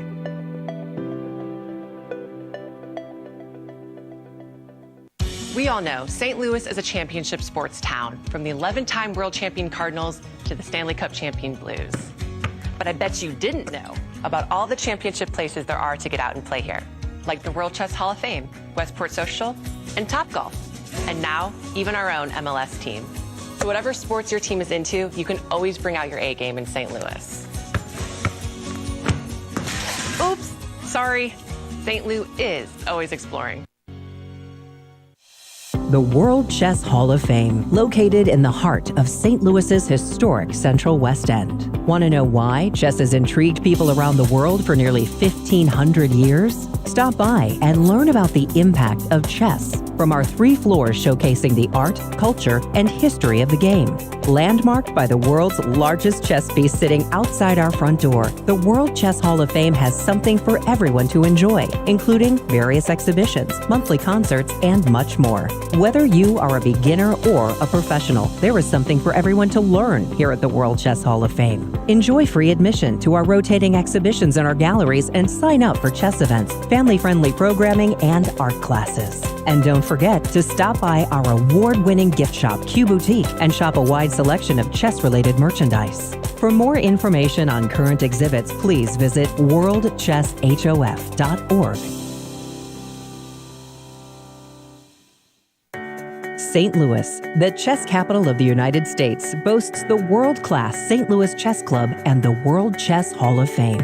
It also plays host to an award-winning shop dedicated to chess merchandise, all-occasion gifts, and plenty more.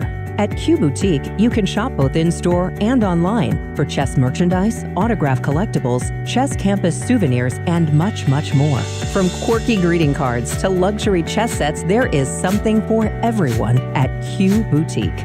And all purchases go right to benefiting new exhibitions and programs at the World Chess Hall of Fame, dedicated to exploring chess and its immense impact on art and culture. Located on the first floor of the World Chess Hall of Fame, enjoy a shopping experience like no other and become everyone's favorite gift giver. If you can shop in store, make sure to check out QBoutiqueSTL.com for a wide variety of gifts for everyone to enjoy.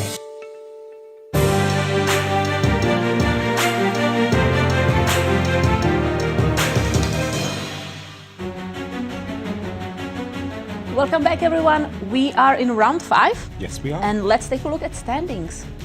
It's been a decisive day. So Carissa Yip still leader even after we have a win. Tatev Abraham, she won, and Alice Lee, she also won. But still, Carissa clear first with 4 points. And in the open section? Here we have Fabiano Caruana, who was the leader, and he won his game again. He has currently 4 points. And then so far we have 3-player tie for the second place: Wesley So, Liang, and Hans Niemann.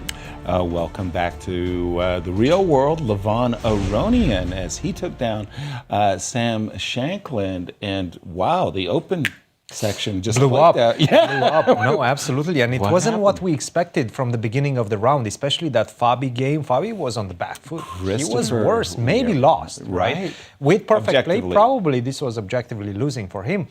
but he managed to stay in the game, and that b3 move was just the root of all evil for Christopher, because once you weaken your king with that move b3, everything falls apart. And then Fabiano made the right moves, e5 at the right moment to blow everything open, and Christopher just couldn't handle the pressure. Perhaps this is something that he can work on.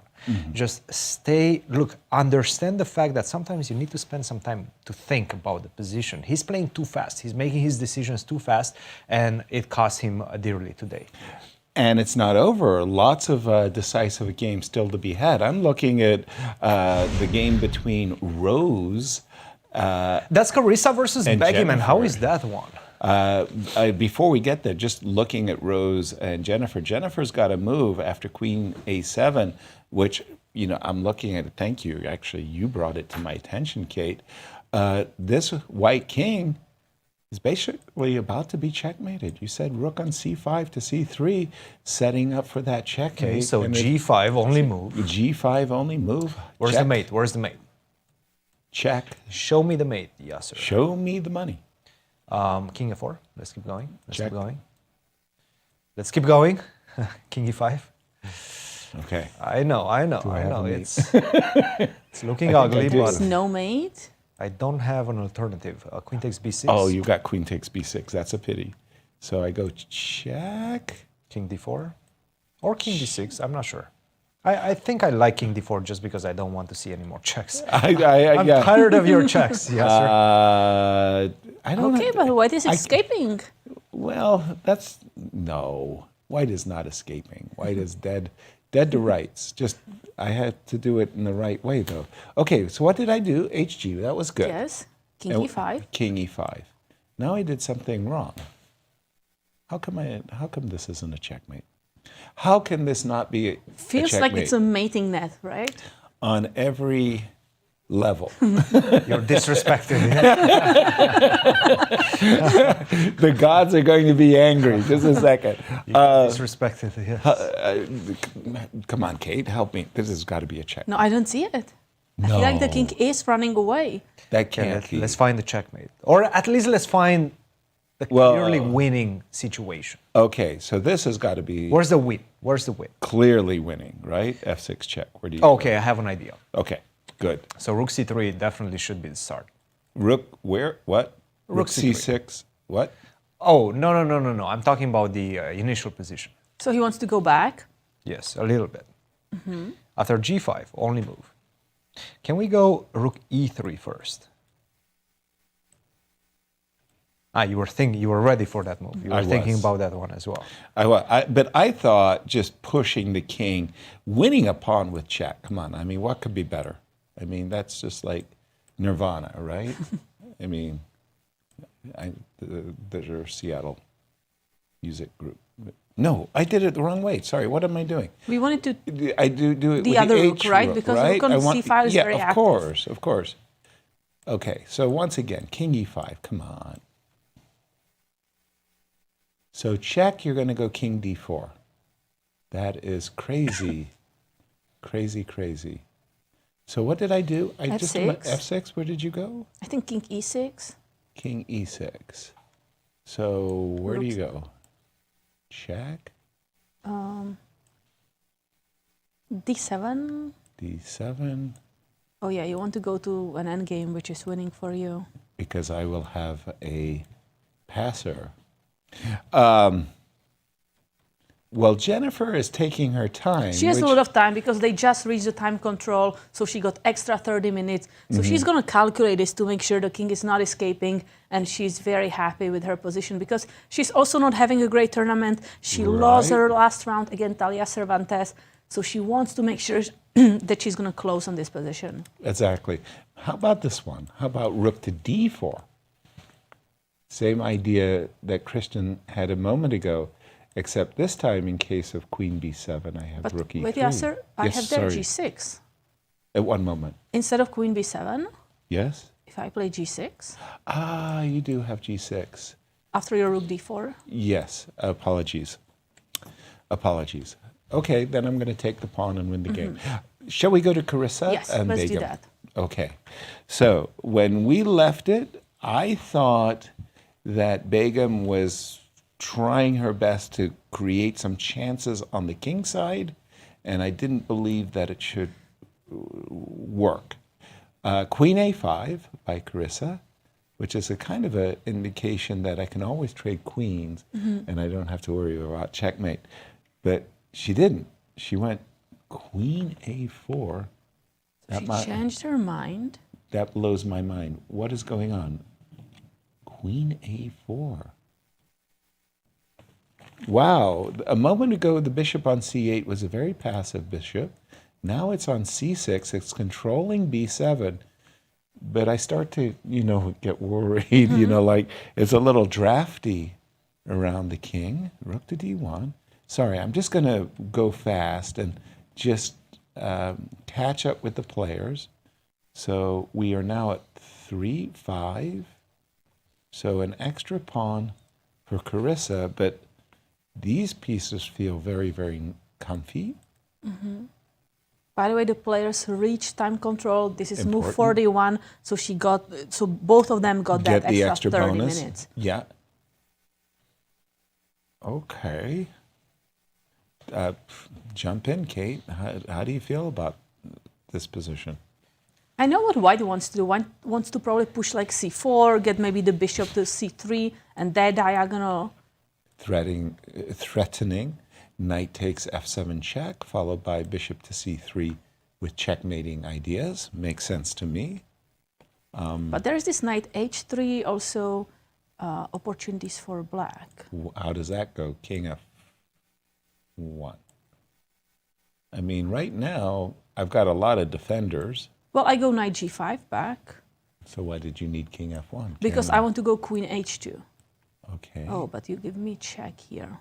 I hope so. You got to take. I have to take. Hakasito. I'm becoming worried, but... how can there not... You don't have that light square bishop like Fabi had. How can this not be a checkmate? On every level, this should be checkmate, right? Check. Check. Check. No, this is not a checkmate. I move. It's not a checkmate? No. No? Still, I don't have you convinced, huh? Where are you going? Well, d6. Okay, I go back d7, d6. Oh, okay, I didn't see that move.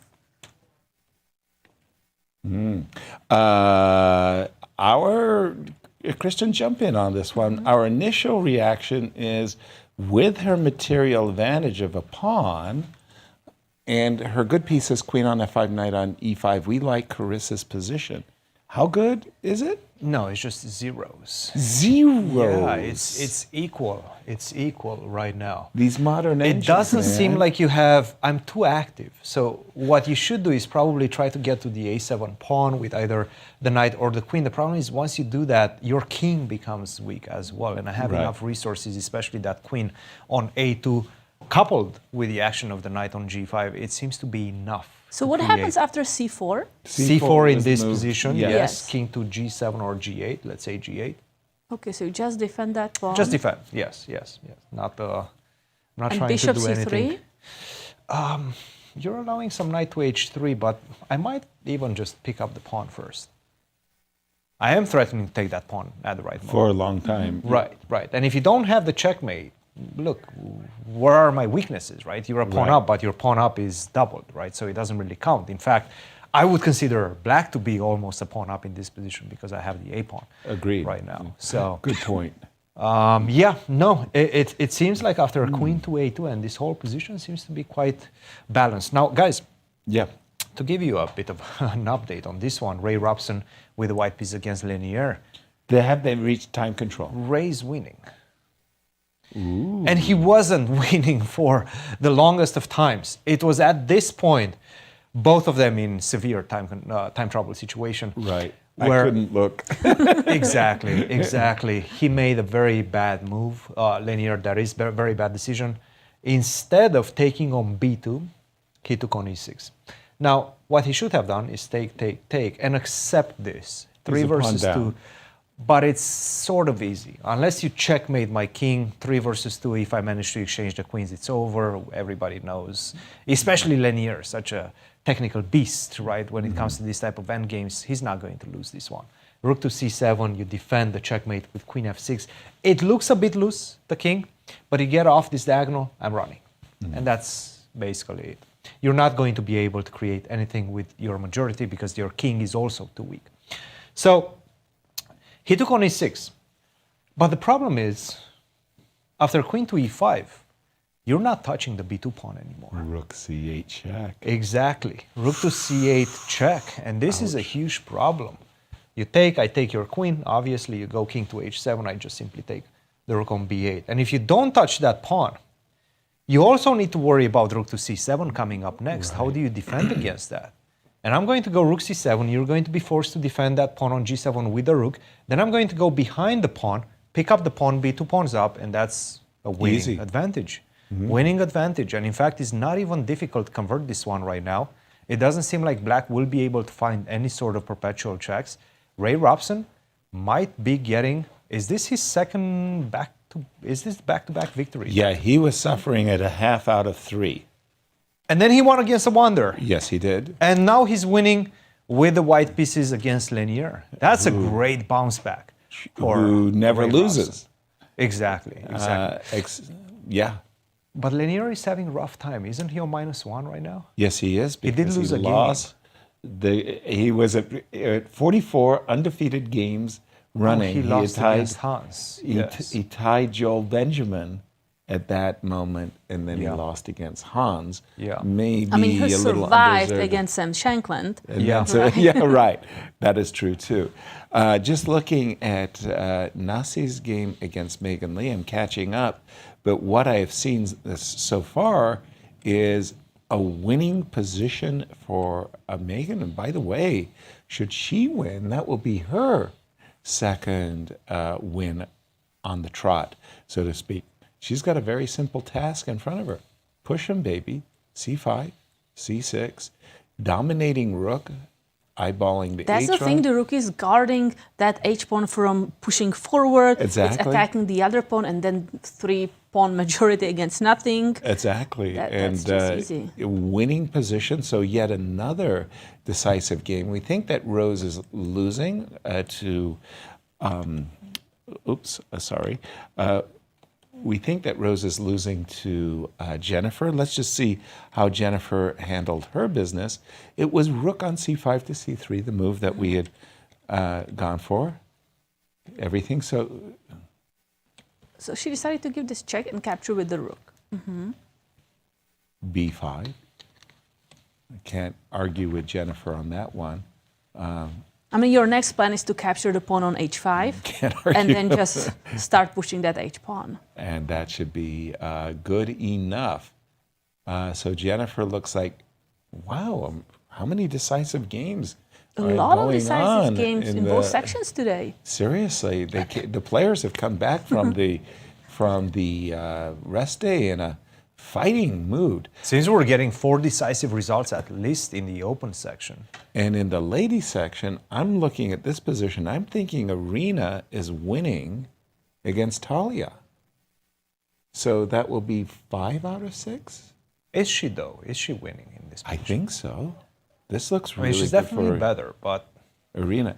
I mean, is this as easy as it looks? Well, we always talk about these great blockading knights, and what that knight does is absolutely ensures that Arena's king is as safe can be. And so how do you push forward? What's your idea, Yasser? I want to win this pawn, then I want to sacrifice my rook and claim the brilliancy. What's first place brilliancy? I mean, we've got the $64,000 Bobby Fischer prize. We've got the winner's bonus.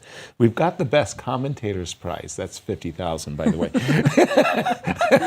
Just trying to get us, into the pool. I mean, the players are doing so well. But let's pause our fun and turn things over to Anastasia. I'm here with Alice Lee, who won her game against Tatusa. Actually, Alice, it was the first game you managed to win in this tournament. 4 draws before this round. Like, did you feel like a little bit frustrated that you didn't manage to get any victories so far? Yeah, I felt like in all 4 of the games I drew, I was the one who had the advantage. I think in the first game, there was like a moment near time control where I had an advantage, where I was up a piece. The second game, the end game, I just missed that there was a win. The third game and the fourth game, I felt like I had a much better position for both of them. So I was a bit frustrated, that I wasn't able to win. And today I just wanted to get a game and hopefully be able to get a win finally. But, I don't think it went so well out of the opening at least. But yeah, I'm really happy that I'm able to win this game. Absolutely. The result, of course, is very important. But during the game, I felt really scared about your position, especially the moment you had to play bishop g7 and then come back with your bishop to f8. It felt that things didn't go well. How did you feel at this moment?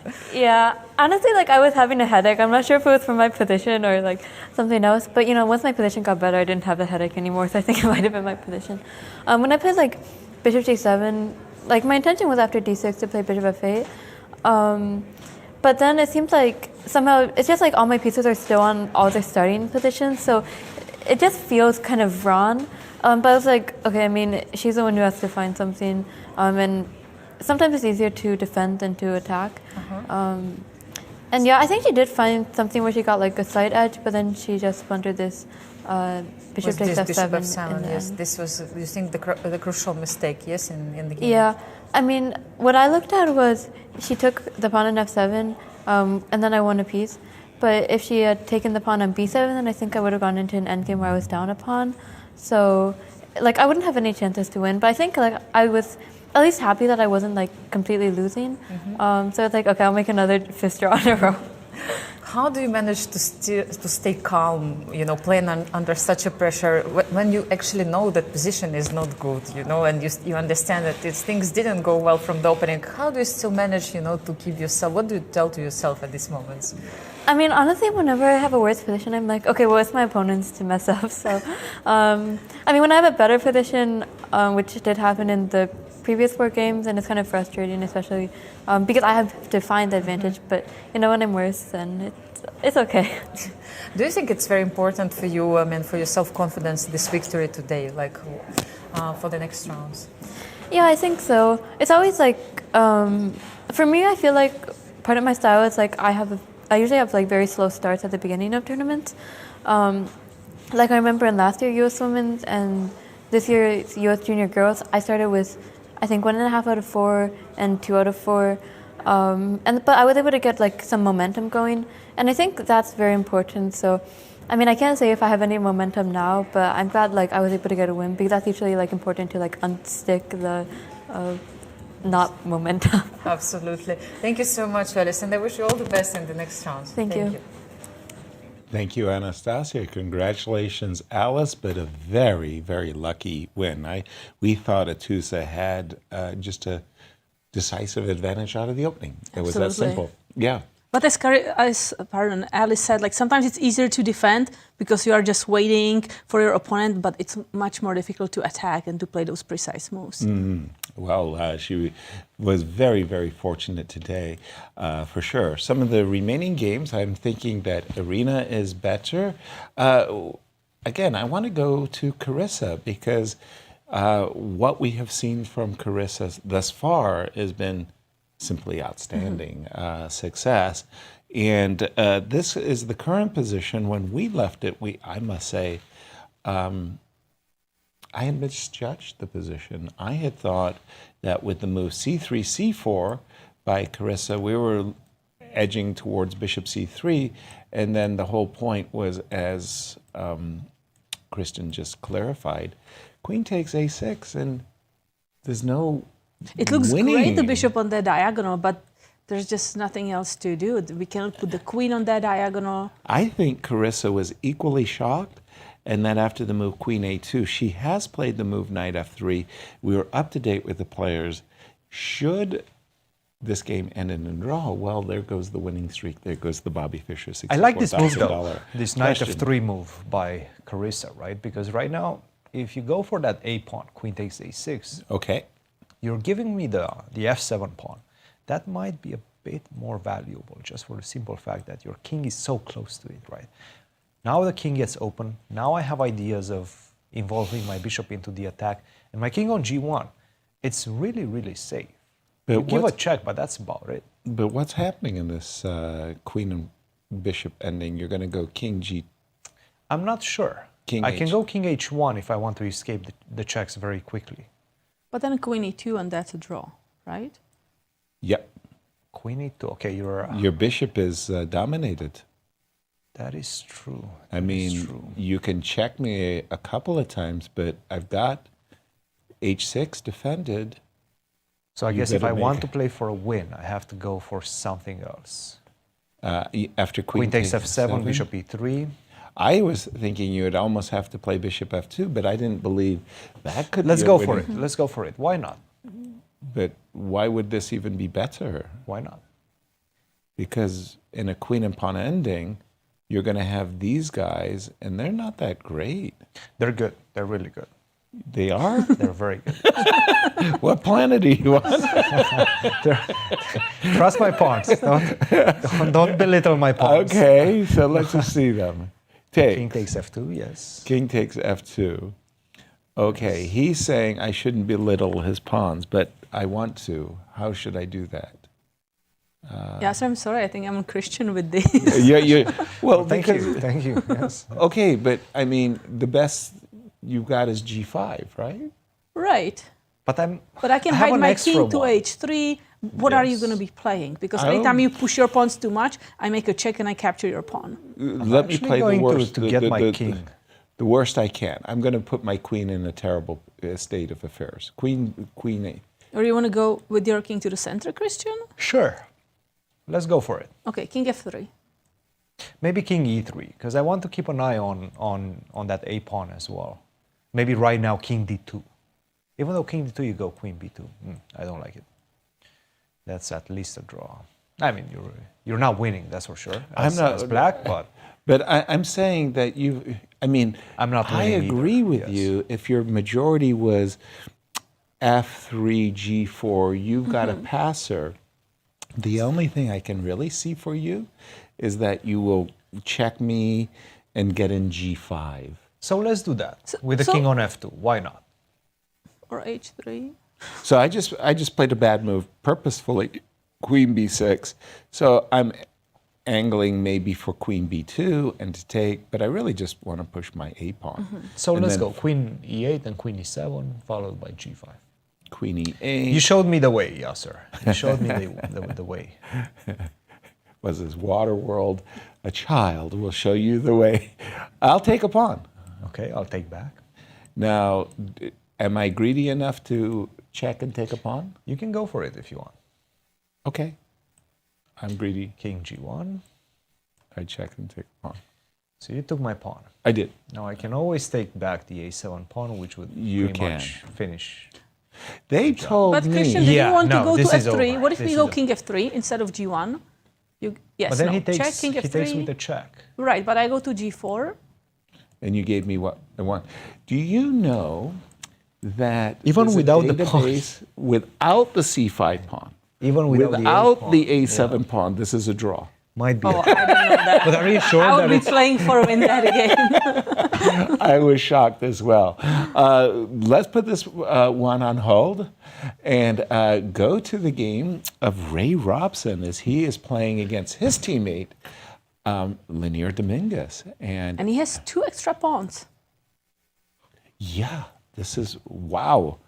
For Linear, who came in with a 42-game non-losing streak in these U.S. championships. That is to say, over the 42 previous games in U.S. championship games that Linear had played, he didn't lose a single game.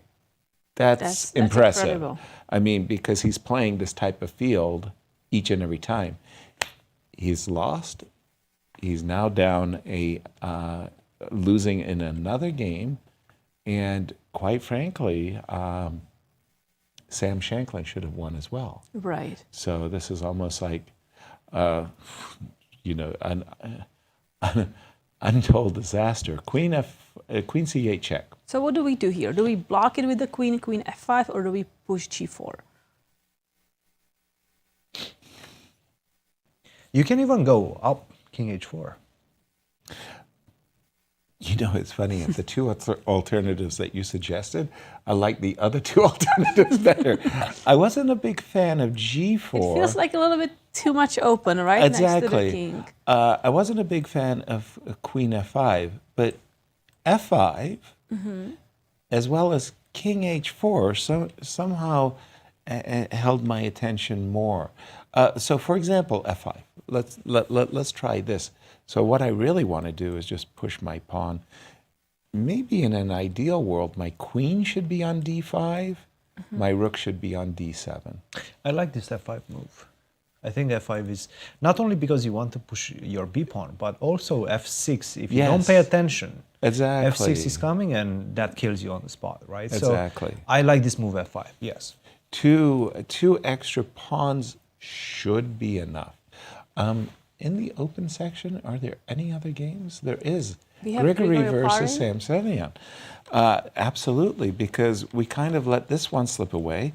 Sam is coming into today's game in a pretty darn good position. I mean, I have to say, Sam Sevian, undefeated, +1, tied for second, and... By the way, we have a result here. Megan Lee won against Nazi Paikidze. She had that rook endgame, rook bishop endgame with 2 or 3 extra pawns, and she won that game. That means Nazi right now, she's on -3, is that correct? Nazi's going to kill me for having chose her. He's like, the commentator's curse. He's going to look at me and say, Yasser, what are you doing to me? I wanted to stay with the game. Our congratulations, of course, to Megan. I want to stay with the game of Grigory and Sam for a moment, because I wanted to say Sam is doing great, undefeated, +1. He's tied for second place. At the moment, we're just going to catch up with the players. At the moment, it's a bit of a mess. This last move, bishop a6, what exactly is going on here? So what do you do? I'm obviously trying to take on c4. The question is... Can I go rook c5? There's a back rank mate. This rook is hanging. This rook is hanging. I probably have to take on c4 with the bishop, right? Whoa. For the moment, what do we want? I want a rook c5. Okay. Now, you're threatening my knight. I can take a pawn. You can if you want to, yes. Okay, I take. I can take a rook. And king e7, let's say. Okay. So at the moment, as far as I can tell, material's even, but I'm a favorite to win the pawn on c4. Well, if I wait a second, like, you have to be careful about capturing that pawn. I feel like Murphy's Law. If I explain things crystal clear. But now I go rook c6, right? Rook c6. But there is bishop b5, unfortunately. Bishop b5, rook b6. Okay, but I thought Grigory was on the back foot. And he was trying to make a draw. I think after this move, bishop a6, he might... I mean, the bar is saying that we're completely even. You can see that bar in the middle of the board. Yes. But I thought Sam, pawn up, he was getting his mojo going. It's one of those very intriguing positions because everything is hanging. Right. Knight on c6 could be hanging. And by the way, there's c5. a back rank mate from White's perspective, right? This rook is not leaving. Wow. Very, very sharp, tense position. I see a 3-result game, but Anastasia. She has a special guest, Levon Aronian. Let's take a look at the interview. I'm here with Levon Aronian, who just won his game against Sam Shankland. What a game, what a finish of this game. Levon, tell us a little bit about your feeling after winning this one. I'm extremely relieved because I was not expecting to win, because my position, I was sure that it's a bit better for him, and I wasn't happy with the way the game was going. I was down on time, and I you would were be spending happy a lot with the of draw. time. Yes, you were spending a lot of time. Like what you were thinking about. Like you said that you felt it was worse. Why did you think so? Like I think I misplayed it at some point. Somehow I wasn't sure what I'm doing. I was not expecting this opening, and I didn't remember what I was intending to do here, and so I just decided to play. But I think my opponent is more experienced than me, and he was playing very well up to a point when he blundered. So the moment when he blundered was a critical moment. You played this very, very good move, knight f5, definitely provoking him. He had to make some decisions. There were some different lines. So he decided to take the knight. And was it the main mistake? Yes. I think he blundered in one of the lines when he took on e4 and I took back. I think he thought he has a move f4. And it does seem very strong, but it actually, black gets mated after queen g3, f0, rook g3, bishop g7, knight f6. It's very pretty. Okay. Yeah, it's very pretty, and I think this is what he blundered. Otherwise, of course, today he was playing better than me. Yeah. But this, chess is like boxing. You can play, you can have 11 great rounds and get knocked out by one silly mistake, and I think this is what happened today. Yeah, I mean, this is happening, and so I think it's a bit disappointing for Sam because probably you remember what happened in his game with Liang. So why such mistakes happen with some players? Like, I'm sure everybody experienced it, but what is this? Like, you kind of have blackout or? I think it's more emotional because in the game with Liang, he also had a lot of time and he was also winning. But this feeling that, with me he wasn't winning, with me he was just slightly better. But this feeling that, it's very close and I'm almost there. Almost there. And yeah, some people, including myself, these are the problems. And was it Tarash who said that the hardest thing to win is the winning game, or Blanca? Those were very wise words.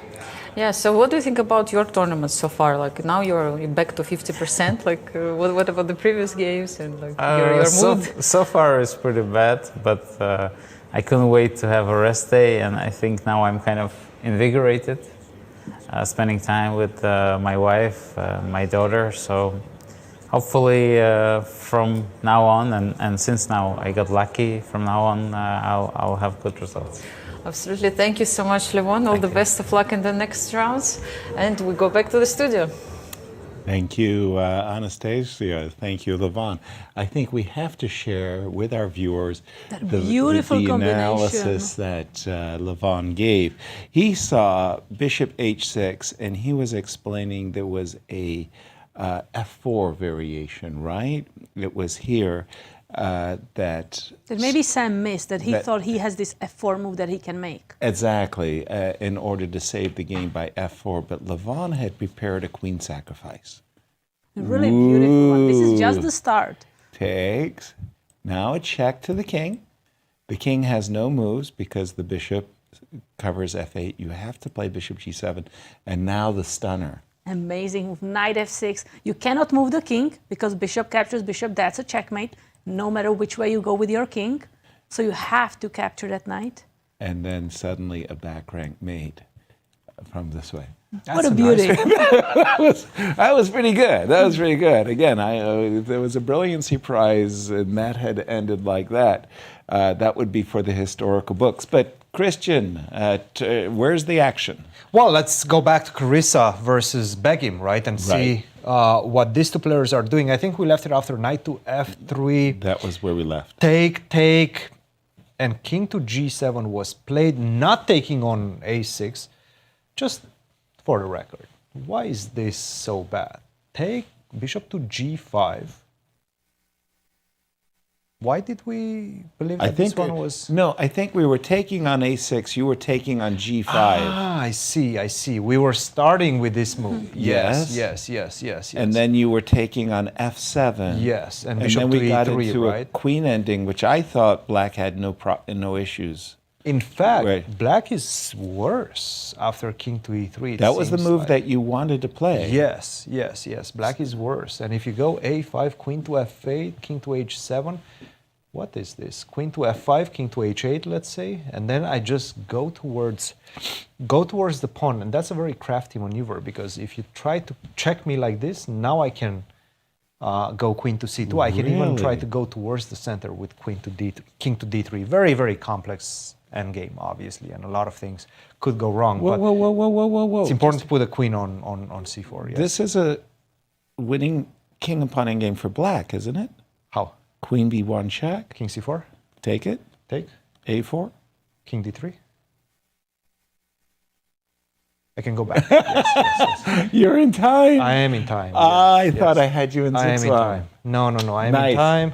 Then I will be Yes. able to just slowly approach your pawn. Well done. Yes. Well done.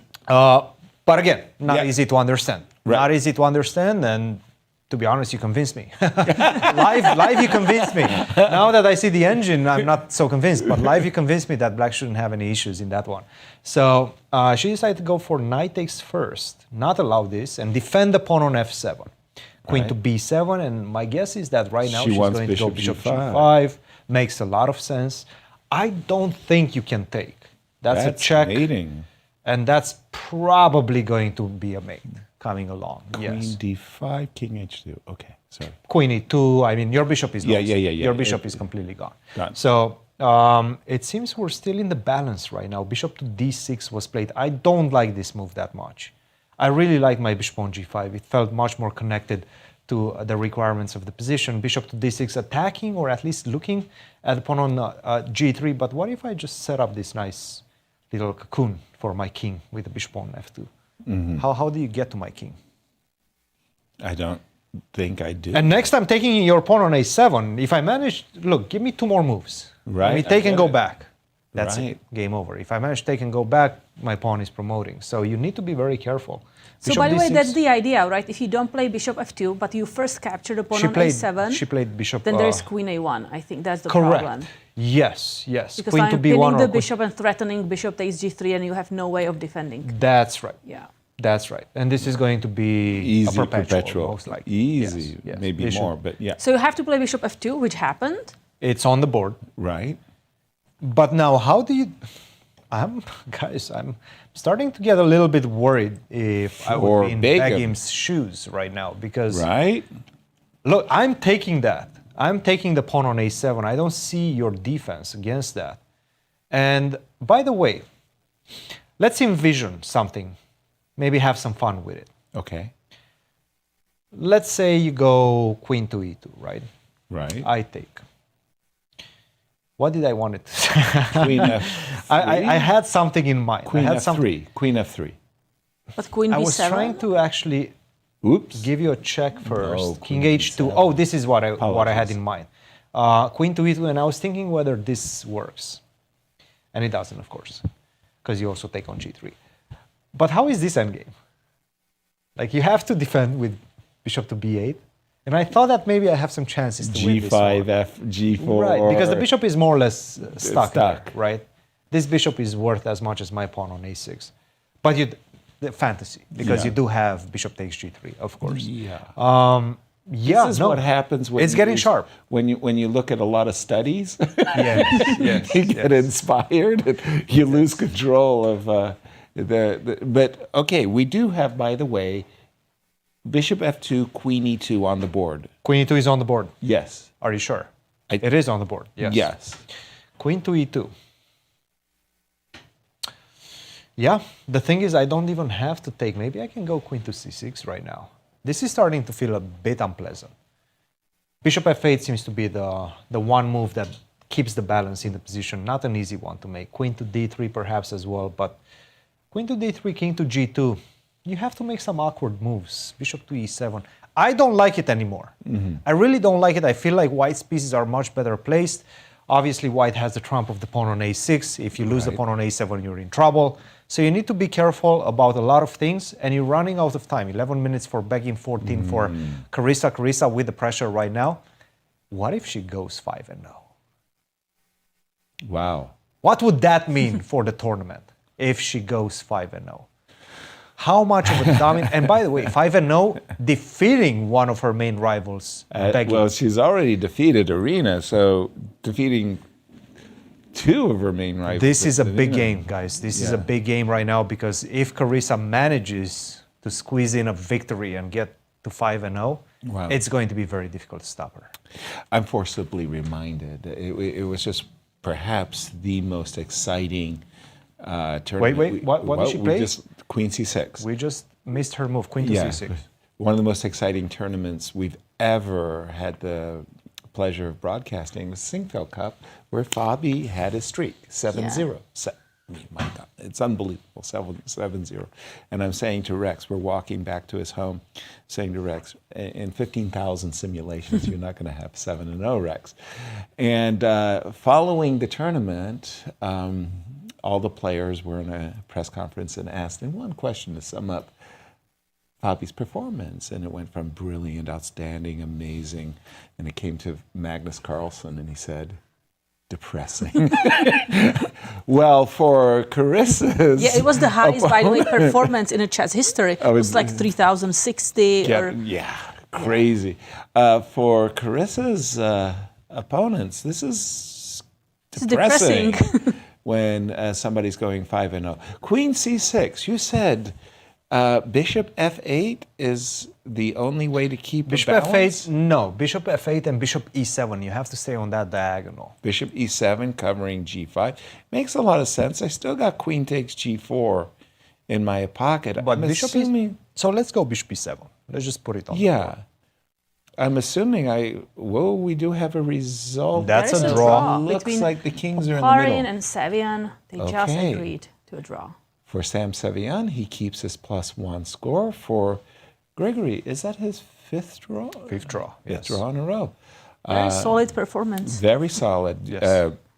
In one of the earlier broadcasts, you had lauded Gregory as one of the greatest collegiate players ever. Perhaps ever. He hasn't lost a single game. He didn't lose a single game in 5 years. Pan American maybe. competition. That's a pretty decent result to have. Let's jump to the Arena, Talia versus Arena Krush game, because when we left it, we thought it was... Just before we leave. Yes. Just before we leave. Because you had that game on there, and that position. Carissa's How do you versus... defend after G5? So Bishop E7, I go G5 myself. You weren't supposed to do that. I know. I had the pawn covered. I know, but what if I do? So you're allowing me to capture on H5? Yes. If you like to, yes. I like to. Okay. Oh, but whoa. Time. I mean, just what is G5? What does he do with G5? Let's go H6. Okay. Okay. I hit the king. So now your king is off of this F7 square protection. So I can start refocusing my attention on that A7 pawn. Maybe Queen B7, right? Maybe even Queen D7 right now. Actually, I'll go Queen D7 so that you don't have any checks. No checks on D1. I get that. Do we believe him? I don't. You don't have to believe me. No. You don't have to believe me. Go ahead and take my pawn, and I'll go back and forth but with wait, the if he gets check now on F5? Yes. I took a pawn. Yes. Queen F7. Queen okay, F7. how is this? Your king is starting to look a little bit off. My king is fine. Don't highlight it. Don't look at my king like that. I'm trying to look highlight at it your like king. that. Bishop to G5, bishop to C5. That is weird. I don't know.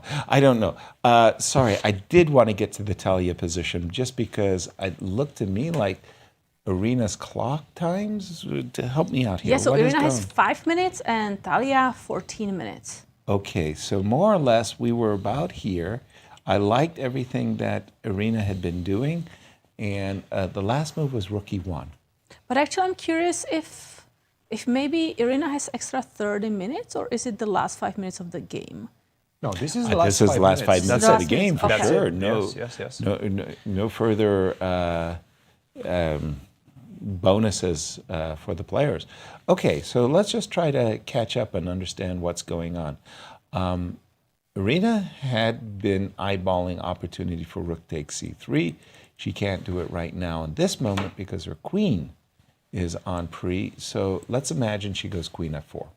So if you go there and you're no longer attacking my rook on e1, I think I want to do something like queen e7, queen d7. Queen David 7. Okay, that's a good move, I think, because in my mind's eye, I had it that I wanted to play rook takes. Okay, so just bear with me a second here. I'll go rook takes c3. Oh, there is queen d2. I missed that. Ooh. I thought I have queen c6 here, but you simply king b8 and you are just fine. Yes, indeed. We do have queen d3 on. Once again, sorry, what did you tell me about the times? So Talia has 14 minutes and Okay. Irina only 4 minutes. Ooh. For Irina, she needs a bounce back. I mean, Right, that she loss lost a to tough Carissa. game. Oh, that was just so painful on. I mean, as a white, I want to exchange queens, right? Do we agree on this? I think so. Yes, very much so. I So think. do I go back like queen e2 or queen e3? I don't know what's the difference. Makes sense to me. Oh, sorry, there is a difference. I have to be guarding that pawn on h3. Not gonna allow that. Nope. I hadn't even, like you see these players sometimes, their elbows go in the air, they're all contorted, they're ready to do. I wasn't even ready to take the pawn on h3. Thank you for that. Queen e3. But I hear that Dariush is suggesting even better move, rook e3. Rook e3. That defends the pawn on h3 as well. And it's attacking the queen. So, right, so we can maybe start attacking the queen all the time. You go back to f1, I go back with my rook to e1. You're being annoying. But I want to So also I'll go attack queen. you. Yeah, you say that too often. I'll go queen d4. Now you can't attack me, because your rook can't go to e4. You can't go to e4. Correct. But now I have rook e4. I can because I have queen c6. That's No. right. That's right. That's right. No. And you have no king a7 at any moment because there is. That's Let's hilarious. take a look at that. But the rook. That's hilarious. Can we go rook takes a4? There's knight b5 always once you capture the rook with knight. So rook takes Hold e4. on. Just let's share with the audience the craziness. I went there because I thought I was baiting your rook. You're ready to turn the tables on me with a check. Yeah. I go back to b8. I give check. You cannot go to a7 because there is this fork, royal fork. Yes. Actually, it might even be checkmate might be now. checkmate. It might even be worse than the royal fork. What's worse than a royal fork is a Checkmate royal only. checkmate. Oh my goodness. So I would have to, in this case, accept the perpetual. There goes my advantage. Okay, so rook e4. Then our friend Cristian proposed rook takes a4 check. So what was wrong with that one? Is it? Well, I have to capture the rook. Yes, because king b3, then I just won a pawn for free. That doesn't make any sense at all. So rook takes a4, you have to capture the rook. I capture your rook. You have the same business, queen I c6 think so. check. Let's go queen c6. And I have to go backwards? Yeah, but now can I break through like knight takes b6? You're going to win a lot of pawns. And maybe I don't even escape a perpetual check as well. I think that sacrifice is enough for... You think so? I'm not 100% sure, but I feel like that's the only thing there can be in the position, right? Otherwise, yeah. Otherwise, I would be playing c4 with advantage myself. Wow. No, seriously, not all joking aside. I thought I was doing this to avoid... By the way, Irina Krush has only 2 minutes. And rook e3 is on the board. Without the h-pawn, you know how I win these positions automatically? You just take the rook. I do. Yeah. Because you take the knight, then you capture the pawn also, or actually first you capture the pawn. Yeah, and I do this without the h3 pawn. Then it's just like, Space Invaders, But I'm not convinced that this is that easy, actually. It's the Queen way I d7? win. Yeah, the way I used to win when I was good. Again, this I would do without the pawn on h3. Yes, yeah? yes. But how would you win? How would you make progress? I don't know. I just keep pushing. It obviously looks very tempting. Yeah, And probably winning. Right. Let's say king c2. Like, How do you push the pawns? Because whenever you go b5, you're also losing the pawn on c5 sometimes. I would. Yeah, I'd have to do it in such a way. But we're not seeing this. It's definitely tempting. We're not seeing this because queen to d2 was played. But again, she took a long time for this move. Yes. Like 2 minutes or more by... She's just figuring out how to escape that, again, rook e2 and all those attacks on the queen. Okay. Quickly, let's just check in with Carissa because we do have Anastasia standing by with an interview. Quickly, what is happening in Carissa's game with Begum? When we left it, we were around here. Queen c6, queen d1, queen d3, c4, bishop e7 on the board. I'm feeling Carissa's made enormous progress. Whoa, whoa, whoa, whoa, whoa. So queen b7, first of all. That is a nice way of tickling the bishop. I'm even thinking, is queen d5 not a really nice ending as well? But I love your move, queen b7 as well. Let's get to Anastasia. All right. Over to you, Anastasia. I'm here with Tati Abrahamyan, who won the game against Anna Zatonskih with black pieces.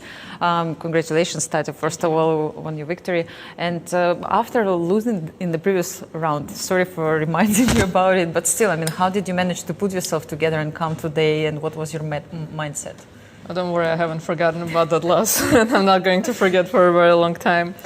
Well, I thought she played one of the things that I didn't really spend a lot of time preparing. She plays a lot of things, so I thought she's just gonna try to surprise me in the opening. And I just wanted to play a good game. I felt like I've been playing well this tournament, and the loss I just self-destructed. So as long as I could keep the same form and kind of try to manage my time, things should be okay for me. And today was a very messy game, which is not something I was expecting. I thought she would play d4, something a little quieter, so I was really surprised. Yeah, but at the end you managed to find such a nice way to attack her king and, let's say, finish the game in style. Are you happy with the outcome and how it ended? Yeah, of course I'm happy with the outcome. I thought when things became messy, she started getting low on time, it became difficult for her. Thought it would be very likely that at some point something might go wrong for her. And yeah, of course, winning with black pieces in the French, getting to attack my light squared bishop became such a monster, everything you can dream of. Absolutely. You know, I know that Anna, she likes to spend time thinking about the move, especially if you managed to surprise her in the opening. Like, was it part of your strategy today? Well, she plays so many things, like I couldn't try to surprise her in every single thing she plays, so I thought I should kind of know where to put my pieces in everything she could play. I was really expecting d4, knight f3, maybe some Catalan, even though she doesn't really play it, some kind of e3 Nimzo, something. But yeah, even she played e4, I was like, oh, what is she? What does she have in store for me? And then she went for advance, which I had kind of checked a few days ago against someone, but it wasn't really fresh in my mind, so I was a bit worried, but I got an okay position. And she was actually doing well with time, but at some point she started thinking again, and when things got messy, that's when things went wrong for her. I met yesterday Arina Sukandar, very good player from Indonesia, and she told me that she's helping you here during this tournament and she's rooting for you. So how is it going, this cooperation? Tell a little bit some insights. Well, I feel very lucky because I have a lot of people supporting me. So I have a lot of friends here. So one of my friends that's really helping me is Josh Friedel, is my main coach, I guess, for this tournament. And Kostya Kavutsky, Eric Rosen are two people I've been training with, playing a lot of training games coming into the tournament. Almost every Saturday there's a Blitz tournament at the club, so we come and play, we get to practice. And Irene, yeah, she comes over, she's really nice. She comes over every morning, she reviews some lines with me, she makes me eggs. So, saves me a lot of times with that, makes me breakfast. So it's really nice to have such support. And she also walks with me here, so it's really nice to feel so supported. It sounds like a great routine for a chess player, The fact that you moved to St. Louis, I think, more than 1 year ago, it helps a lot to grow your chess. And how do you feel about it, being so close to the club? Yeah, I mean, there's just so many many chess players here. You can always find someone to train with, to work with, and chess, even though like we have the internet and of course you can play online, you can train with people, chess is still kind of concentrated in certain areas. So if you want to train in person, if you want to get this over the board game training games, it's just obviously this is the best place to be. Absolutely. Thank you so much, Tasha. All the best of luck Thank you. for the next rounds, and we go back to the studio. Thank you, Anastasia. As we have in the open section, the game that remains, Ray Robson putting the finishing touches here. He's 2 pawns up. He's just played the move F for F5, and I don't even want to look at the clock because it's not about the clock anymore. It's that about pawn just marches forward. Yes, F6 it does. is such a big threat, and it's just difficult to do anything about it. Exactly. I mean, the white king might look vulnerable. Actually, it's not. It's got a nice pawn shield, and he checks on the 4th rank. We can block. We can actually even advance because 1 check on the 4th rank, we go to h5. The g pawn can't move. And if you do something like queen b4, I can even do queen e4, like offer a trade, and then still threaten to do some f6, right? Yeah, and that will be a checkmating as well. Looking great for Ray Robson. I feel vindicated, guys. I feel vindicated. I'll show you why. Okay. So after bishop to f8, this is the current position we have on the board. Queen takes a7 is an easy way to win. Because I do exactly the same thing. I give you my bishop, but now there's no way to stop my pawn. Right. So we got the same position, queen to g2, no way to stop the pawn, no way to get behind the pawn to catch a7. Now with the pawn on c5, you're completely busted. And the pawn on c4. You had given us a position where we could play bishop takes g3 check. That's right. That's right. Also, the bishop was on d6 to be able to catch the pawn. Also, the pawn was on a5. A lot of things have changed. But I still feel vindicated. The small little details. What do they go? It's okay. It's okay. But you got what you were. You know, actually, That's seriously, that's very important to have that inspiration in your mind that you could play for a position where the bishop is offside and you can't stop the a pawn. Because at this point, you're thinking about, okay, if I defend and I get perpetual checked, you know, if I go to g2, queen to e4, and we're back, and so on and so forth. She took on a7. I think she sees that. I think she probably has solved enough studies to be able to see that. So I think Carissa got it. So she's Cristian, going 5 out of 5. Guys. If I capture the pawn on c4, you just go back queen back to b7. That's it. Yeah. No. As long as I get my queen on this diagonal, you're never stopping. Because I need queen c2, c4, and bishop c5, and that's just too many moves. That's too many. That's too many. Asking a lot. And to be honest, I think even if I give you an extra tempo, maybe not because you actually take on a7. Right. But no. He was trying to flash his flair, show that he could win anyway. It's winning. Wow. It's a win. If I go queen f3 instead of castling, instead of promoting, it's winning. It's winning. Yep. So, yeah, you're nice. fine. Nice. Wow. So unstoppable, Carissa. Absolutely unstoppable. Absolutely. Like 5 out of 5 against the best. Okay, if you go back like the last 4 or 5 moves, did the engines say it was bad news? Like, in this moment, after queen c6. I mean, to be honest, you could already feel the well, shift, it's slipping. It's slipping. But at this moment, exact moment, the engine, I see the bar is saying balance. Yes. Queen d1 already, huge mistake. That was a huge mistake. What should she have done? Just bishop e7. I see. So what's the difference? It's not that easy to understand. So queen to d1. Mistake. Which was played king to g2, and let's say you go right now bishop to e7, right? Now I have g5, and this is a bit of a different position because this queen is not connected to the pawn on a6. So for example, if you take with the bishop, I can take on c5, open up the path to the a7 pawn, and you're not picking up my a6 pawn in the meantime. So minute details that make all the difference in this one. Nice. Wow.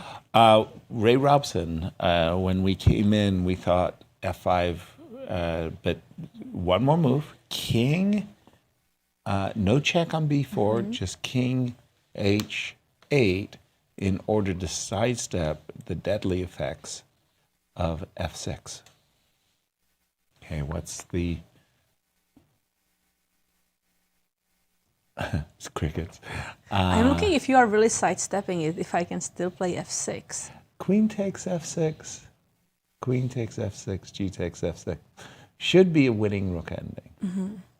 But we know... But maybe we don't have to go for that. Yeah, we know that rook endings are tricky. So I was thinking rook takes h6 mate. So rook e6 you want to start with? Yes. Exactly. So I have to give you a check. Yes. Probably queen d8 or queen b4. Oh, sorry. Queen d8 makes more sense. Queen b4, you're giving me an option. Queen d8, you're not giving me an option. You're actually provoking Because if me. you go king h5 now, that's the only way for you to actually lose this game. Well, yeah, that would be bad. Or maybe king here? So I still go queen g5? Queen g5. Somehow I'm getting my king a little bit back in. Probably you have time for that. Like Yeah. Ray doesn't need to rush. Also, when we look at clock, Ray has 7 minutes, but Linear Dominguez only 2 minutes. Wow. Okay. But we knew between these two that somebody was going to be down to their final increments. And I suspect both. I still want to go back to the Carissa Yip game because this is so historical. Diane Severide, in her day, was a dominant U.S. champion. She did incredibly well in her championships, but I'm not 100% sure what her biggest win streak was. 5 sounds like a lot, like a lot. And this, for me, is historic from what Carissa's doing. We've just seen the move. Queen takes b7, and this is where a very happy, vindicated Cristian is That's right. pounding the table. That's right. And saying, look, after queen c2, sacrifice the piece. Don't go king g2 and allow check. Go queen b7. Give up the bishop. Such a beautiful move. Exactly. If it wasn't for that c5 pawn, black would probably be okay. You could go back to a7, put the bishop on c5, and who knows. What are the clock By the way, times? Begim has 15 seconds right now. Yeah. She needs to make a move. And she Bishop goes d6. for bishop d6. That didn't put any pressure on Carissa. Bishop d6. Carissa's very happy. Queen b7. But then queen a2, and you just go king g2. Exactly. And so long as my queen on b7. No, I go a7. Yeah, but so long as queen b7 patrols the diagonal. Yes. My king on I guess that's g2 the is so easy to play. That is the easy way to play it. Wow. So bishop d6, queen b7. And the thing is, if you take on b7, you're also losing the pawn on c5. Like, there's no chance for you to create any sort of You're stopping. 2 down on the queen side and 1 down on the king You're side. losing on c5. Yeah. You're losing easily. Yeah, queen to b7 seems to be finishing the job. Yep. And can we go queen b7, queen a2? Yep. And be fancy. I don't know if you can be fancy. Let's try to be fancy. Yes. Okay. Come on. Trust Why me. not king g2? Let's be fancy. Because he wants to be fancy. I just want to be fancy. That's it. Okay. Sorry. Just to force matters. He might have a point. I hate to admit it. I know. Okay, hold on. I'm not giving up. You're not done yet. No. How does it go? So king takes g3. I'm not finished with you yet. I think I'm finished. It was a short-lived moment. I actually don't like it. No. I don't want to give you all these checks. No, you guys are right. King g2 has to be played. Yeah. It's much better. I give up. Yeah. You convinced me. Are you familiar with Monty Python? It's the British. Yes. Yeah. The Search for the Holy Grail, where it's the Black Knight No. against King Arthur. Thou shalt not pass, says the Black Knight. The Black Knight's just losing one limb after another. I'm not finished with you yet, the Black Knight says. Queen B7. We think that with that move, Carissa will continue her amazing win streak of 5 in a row, as she's going for the $64,000 Bobby Fischer prize, along with the clear first, along with the $35,000, along everything. with... She wants to win every single prize that's available. I think so too.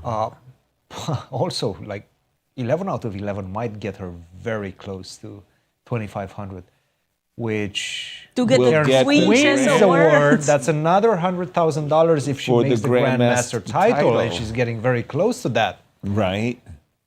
Yeah, that's not bad. 100,000 there. It's a good this pocket young lady money for a college student. Yeah, this young lady has a very promising future. I don't know what you guys think, but that's pretty impressive. What do you think she's thinking about, if not Queen B7? Maybe Queen D7? Or what are the other moves that she's considering? The other move that would come to my mind is G5. Just because it so happens that my queen is on F7 hitting this pawn, you could take on G5, I could go H6, maybe upsetting the king a little. But yeah, that could be the only other thing that would go through my mind, that she's thinking of G5. I don't think, Bishop D4 check? Could that be a possibility? Could she be thinking about Bishop D4 Because check? remember, not yesterday, but the last round against Irina Krush, she just played so quickly the best moves. Yeah. And those moves were very difficult. Right.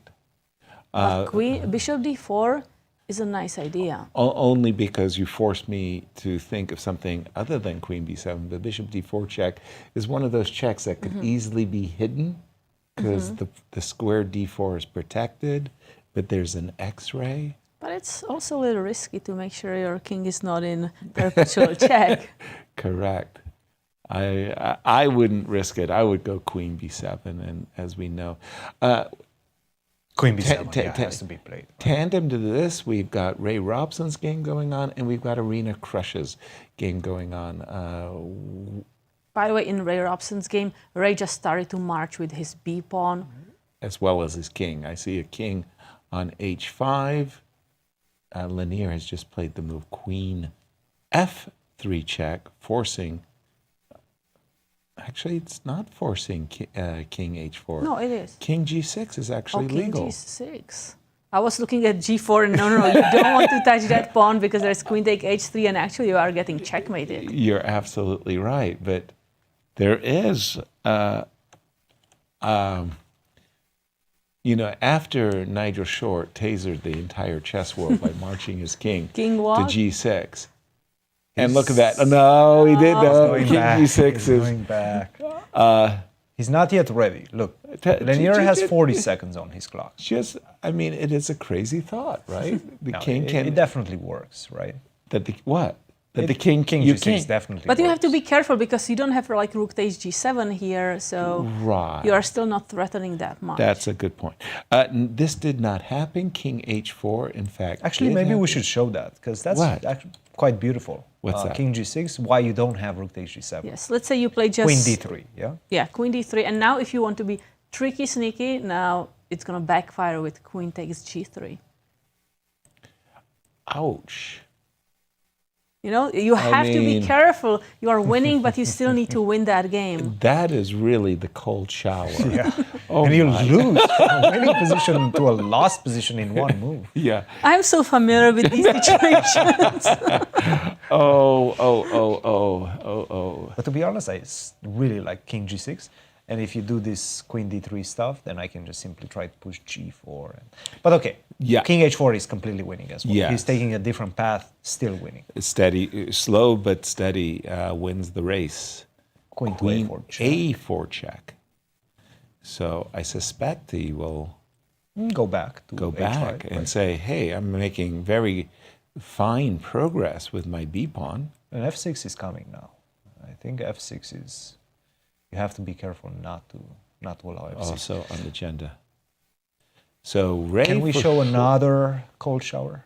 What? Okay, do we have another one? Yeah, G4. Okay. And I say, okay, you got me Queen A3.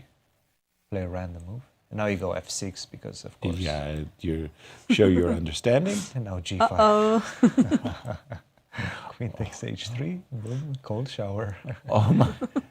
And by the way, when we say cold shower, we're talking ice bucket challenge here. We're not talking cold shower. Imagine we're talking working so hard 4 hours on this game, and then one move, and that's move. it. g4, queen c2 is on the board. G4, queen c2. Cold shower moments? No. Even if I did get my queen to g5 with a check, it's not mate. Just move the king back. Yeah. Can you continue pushing? Yeah. Keep pushing. b6. b6, queen f2. Wait. Should do. Wait. No. That's actually... He's picking up the pawn. Yeah. No, he's not. Why is that? Because there's rook h6 mate. Oh, that's nice. That's beautiful. That is nice. No check. So I think you can just keep running with b6. Perhaps he will go for it.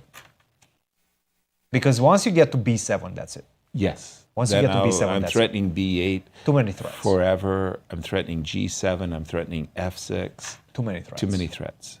Yes. Okay. Finally, time. It's time, Ray. You only have to calculate this couple of moves, and you got it. Got it done. And Ray has 2 minutes and 30 seconds, so that's a lot of time for him. Yeah. It is. Are there any defenses after b6? He's not. Oh, he is going for b6. The puzzle rush champion By the way, sees these tactics. Carissa Yip did play your bishop d4. She did not go for queen b7. Bishop where? Bishop to d4. D4. Check by Carissa. Very unusual. Boy, they snap some moves out too. We still have. Gosh, I'm torn between where to go. Carissa's Let's stay with historic. This one because we may feel see Carissa that is going to variation. a little bit. I mean, if you don't capture that pawn, you go goes- like queen g2. The thing is, I'm going to go h4 next move if you go queen g2 or attack my pawn. And I'm very, very well insulated. That's it, yeah. And you don't have a follow-up. You don't have a way to create this g6 in the position. You're completely tied up. It's a very sad position, actually, if you go philosophical about it. It's just, there's nothing to do. Spoken like a good vulture. Philosophical. Oh boy. And again, time trouble is or isn't a factor. Well, Lanier has 42 seconds, pardon me. 42 minutes would be fine. Right. Although in this position, probably it wouldn't matter. Right. Carissa's in a queen ending where she's several pawns to the good. Certainly she is winning. She still has to nurse it. So the only This game one? that's actually open is Talia Cervantes against Irina Krush, but The maybe extra looking pawn for that Irina. Actually, Irina captured that pawn and she may be winning too. Yeah, we're going to come to that. We're going to stay with Ray and All right, Lanier. 10 seconds for Lanier. He Uh-oh. has to make a move. 5 seconds. King h7. That's Of all problem. the moves, You're not threatening anything. that doesn't. There's no really- g6. No, there's no more g6 checks ideas. So I can play f6. You can play Oh, b7. I can play B7. b7, yeah. No, I'm playing b7 with alacrity here. Just b7 You got a pawn to b7, you threatens got to go for to it. make a queen because remember the rook can't be distracted away from g7. b7 you probably have to play queen back to b6. Guess But later. f6, But then I'm the also bang your checkmating. F6. What's wrong with f6? No, then you go b8. I want everything. I want a queen. I want checkmate. But you go b8 after queen b6. Okay, Ray, go f6. Prove me right. How about these apples? Tell me how you like this one. b6, queen a7, just for example. Queen. Yeah, it's not great. I think that was something you would be more enthusiastic. You would go, wow, I never saw that pattern before in my life. I'm learning so much. Not. No, I just like f6, queen e4. Gotcha. Queen f5 check too, right? Yeah. He's going for it. b7 is coming on the board. He's just double checking to see that there's nothing. There's really nothing going on against my king on h5. It is a bit Thank you. What? Thank you. Not worthy. No way. What did you do? So guys, what do you think about this move that Ray Robson just made? Wow. It's a beautiful masterpiece and you spoil it like this now. Spoil it like this. Oh my goodness. I'm in shock, horror, disbelief. Were we missing something after b7? Not at all. No, I'm sure it was a question of style. b6. But now I think it's 4. But this is going to be checkmate because I have queen f5. I'm going to show you guys. King h8. Yep. I'm going to capture the pawn. Yep. I'm going to go queen f8. Yep. Rook g8. And I don't have queen take a8. But that's a pretty good ending. I mean, on a scale of 1 to 10, I take this every time as well. Yeah. So I need to do something better. But okay, well, that was the good idea. enough. You certainly got me. Queen f5, and that was a resignation. Our congratulations to Ray. Sorry, Ray, we're not going to stay with you. We are switching to Carissa, because Carissa is about to go 5 out of 5. And we're just catching up with the play of Carissa. There was a trade of a trade of bishops, I beg your pardon, and the last move was f5, a desperate move by Begum, and she's losing all the pawns with Exactly. check. We can probably just take that pawn, or we can start giving some checks. Queen I'm c8. definitely giving checks. So you can't go to the f file because I'll just pick up the pawn with a check. So you have to stay on the g file. And you have to stay on the G file, and that's what this is all about. This beautiful square means I get to land with a check, and I get to take all of the pawns. And I think even Dr. John Nunn will say a queen ending with 4 extra pawns is a win. And she's done going it. for that. Queen c8 check. Wow. And again, thinking about, any victory is a wonderful achievement in the national championships, but she's beating her rivals. Her most immediate rival coming into today's round was Begum. Begum was 3 out of 4.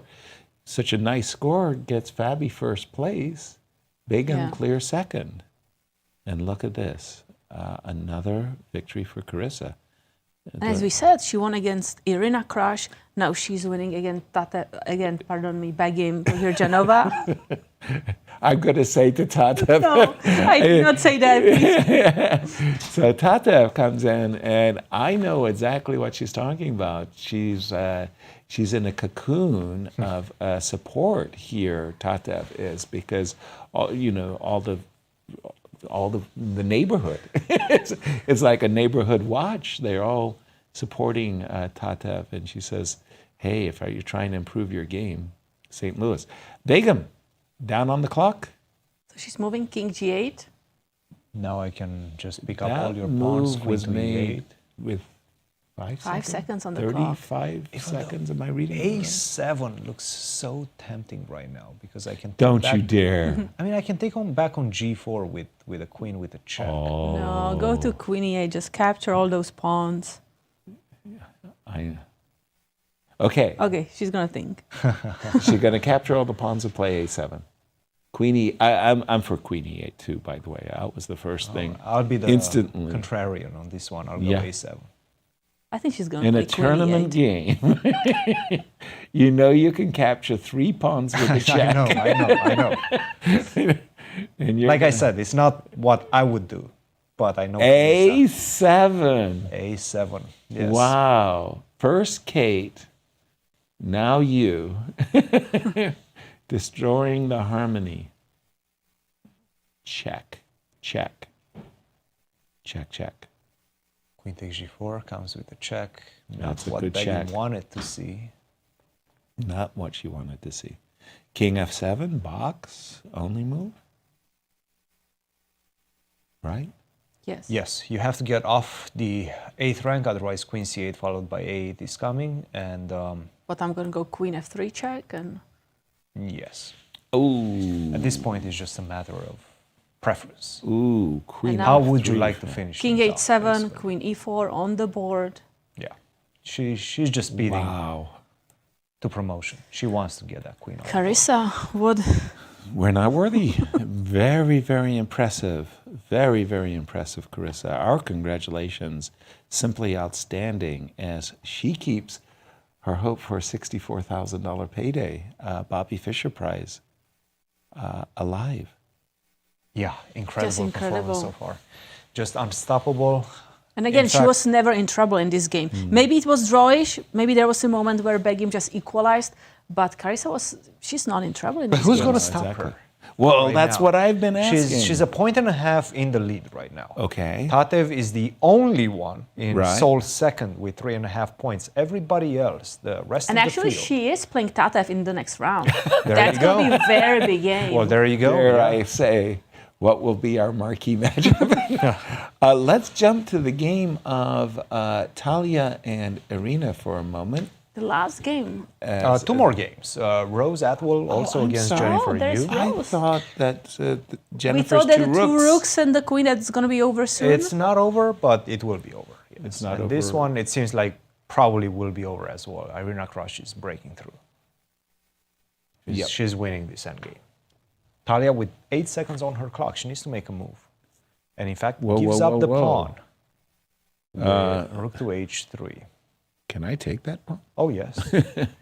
Because I would really like to take that You pawn. can certainly take that pawn. And you should take it. And we should Why take not? it. When Pawns you're- are good. When you're Rook takes giving d5. up a free pawn, might as well take it. So clearly Talia wants to play rook to the 8th rank, so she's hoping to check, and pick up this pawn. The problem is I think Irina's going to give up the A pawn, like something of this nature, right? Yeah, I mean, this rook and But you don't need to give up any pawns, right? I don't need to give up any pawns. Rook to d4, check. Ooh, King b6, check. king b7, king a7, sorry.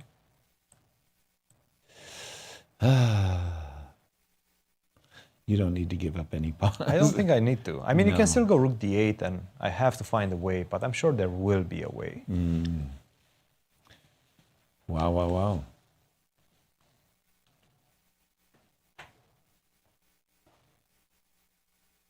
Okay.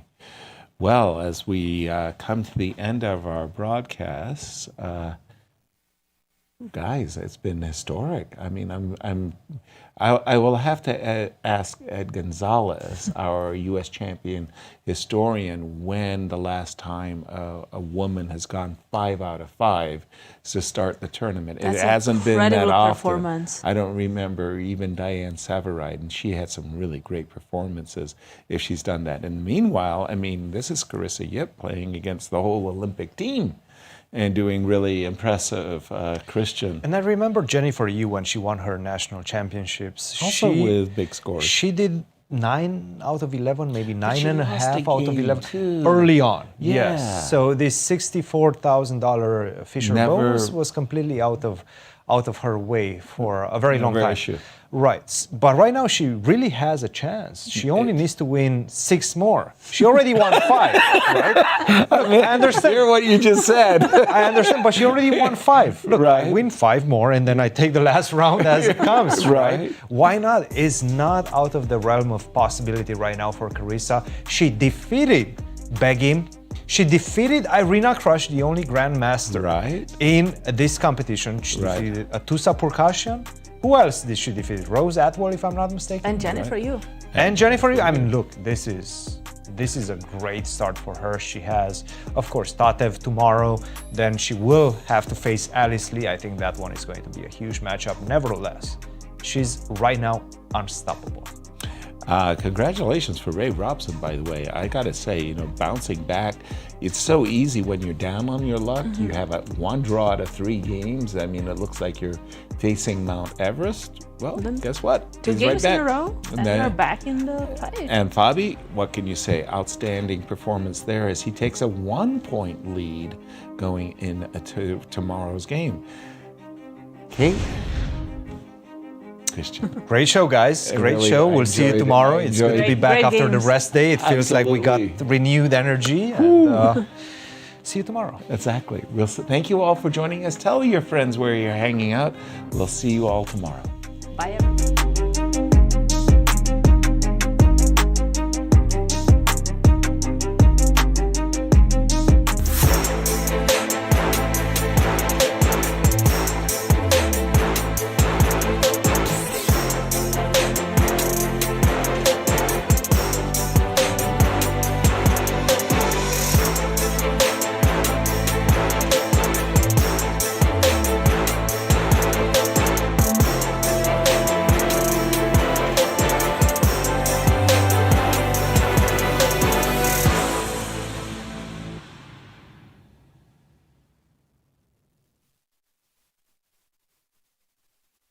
This has been a presentation of the St. Louis Chess Club.